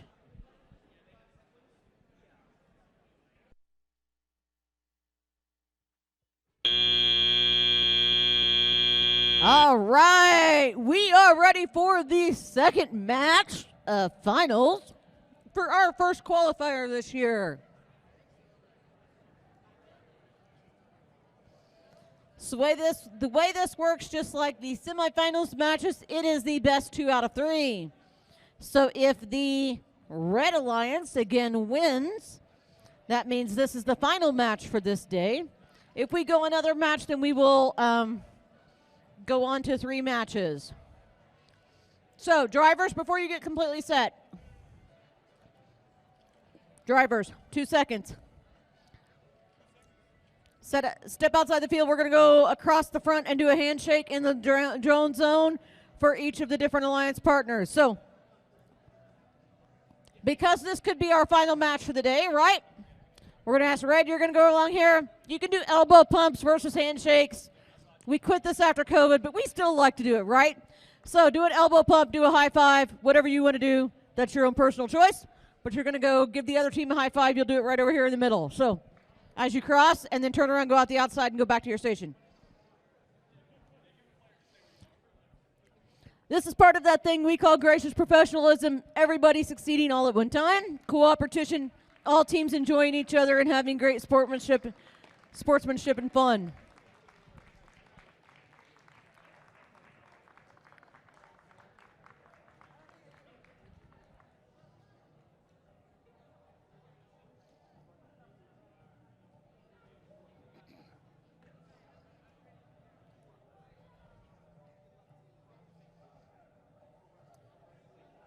All right, give teams just a few minutes to get their robots up and running, connected, ready to go. All right, so in this finals match, we have team 11308, Wise. We also have team, I don't have your, oh, wait a minute, 17153, Squid Squad. On the Blue Alliance, we have team 21430, Broombots. And their alliance partner, team 17483, Blackout. And as happens at this time of the day, our FTA is assisting teams. What happens is these things that they're operating on, called driver hubs, they're down to about 5 or 10% power. If they lose power, we lose connection. It's no fun. Good thing we have these things called battery backups. All right. So are we ready for randomization? Teams? Yeah. All right. Let's randomize the field.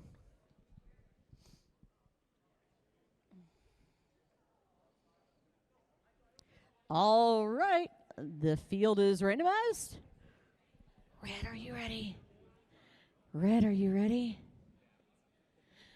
Blue, are you ready? All right, starting our last match in 3, 2, 1.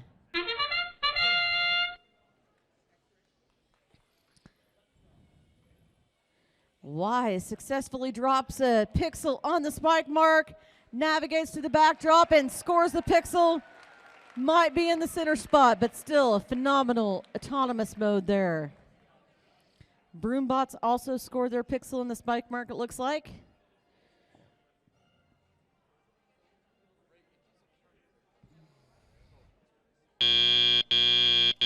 Drivers, pick up your controllers.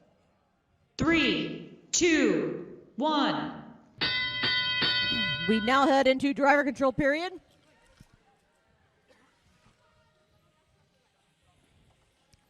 Squid Squad, with their fast little chassis, just continues to deliver pixels for their alliance partner as their game strategy works, which has worked out very, very well for them this this qualifier. Wise is looking to continue to score on that backdrop. Their pixels sometimes take a little bit of propulsion there. And they score another pixel on that backdrop. Looks like Broombots is also working to score on the backdrop. They have 2 pixels. Blackout is making its way over to the wing to grab pixels. Broombots gets a pixel. And then moves very successfully over to their backdrop and gets lined up so that they can now try to score on the backdrop. Looks like maybe they try and it drops. Squid Squad again just amazes me. They just zoom back and forth across the field, depositing those pixels into that backstage, helping their alliance partners. We are in 36 seconds left in the match. So now Blackout's working maybe to get lined up for their hanging.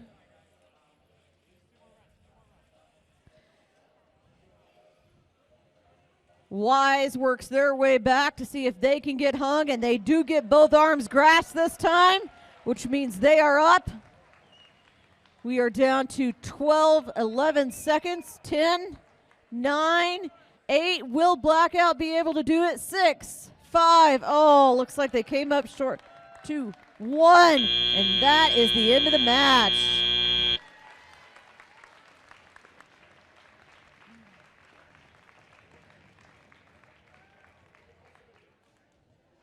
So as soon as we have this final score, that'll tell us whether we go to another match or if this wraps up. Right after this, what we'll do is we'll take a quick, short break. We'll set up for our awards ceremony, and we'll go right into awards. So it'll be like less than a 5-minute break, probably for awards, just enough for us to somewhat get teams back to the field and us to get an awards table set up.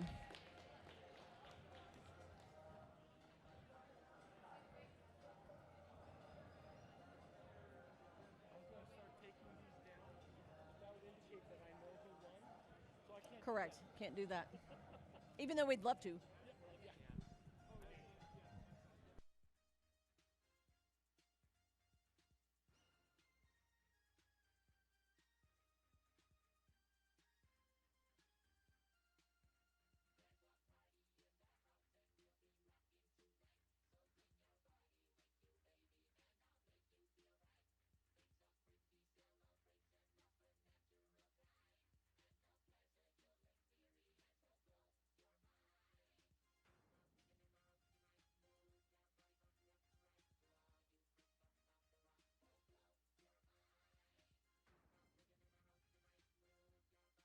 Our referees are doing their due diligence just to make sure we're all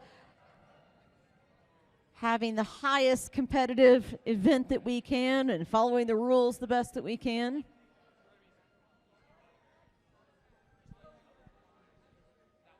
Our referees are getting some really, really good training today.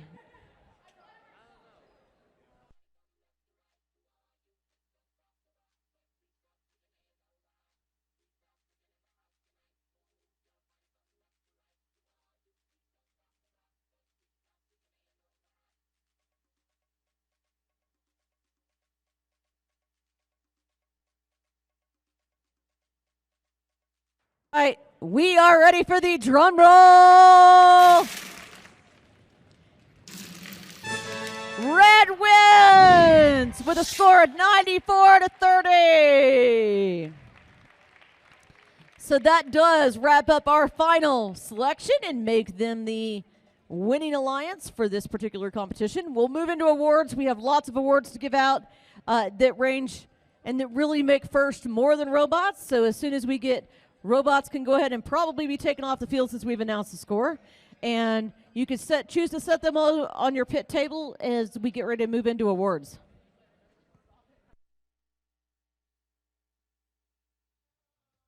All right, teams, we are ready to get going with our final awards.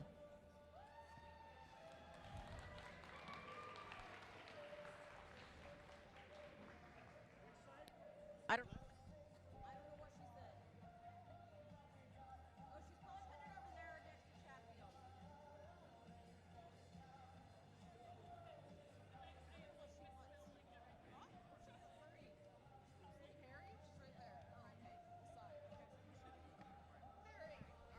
All right.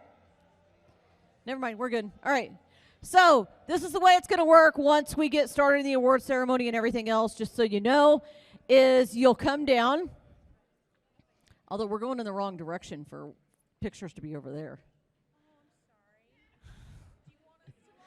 All right, judges, I got to ask you to move down here. We're going to do this the opposite direction, I guess. We got to get a flip-flop here real quick. All right. Yeah. So what's going to happen is, teams, you will come down.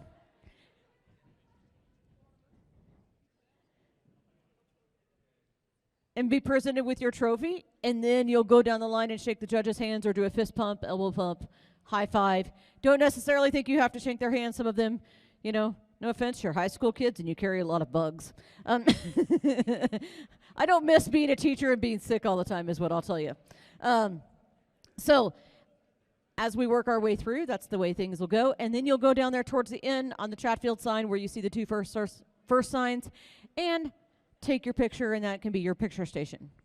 Okay? All right. So I think we're ready to start, right? All right. Welcome to the Southwest Metro Qualifier Awards closing ceremony for First Tech Challenge and Center Stage presented by RTX. As you've experienced, First is a global community. First is a community of global citizens. We're more than an organization, we're a movement.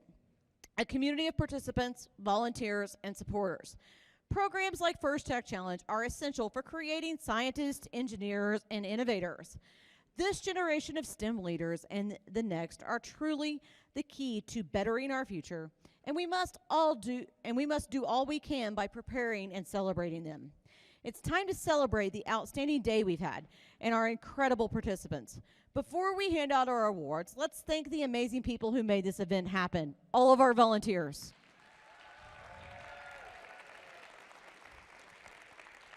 Today could not have been possible without these volunteers. Please give a second big round of applause, because I get a little in a hurry, for all the volunteers who have given their time, effort, dedication, and so much more to champion the game and make this program a success.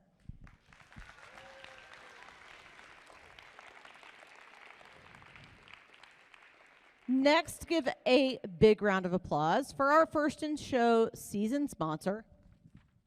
Got to turn the page, sorry. Qualcomm, and our 2023-24 First Tech Challenge Center Stage sponsor, RTX. We also want to say a big thank you to our local tournament sponsors, Google, Argosy, Ball, Medtronic, AWS, Aero Electronics, Daniels Fund, as well as the companies listed on the screen.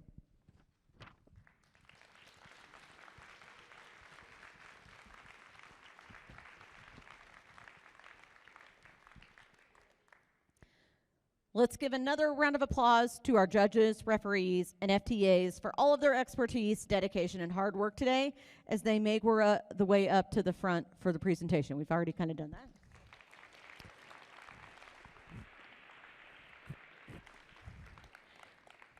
So the first award is the Judges' Choice Award. The Judges' Choice Award is given at the discretion of judges to a team they have encountered whose unique efforts, performance, or dynamics merit recognition.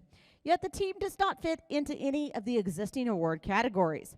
Here's what the judges had to say about the winner of this award. This team had an impressive performance despite a significant setback early on. After overcoming challenges, this team sealed their fate in ink. The Judges' Award goes to Team 17153 Squid Squad.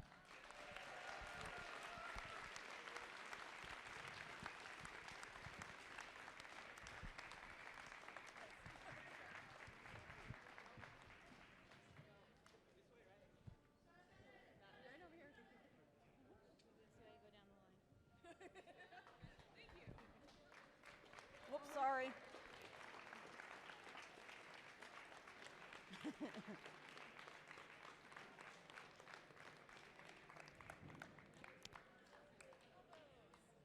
Next up is the Design Award. The Design Award expands on this year's challenge, inspiring teams to incorporate industrial design into their robots. These elements can be shown in the simplicity of the design as it applies to the task, the look and feel of the robot, and how the design allows us to think of robots in new ways. The design aspect must serve a function, but should also differentiate the robot in a unique fashion. Here's what the judges have to say about the winner of this award. A well thought out process is important when starting your design. This team's modularity and iteration was a work of art. Their early design work planted the seed for future growth. The design award goes to team 17973, the Techno Trees.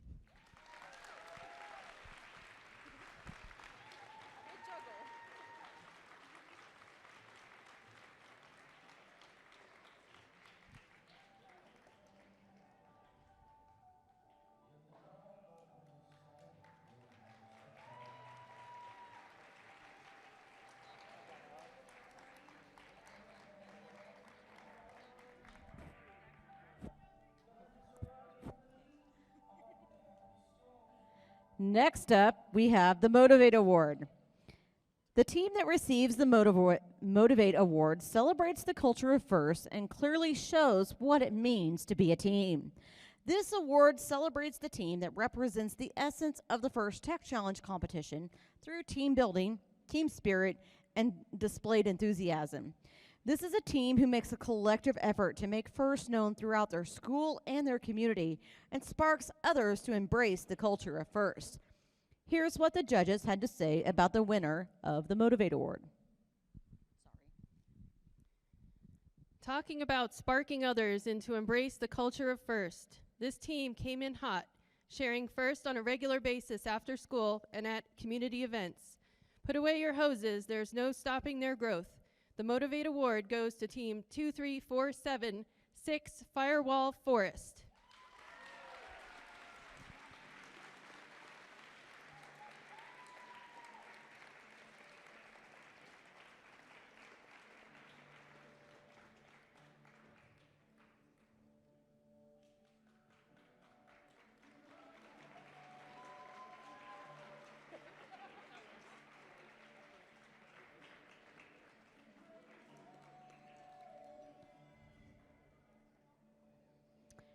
Next up, we have the Control Award.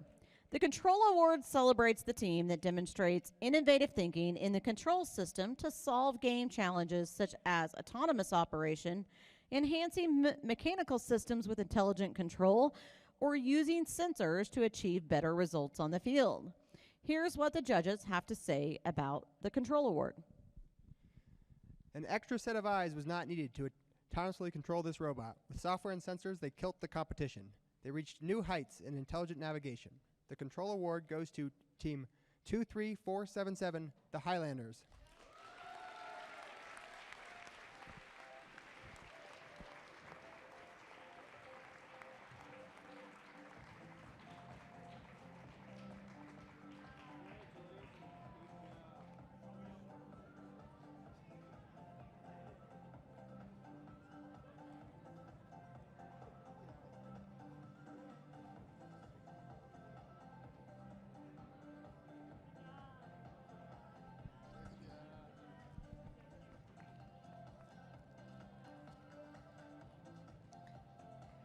Next up, we have the Innovate Award. The Innovate Award is sponsored by RTX, celebrates a team that has ingenuity and inventiveness to make their designs come to life. This award is given to the team that judges feel has the most innovative and creative robot design solution to the FIRST Tech Challenge game. Elements of this award include an elegant design, robustness, and out-of-the-box thinking. This award may address the design of the whole robot or some sub-assembly component of the robot. The creative component needs to work consistently, but a robot does not have to work all the time during matches to be considered for this award.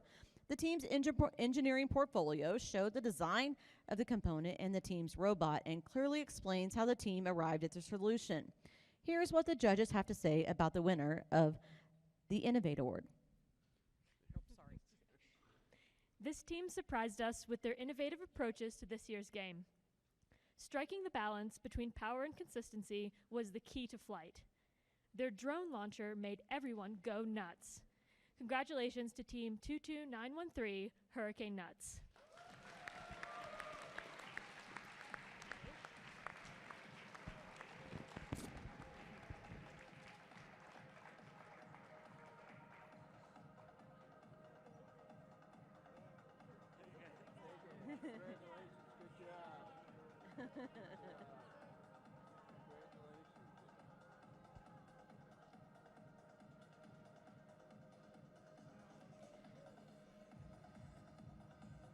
Next up is the Connect Award.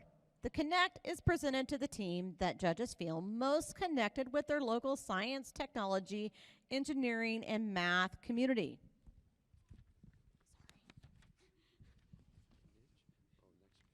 A true FIRST team is more than the sum of all of its parts and recognizes that engaging in their local STEM community plays an essential part in their success.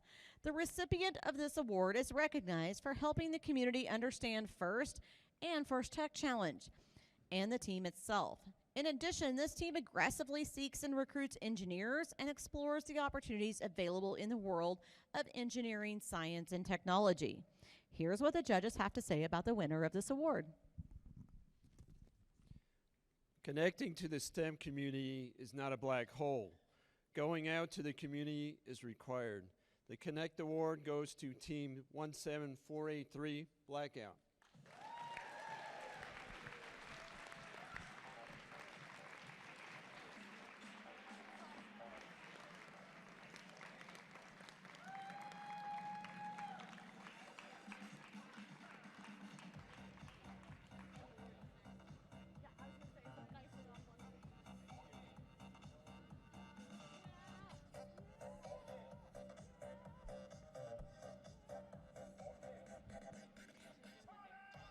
All right, next up we have the Think Award. The Think Award is given to the team that judges feel best reflects the journey of the engineering design process. The engineering portfolio is key for judges to help them identify the most deserving team.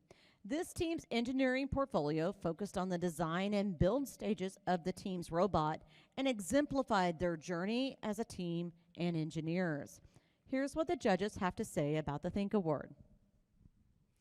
This diverse team really impressed the judges with their colorful portfolio. They certainly graduated from FTC 101. This team swept away the competition. The award goes to 21430 Broombots.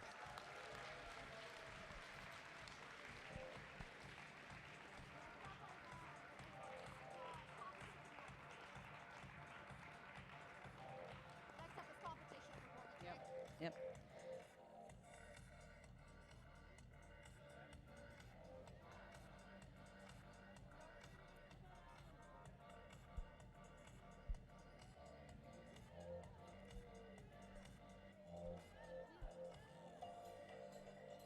All right.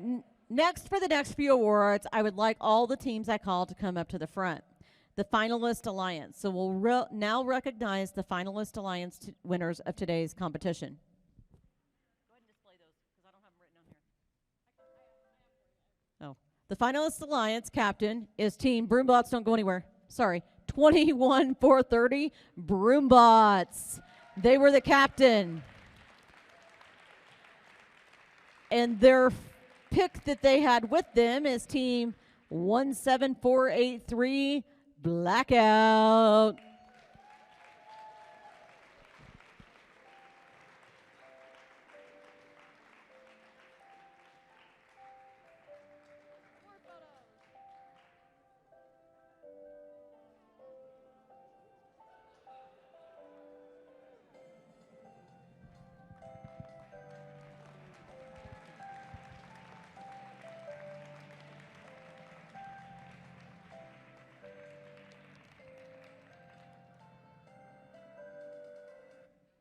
Next up, we have the winning alliance. So if the teams on the winning alliance will come down, their team captain was 11308 Wise.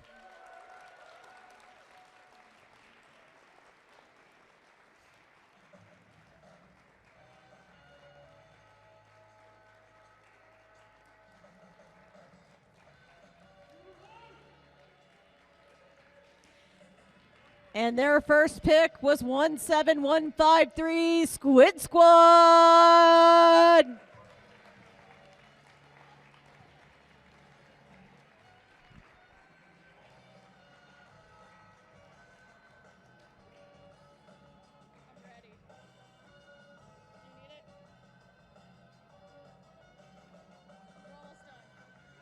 All good. Sorry.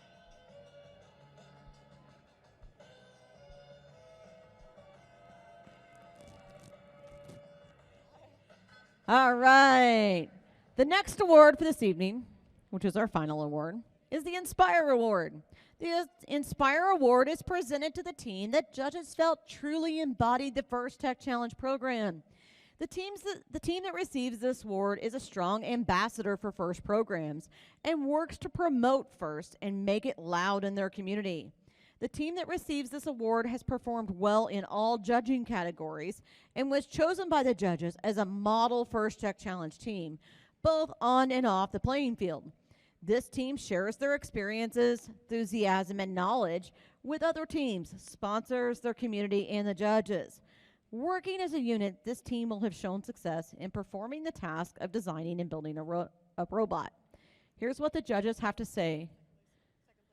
First, we will announce the second place Inspire Award, which is team 23477, the Highlanders. And you guys don't come down, sorry. Unless you're going to come take a picture, but there's not an award to give out. We just recognize you. Sorry.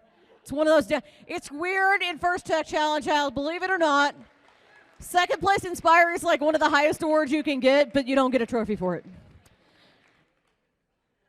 Here's what the judges have to say about the winner of the Inspire Award. This team was the epitome of gracious professionalism. Their color-coded robot helped them understand what iteration they were on. Otherwise, they used a lot of wisdom in their outreach. The winner is Team 11308, Team Wise.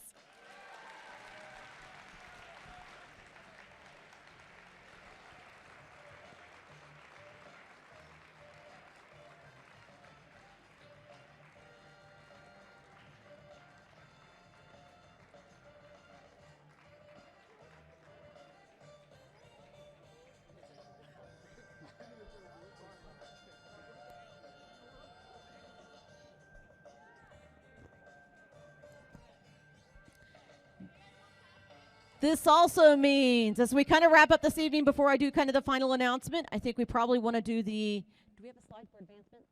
Okay, we want to do, so how many people advance from this competition and who will advance on to the state level from this competition? So I think that will come up on your screen here shortly. For the first place Inspire Award team winner, 11308, Wise. The winning alliance captain, which was also Wise, was advancing above, so that counts for one spot. The second place Inspire Award, which was 23477, the Highlanders.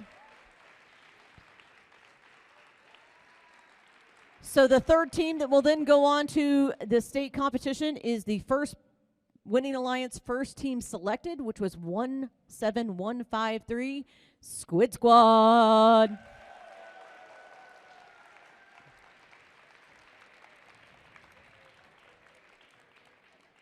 So I want to thank you all for being a great audience today, bringing your gracious professionalism to the event and supporting the next generation of innovation and STEM leaders.